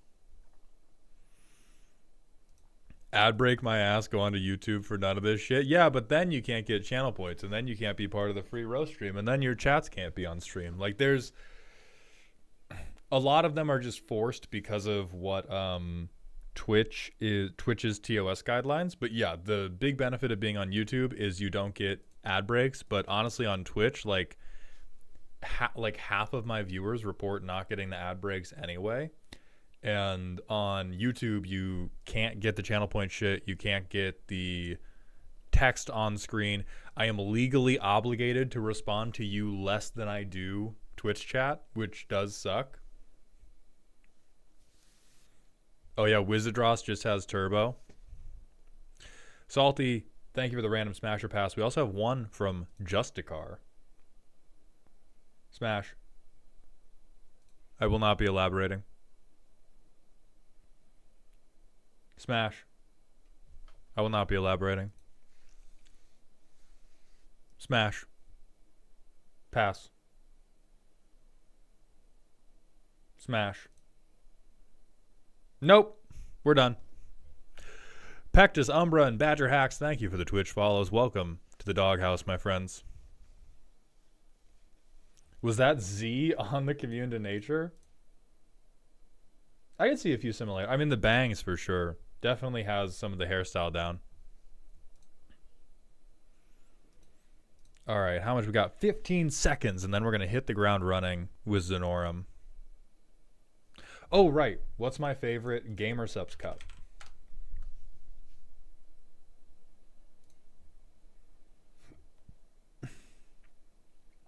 So I'll be honest, you guys. As much as I like the shit postery, I don't know if I'm going to be selecting any of the, like, crazy, horny... I don't know if the horny thermos, if the goon thermos is where I want to be. That's kind of cute. All these are sold out. That's very cute. The Gooner Goblet. Yeah, I don't know if I fuck with the Gooner Goblet. Do they have creator cups? They have pay money wubbies.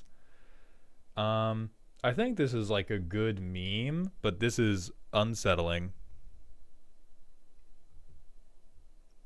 How do I remove my subscription over having to be reminded this website/product exists?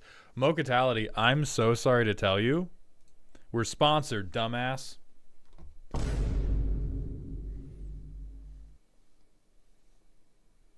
Shit came through 30 minutes ago, so you will be reminded at times. 17th Sophisticate, thank you for the Twitch follow. Welcome to the doghouse. Waifu Archive. Oh my god. Yeah, these are insane. So I don't think I have a clear favorite. None of these are like crazy good to me. The internet historian situation. What is the... Oh my god. What is this? Okay. Yeah, we won't get into it right now. Tell me about the situation later. I am not online enough to know what you mean. Ratfan69, thank you for the Twitch follow. Welcome to the doghouse, my friend. And without further ado, let's do Zenorum's deck.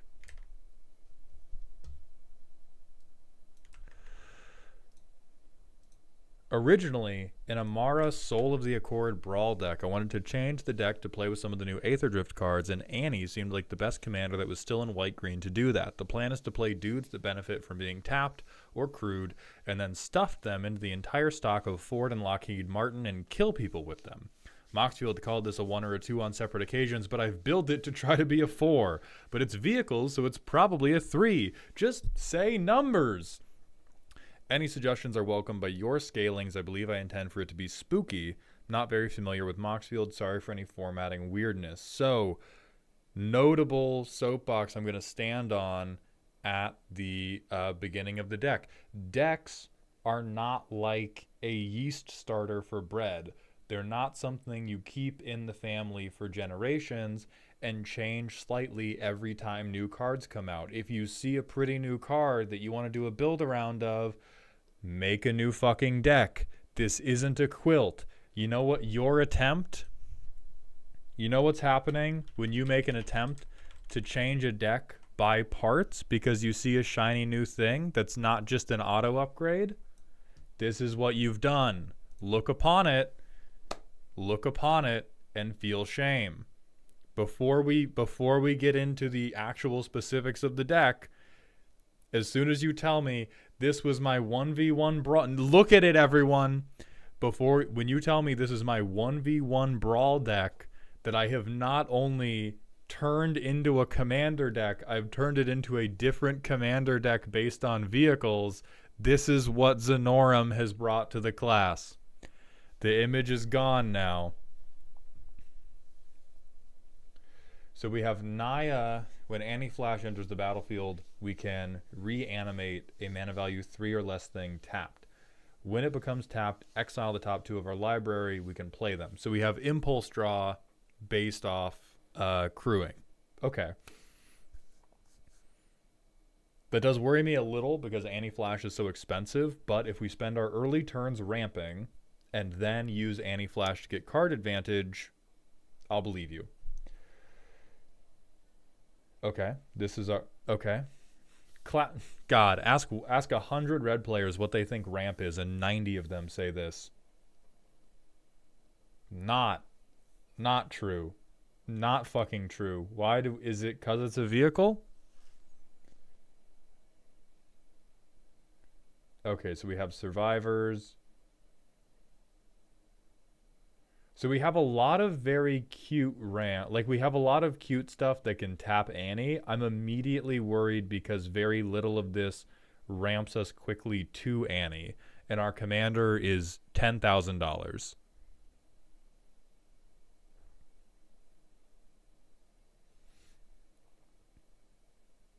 Okay, 3 mana rock, but says vehicle, says Ford on it. So I guess that's good enough.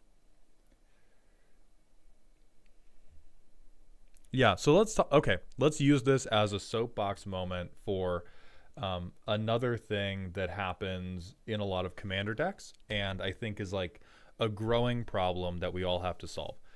The pinnacle of a commander deck you love is typically a thematic deck. If it's a mechanic you're unfamiliar with, you might love it for being a really good mechanical deck because it makes the happy brain chemical to see the loops work. For the most part, we all have themes or characters we really want to see brought to life.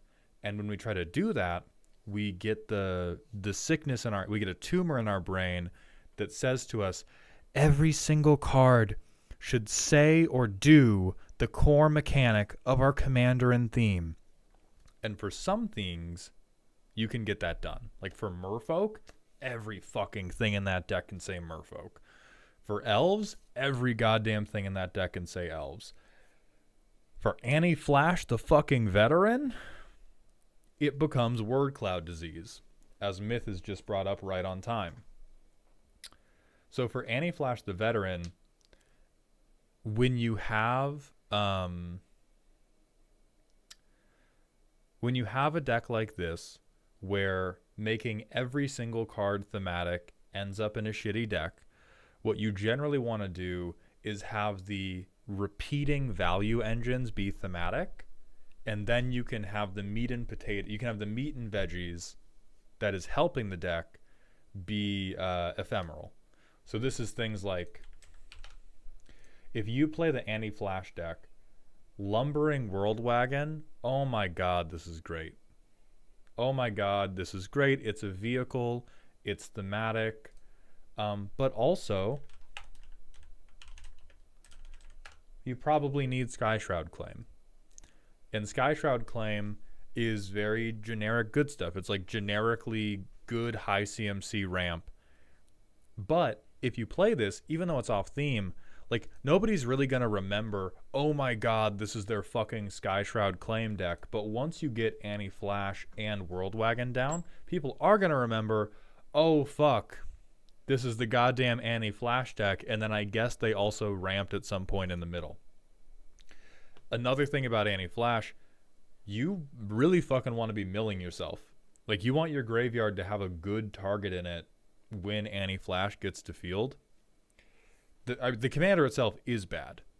Alec, man, I think the thing that is incurable about this deck is not the word cloud disease. It's that Annie Flash is a shitty card.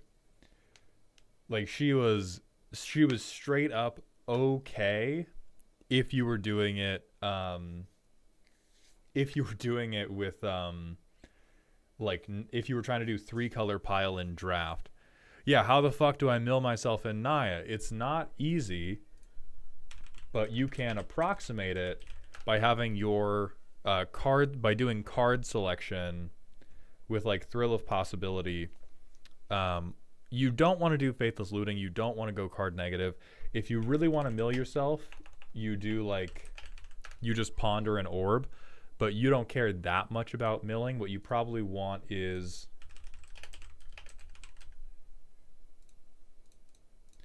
there will be some green cards at least.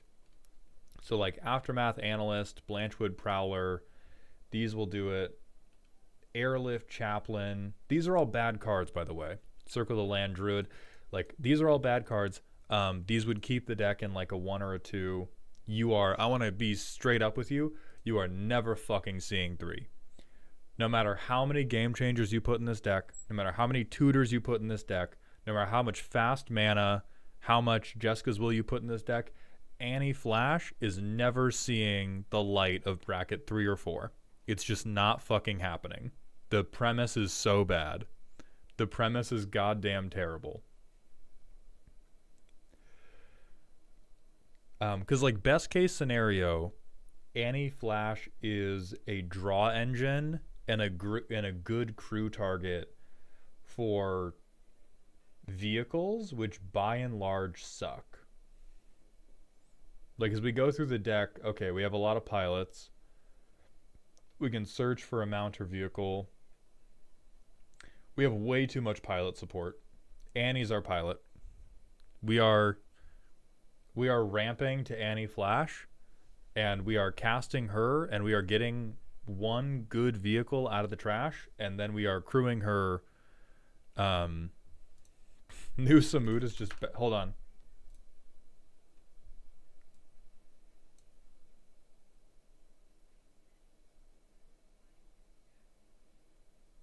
Yeah, welcome to the fucking patriarchy, bro. Welcome to the fucking patriarchy. They made a 6-mana Naya commander, but it was a dude, and then just did better than Annie Flash does.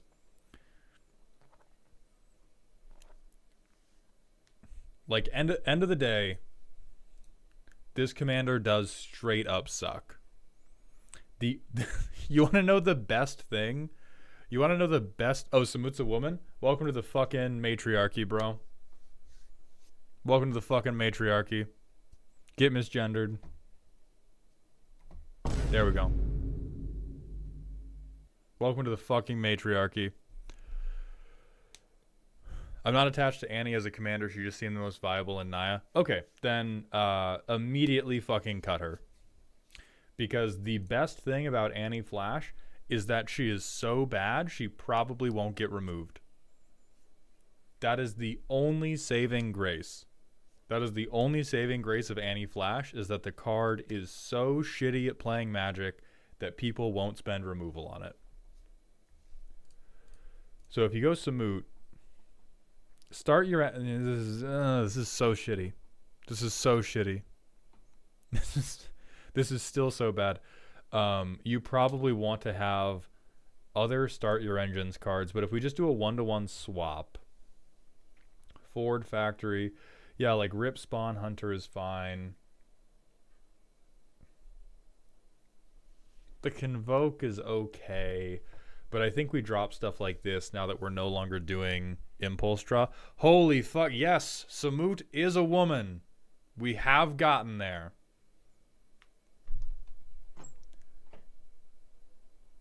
Glimmer Seeker... I think this is like too cute. This looks like you pulled it out of a booster box rather than pulling it out of like your brain or something. T'Pala. Like, oh god, this is so bad. So can we talk about why we want to be in Naya? Like, what were the cards? What were the cards you want to play with that convinced you to have this be a different deck? Because this is why I say it's the Full Metal Alchemist Chimera, is because we've gotten to this point where it's just all this shit. This is just a bunch of shit that says vehicle on it sometimes, and I cannot identify what is like so dope about the red cards that we're like, fuck yeah. Right? A 3-2, we're on a 3-2 that makes a vehicle unblockable. You know what does that? Flying. You know the last time I saw a reasonable amount of flying blockers in Commander? The Tarkir Commanders, because everything was a goddamn dragon. The pilot support was all in red and the new red vehicles. Okay, so pilot support being in red, that is a fucking lie. Like, there is pilot support in red now, but the other colors have more than enough pilot support. So what are the new red vehicles?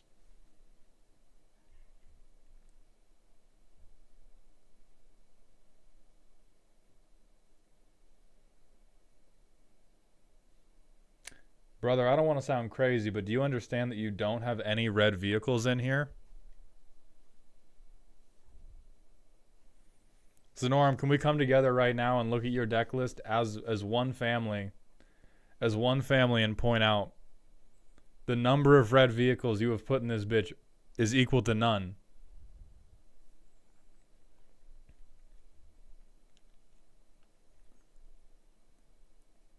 Are we doing... I think they got cut at some point because they were so bad. So even the reason we did all this, we cut it because it was unfathomably bad. In a deck where we kept Annie Flash the Veteran, we looked at the red vehicles and we were like, can't do it. Zenorum, you know what I'm going to say. You know what I'm going to say, bro. Grab a fucking shovel, start digging. We have to put this deck in the grave. If you want to make a vehicles deck, we can start from square one with a new theme. Elk has passed you a Caradora deck that works. Like, if you want to do red-white pilot support, we could try to do something with Depala. You could try to do, like, I don't know, dwarves drive cars dangerously because they can't see out of the windshield. There's something there. There is some type of Depala is my commander. This is a list that runs Magda but fair. And then you could be like, yeah, dwarves drive cars dangerously because they don't have booster seats.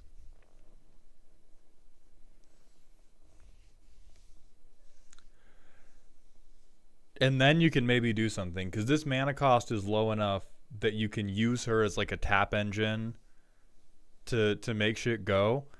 There's enough white vehicles that have relevant text on them that you can get something cooking. You know, you get Parhelion, Greasefang stuff. Thematic 7 dwarves deck. True. Let me put on my 9-inch driving heels.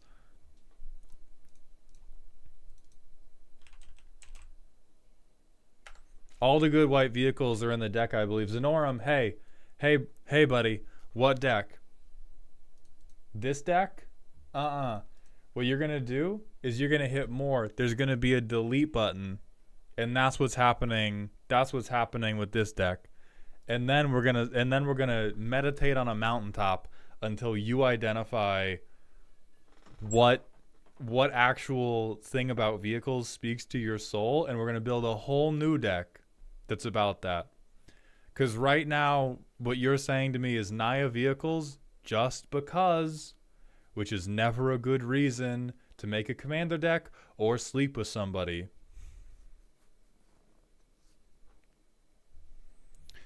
I mean, Elk, that's not a hot take. We just don't care about playing good Magic. We care about being silly. We care about 5' nothing Mad Max over here.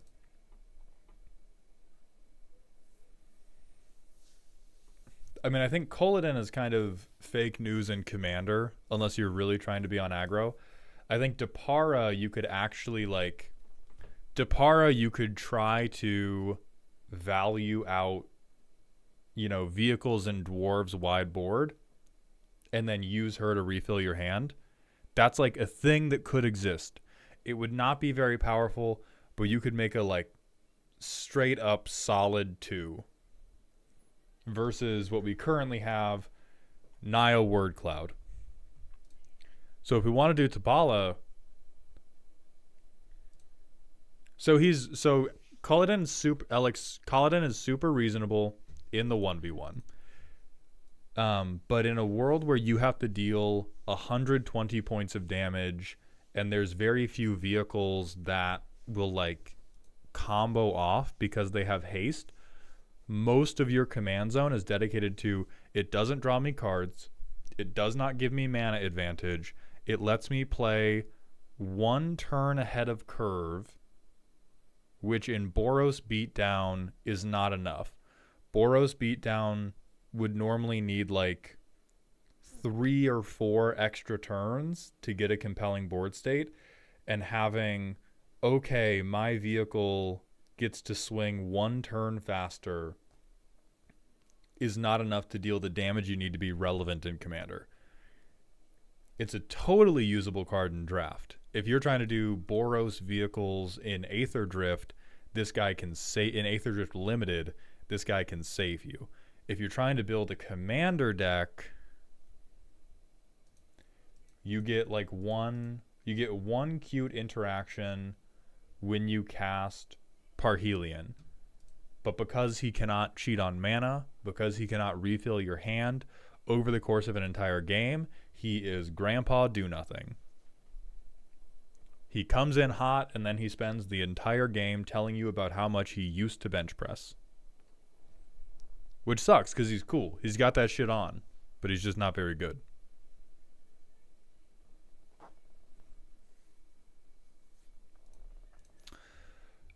So based on what you've told me so far, Zenorum, I'd recommend T'Pala, and I would do Dwarven Mad Max. I think you could get some shit going there if you want to check out the Boros pilot support, but I think right now you're trying to make the deck do too much. You're trying to make the deck be your Amara deck and be this Boros pilot support deck, which is fucking exactly the Chimera flashbang I hit you with earlier.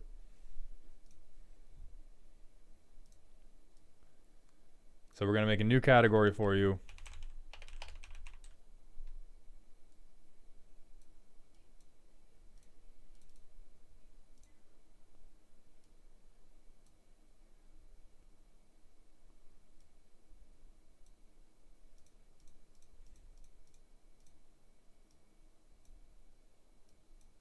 Hold on. We're getting there. Oh my god. There we go.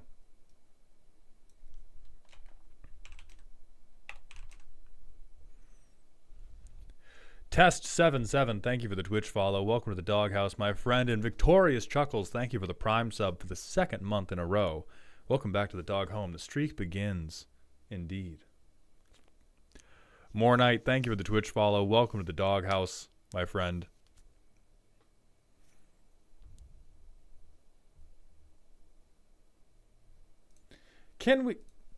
Elk, can you let the deck be bad? Is this flickerable? No. Good, okay. This is fine. I unironically like T'Pala more. I think it depends on how cute you think dwarves are, but I, no fooling, legitimately like T'Pala more.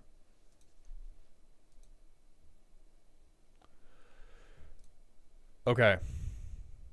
Now it is time for Cyborg. Why not just start your engine's legendary Naya from Aether Drift?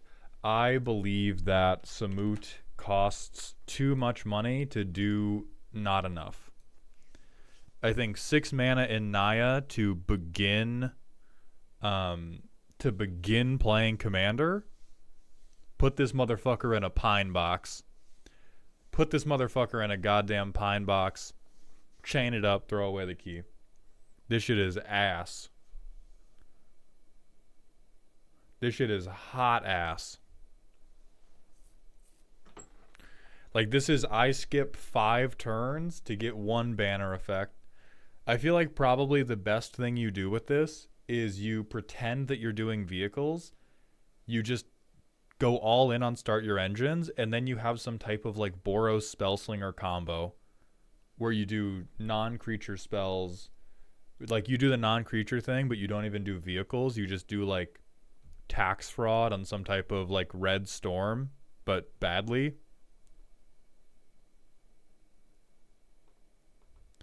I think you're racist against Samut because you had the gall to be a planeswalker in the past. That's not true. I've kept playable Samut in my Henzi deck for a really, really, really, really, really, really, really long time.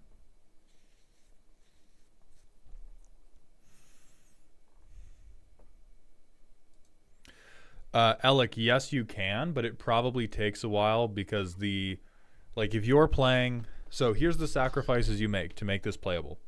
Either you don't get to start getting your speed up until you've gotten 6 mana, at which point someone can just shoot you, or you're playing every Start Your Engines card that they released with Aether Drift, in which case your deck is bad. Many of those Start Your Engines cards, other than like Muraganda Raceway, most of them are just straight to draft skips.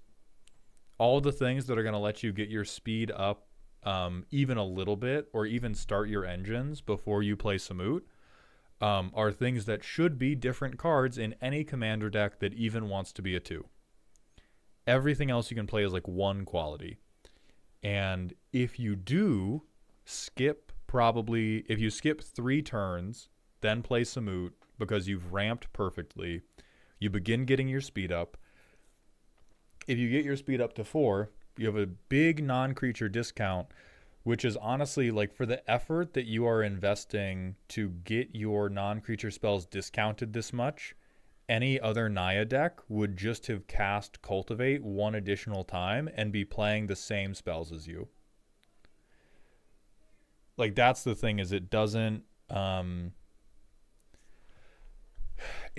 do anything in a way that is better than other non-creature spell focused decks, and it doesn't even do it in a way that like feels particularly different. If the mouthfeel was significantly better, that would kind of be an angle to follow the card on. But like, it doesn't feel cooler and it doesn't do it better.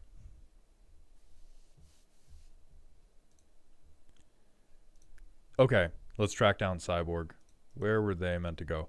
They were meant to go Sunday.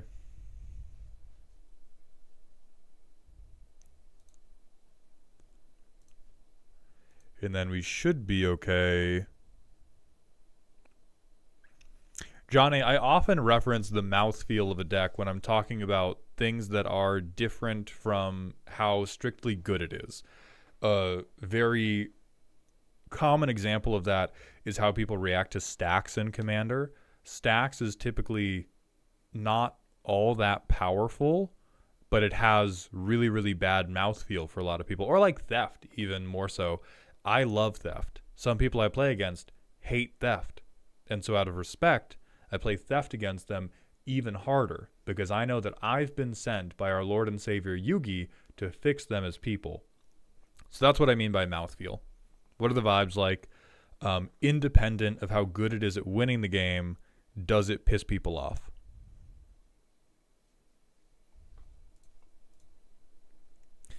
All right, so Cyborg, I'm going to ask you to sound off, please and thank you, to make sure that we're not skipping you. Theft tells me if I built my deck too good. Yeah, if you got mad at Theft, build a less greedy deck. Please and thank you. Bassist Requiem, thank you for the Twitch follow, my friend. Welcome to the doghouse.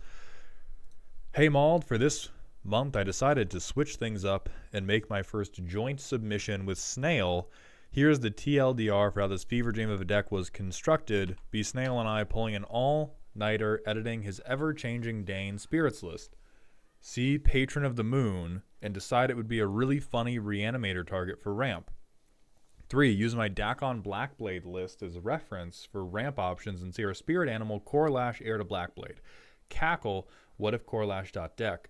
Turns out Patron of the Moon is a cracked combo piece. Who knew? This is a janky Esper landfall combo list aiming to make the ever-changing Dane into a copy of Corlash heir to Blackblade, then repeatedly discard Corlash to his own effect to ramp all the swamps out of our deck, which will then give us a wide board of zombies, cats, and landfall triggers. Make Dakon and by extension the Dane itself into a big meatball, or drop Patron of the Moon and pray.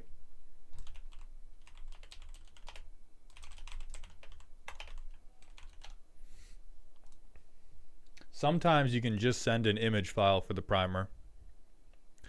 Sometimes you can just send me a JPEG and I will get all of the same information. I don't know what the fuck any of those words mean, but I know Veggie Wagon has made a combo video out of at least one of them, and I am truly sorry to everyone who is about to witness whatever this deck is happening. Also, Zenorum, thank you for the 1,000-bit cheer. Welcome to the dog pile, my friend. Have a good day. I appreciate you so much. I don't know if it means they fucking cooked, although they may have huffed some Pam. Okay. So we're sacrificing... We can sacrifice heir to Corlash to ever-changing Dane to make... ever-changing Dane heir to Corlash. And then if we get Corlash back into our hand, we can discard him to the ever-changing Dane's effect to ramp out swamps. So how are we getting heir to Blackblade from our graveyard back into our hand?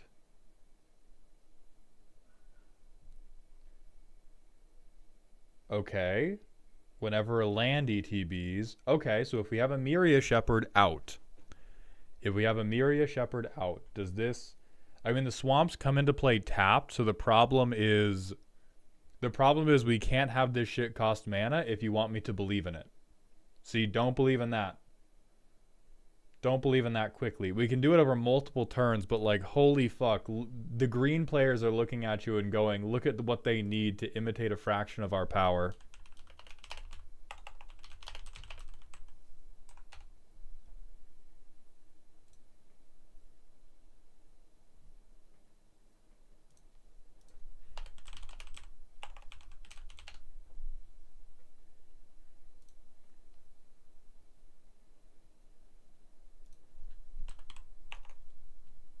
What was this?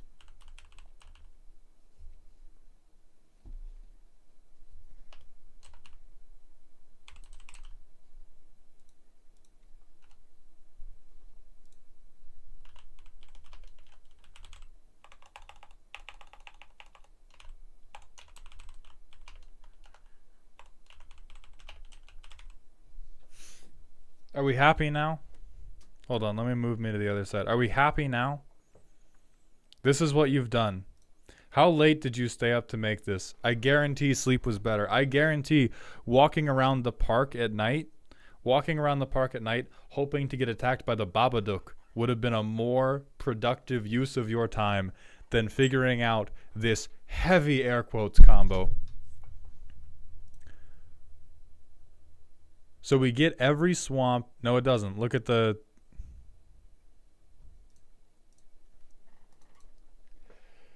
So heavy air quotes, but if we get a Myria Shepherd out, we get every swamp out of our deck, which, looking at your land base, is like 5, bro. How many swamps did we put?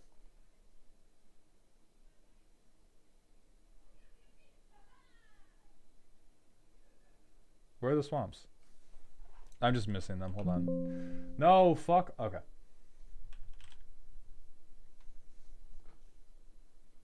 14.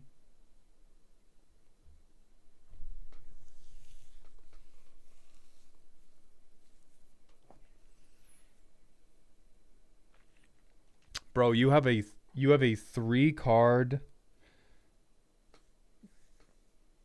You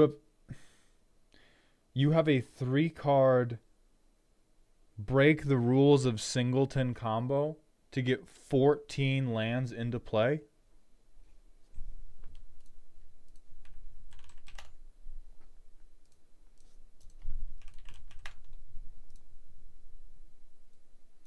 These people have taken your shoes. These people have taken your fucking shoes. It is funny if you like to watch children fall over, which I do, but not if I am the parent of said child, which is what I am.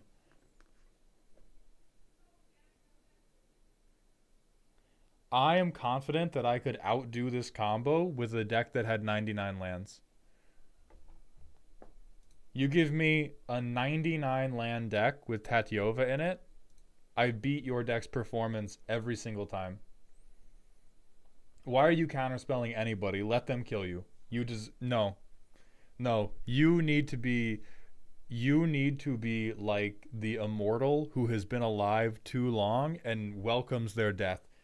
This is an art piece. This is unplayable dog shit.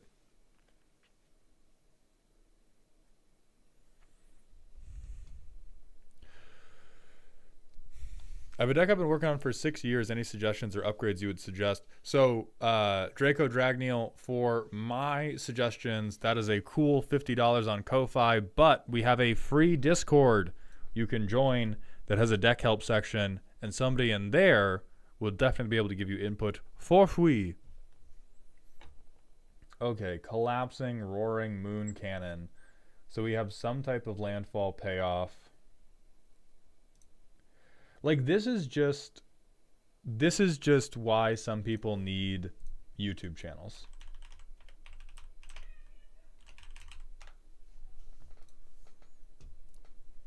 Like, every short, none of these matter. None of these matter. But they're great to make YouTube shorts about. This deck, tremendous YouTube short. Does it play Magic? Fuck no. Fuck no, it doesn't.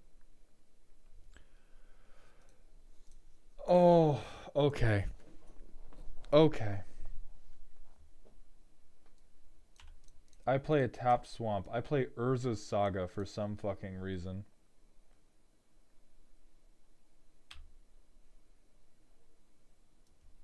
I play another ETB tapped land because I hate myself. I don't know. Do I have Soul Ring? No. Amulet of Vigor. Whatever. Who cares? I'm floating a colorless, dude. My heart is empty. I play my commander and I bounce the land that won't enter tapped.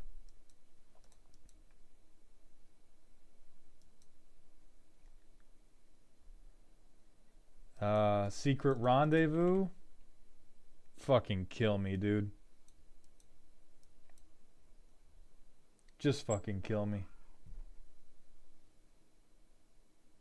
Fuck Takanuma, I guess.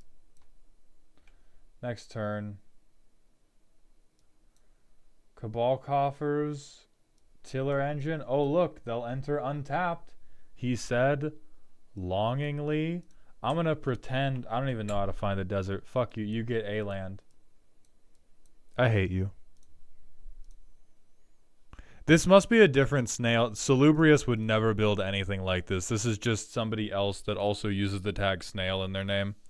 No. Not the snail you all are thinking of. This is just somebody else in the Discord named Snail that has a galaxy gas problem. Wonderland, the submissions are no longer on Patreon. The submissions are moving to be Ko-Fi exclusive starting in April. We can cast this, right? Who cares? I draw 6.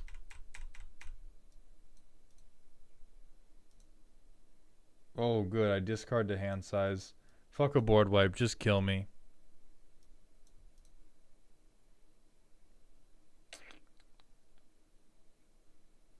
Fuck this guy. Just kill me. What combo did we have? What Oh, buried alive tutor. Sure. We'll keep buried alive. Sure.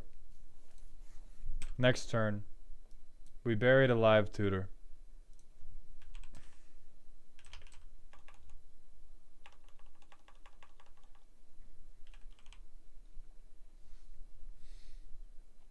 Then go infinite with patron.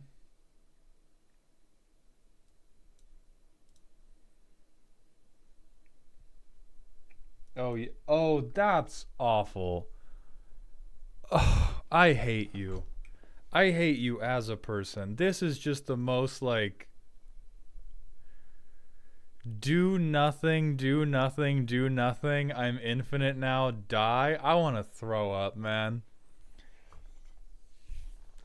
Is this deck meant to compete with NyQuil to put people to sleep? Because then you have a chance. Then you've cooked something. If you're trying to cook up a NyQuil replacement, I am with you.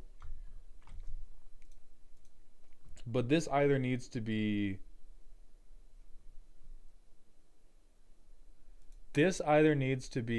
infinitely better or chucked into an incinerator. Cuz you're on nothing I do matters until I kill the table. Right? Like we can't spree this yet. We can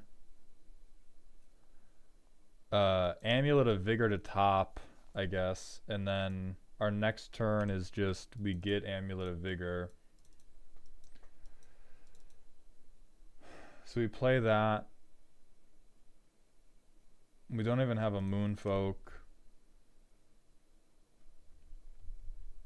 So we can transmute for 3, but I have no idea.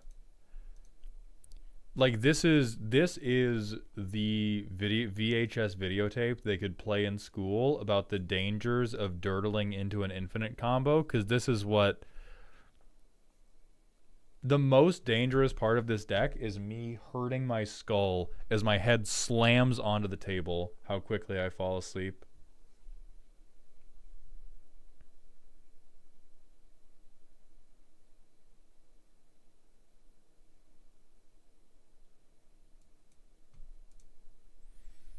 Okay, I transmute this. Turn 6, I've continued to do nothing. I play Tameshi. Turn 7, I continue to do nothing, but now I can cast that.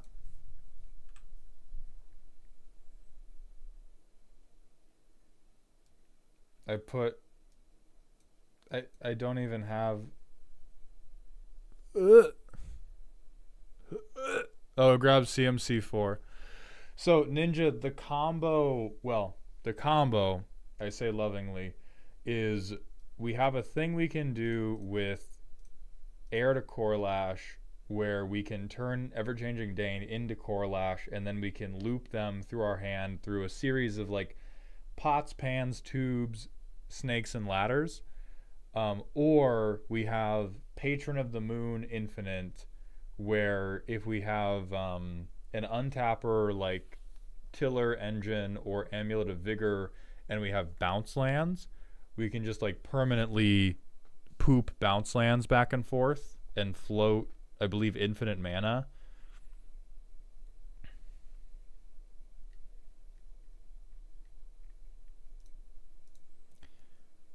Yeah, this thing either needs to be just totally fucked up with tutors, or you have to reduce it to ash.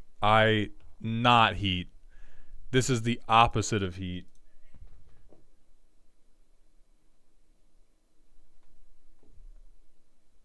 Because there's nothing worth interacting with until the point you've won the game, but it's so bad at winning the... Okay, Giga Heat, thank you. Thank you for that contribution, MLP.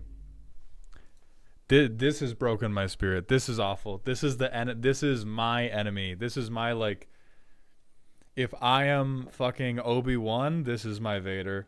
This is my the ancient enemy I have known since the moment I emerged from my mother's womb. You are not cooking. I give you no points. I hope God has no mercy on my soul. You have lit a match in the middle of a field full of manure and attempted to submit it to Iron Chef. I hate this. I hate every part of this. What if this deck is a joke, but the punchline is what if tapped things were untapped?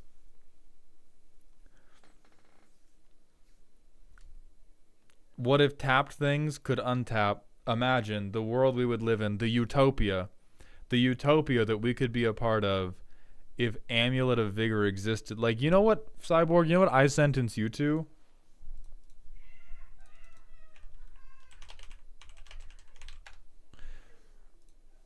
You need to just play Amulet Titan in Modern. I think that is going to scratch exactly the itch of whatever this terrible bullshit is. This is just this idea has outgrown Commander. This is a list of 2 different equally stupid combos that make your deck tickle because of some type of deep trauma that I know nothing about, and I want to know nothing about it. So turn 2, fucking combos happening. Hot, watch out, everyone. The combos occurring. Be careful, you guys. The fucking combos happening. So we get to float a mana here. Deluge? Let's look at the top 4. We get 2 into hand. Okay, Buried Alive. Tutors, as you said. As you said, Buried Alive tutors. I'm fine.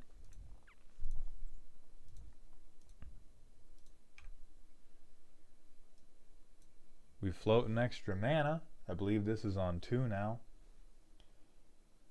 So we float an extra black to put this down. We Buried Alive all of our Moonfolk things, but the Patron is going to end up in hand.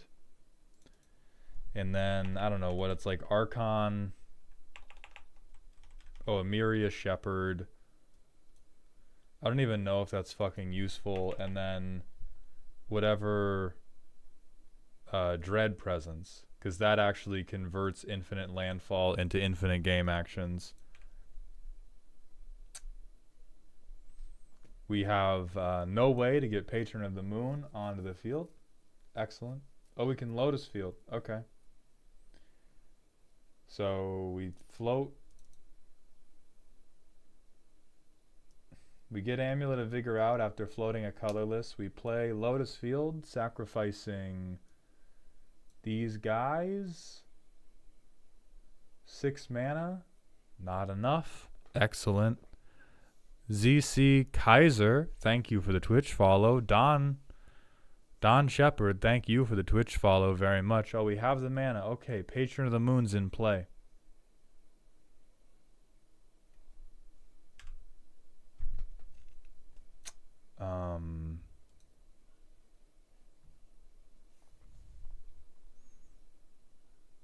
And now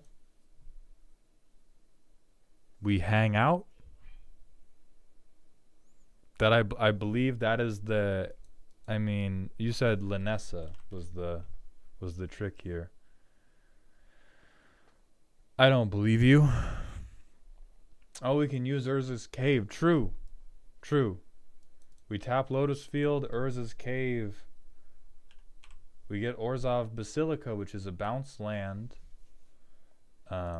We would have Amulet of Vigor out here, I guess, because we didn't have any other artifact to get. So this enters untapped. We tap it. We float mana. Boom, to hand.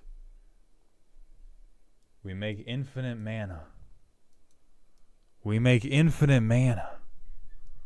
Ooh, look out, everybody. I've floated infinite mana. And now I play this guy and you die. If you counterspelled anything I've done, I accuse you of not liking fun. The game is over. You are now allowed to return to your homes and families and loved ones. My soul is trickling out of my asshole in desperation to get as far away from this deck as it possibly can.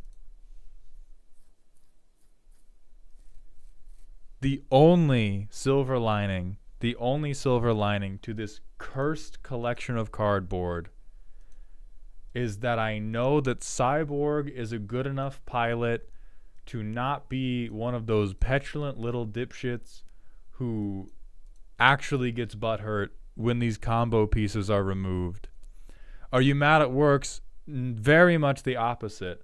I am mad. I personally despise, because what this person has done is they have made the game a 3-player game, except sometimes there's a bomb.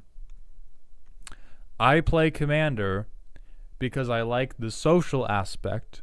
I like politicking.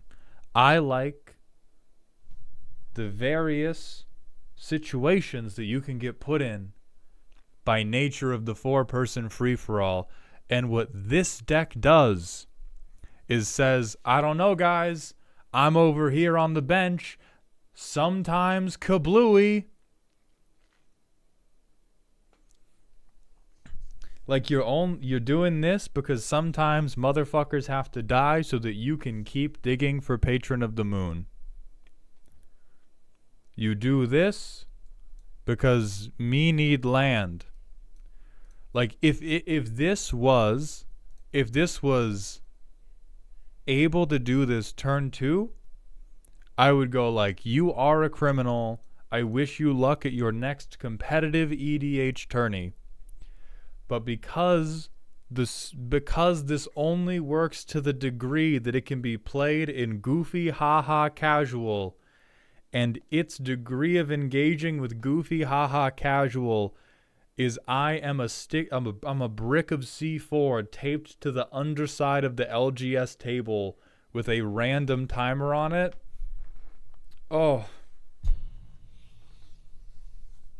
As a nihilist, I am deeply aware that nothing we do matters. I do not need your Commander deck to force feed me that little factoid with every fucking half-assed tiller engine turn that it makes. So what displeases me about this deck is precisely how much it doesn't work. If we were on it's not full-assed, you fucking liar. If it was full-assed, I would see this.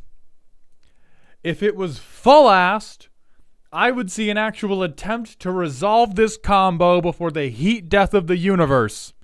This is quarter-assed at best. Thank you, good sir. It's much too good for my Landfall Infinite. Like, I think, like, that is what bugs me, is the idea that, because it's a incredibly clunky combo, it's the same degree of welcome at the table as, like, Jund Stompy. Like, and again, that's not full-assing. You're immediately admitting, like, oh, I'm not full-assing this.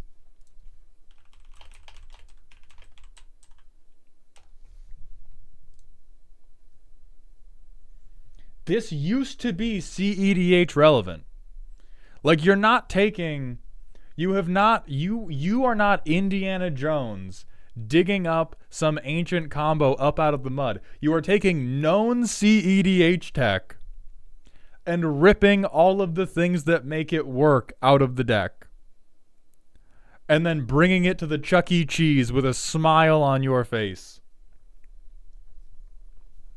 Let us disabuse you of the notion that this is hee ha ha, I built this in my garage. Maybe you fell ass backwards. Maybe your house was built on a store of fucking weapons grade plutonium. But we cannot pretend that this is full-assed We cannot pretend that this is full-assed. This is explicitly half-assed in a way that might make you the happy brain chemical. But I banish you to the darkness. There is no position on this chart that will accurately depict the venom I wish to inject in this deck's veins. I hate it. I hate it with every iota of my being. Lonely Vulpes, thank you for... We know Cyborg's okay because Cyborg has sent in other decks and they've been hilarious. This is like seeing a beloved anime character go through a time skip and come back evil. Because I've seen what else they've done, and it's like, oh, this is ridiculous. How do you get away with it? And they're like, I'm really good at tricking people. And this is like 10 years in the future, and they're like, oh, okay, they used that to become a politician.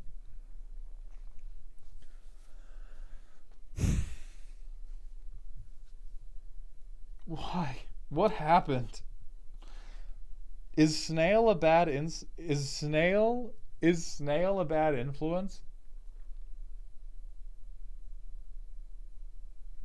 How do we feel about the Corlash Grandeur stuff? So Corlash, I feel, I think in Esper, Corlash, I feel a little bit similar to, mainly because it is, I do nothing, I do nothing, I do nothing, I win. I don't like that regardless of whether it's coming from Patron of the Moon or coming from Corlash, unless you are doing it like at high power. I do not like mid power do nothing into win. That's also why I don't like Simic. Like, it's not because this is a combo, it's because of that, like, I skip 5 turns and now I'm gonna kill you, is the type of energy that I generally disagree with. So let me find Grandeur, because I don't even think I looked at that card. And like, I saw Moonfolk and my eyes went wide.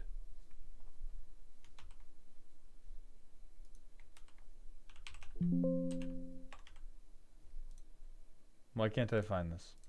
I'll just Scryfall it. Oh, Grandeur is the it's the mechanic.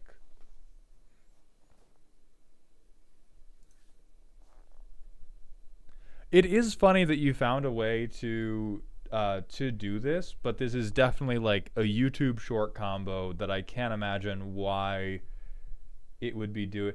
If this was a thing that could maybe happen in a recursion deck,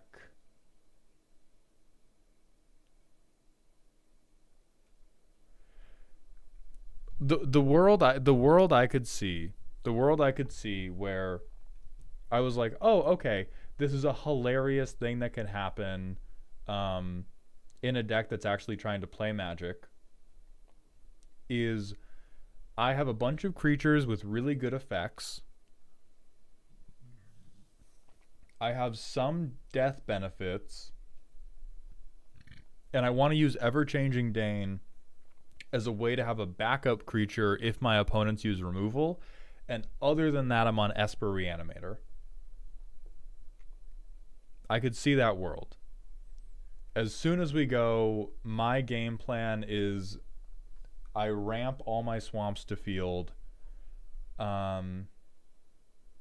It's not the worst thing ever, but it's like, I would much rather this be an incidental thing that happens because we played Emiria Shepherd, which is just a good card. Like, Emiria Shepherd, if you have heavy lands in Esper, is just good. And it's like, oh, these 3 pieces just happen to be, you know, on board or in grave at the same time. Type shit. I get all my lands. I have a ton of mana. Fuck you. It is not... but I don't like it enough to make it the premise of an entire deck. Like, we have a 3-card combo, only one of which is in our command zone. Well, that's what I'm saying is, like, I don't find this interaction good enough to base the deck around. That's why I'm saying the thing I would disdain less is if it was an Esper Reanimator deck that could, like, maybe it does this. But having this be a thing we really care about, with, like, like, devoting all this other stuff to it,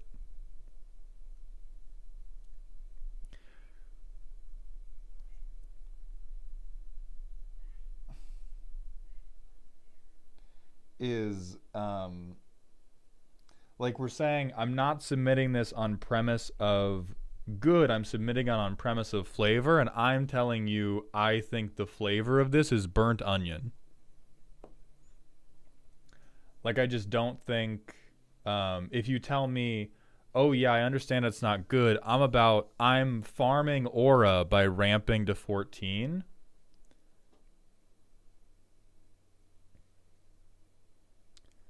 I don't know. It's hard for me to tell the difference between Core Lash and Mech Titan.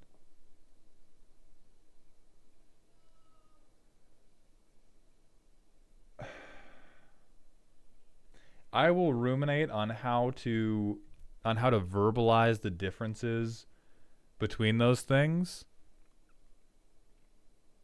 But I think it's like me have big core lash is not the flavorless thing. I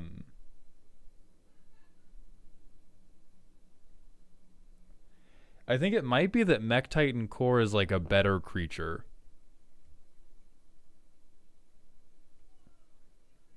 Like I think Mech Titan Core you at least end up with a kind of scary token. And also the deck we saw with the Mech Titan Core was very capable of playing traditional Magic without hitting Mech Titan. Like one of those playtests we did, they just got to lethal with some form of like myriad creatures and a wide board. A lot of what's pulling me out of this is the deck just fucking doesn't play Magic unless it's doing this thing. And I think all of those decks I'm always very, very harsh about because I do not like it when a deck recuses itself from the table. When this is like every playtest I've seen from this is I'm setting up for combo, I'm setting up for combo, I'm setting up for combo, I'm setting up for combo, I'm setting up for combo. Combos happened.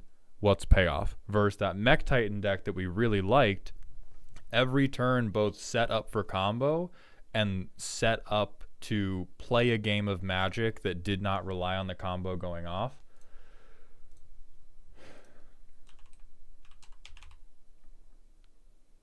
It works with all the grandeur cards. So what else we got?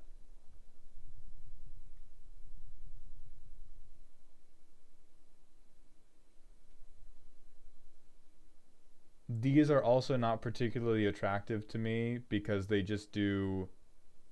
So it's either me have 14/14 or me have board lock. Yeah, see, and I think that's just like personal flavor diffs, right?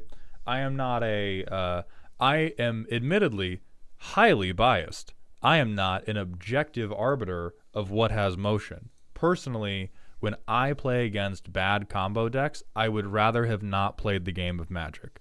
I find them the singular, like, worst possible thing I could be playing against.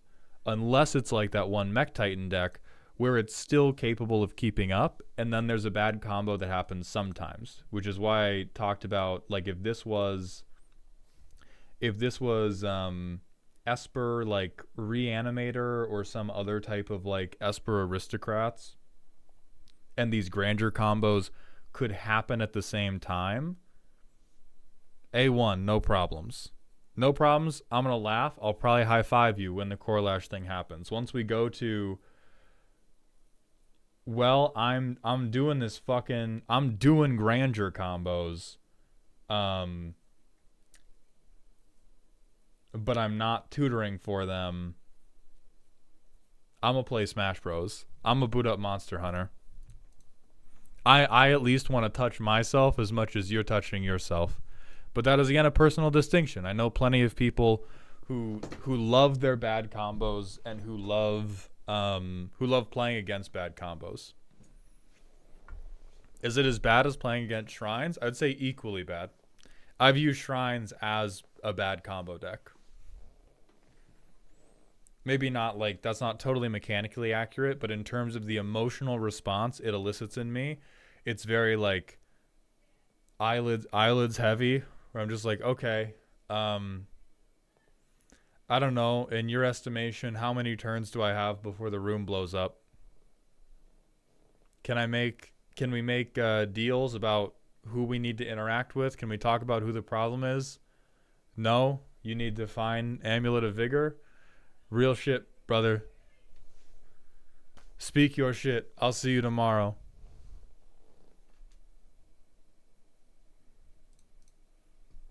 I don't know. Threat assessing combo is super interesting to me, so I like playing against it. See, to me, that's just, I think that is like, do you like gambling?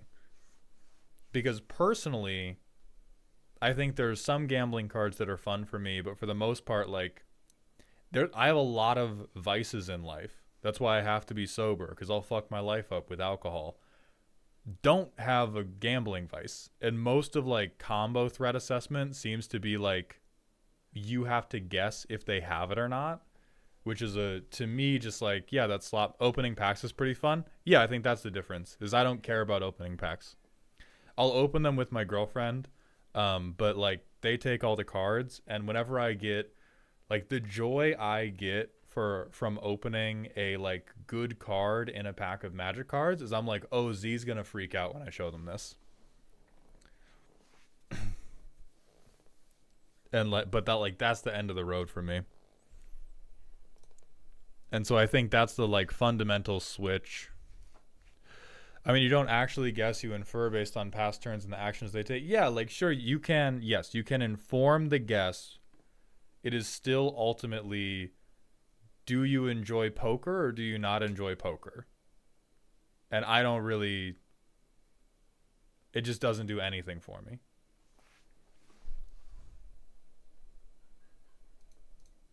Like playing poker is very fun. There it is.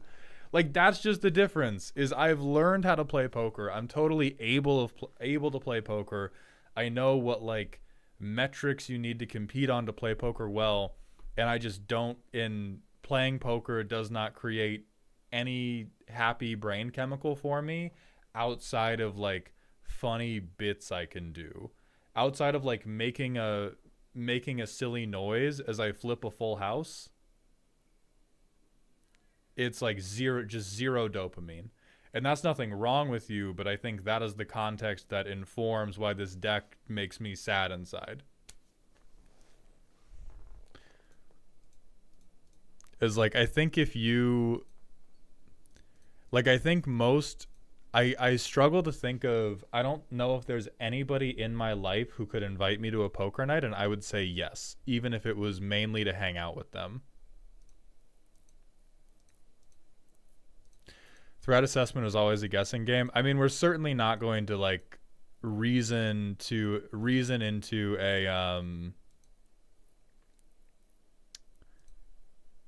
into a compromise on that. Like I think it is a leave it at you like poker, I don't like poker. Mauled want to come to a poker night? Fuck no, dude. That sounds like it just ugh.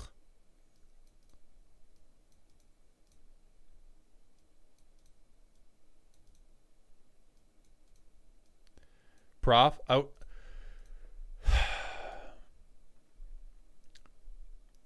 think Prof's real name is out there. I'm gonna use a fake one just in case though. If Prof, aka Terrence, invited me to a poker night, I'm not sure how to divorce the professional pressure of that from the just having fun with it. I have other friends who are much more successful than me, and if they invited me to a poker night, I would say no.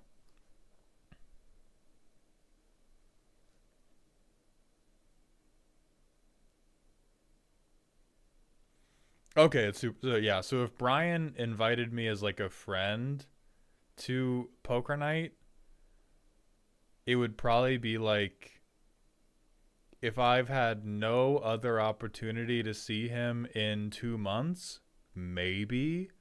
If I was going to have any other opportunity to see him. And I agree with axiomatically saying guessing game bad is not sufficient, but I think you very quickly start to get there when you extend it to like in service of doing this,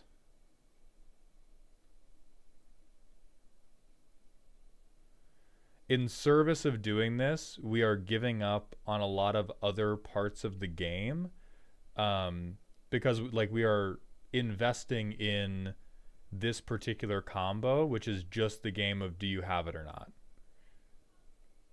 And like I also don't like Elf Ball, so you're just bringing up, you're like, yeah, well, what about this, which it's kind of similar to, which I also think is fucking lame. I mean, Lemons, that's not a comeback, because for this deck it just becomes, hey, you see Amulet of Vigor and you see a bounce land, it's on you to accept this.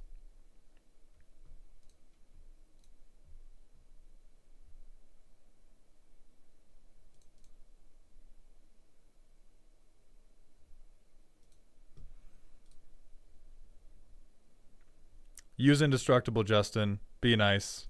I cannot proceed with this. Patrons, I will see you for League Night in 27 minutes. Please be nice to my girlfriend. If any of you are not nice, I'll ban you forever. But use the Indestructible Justin message.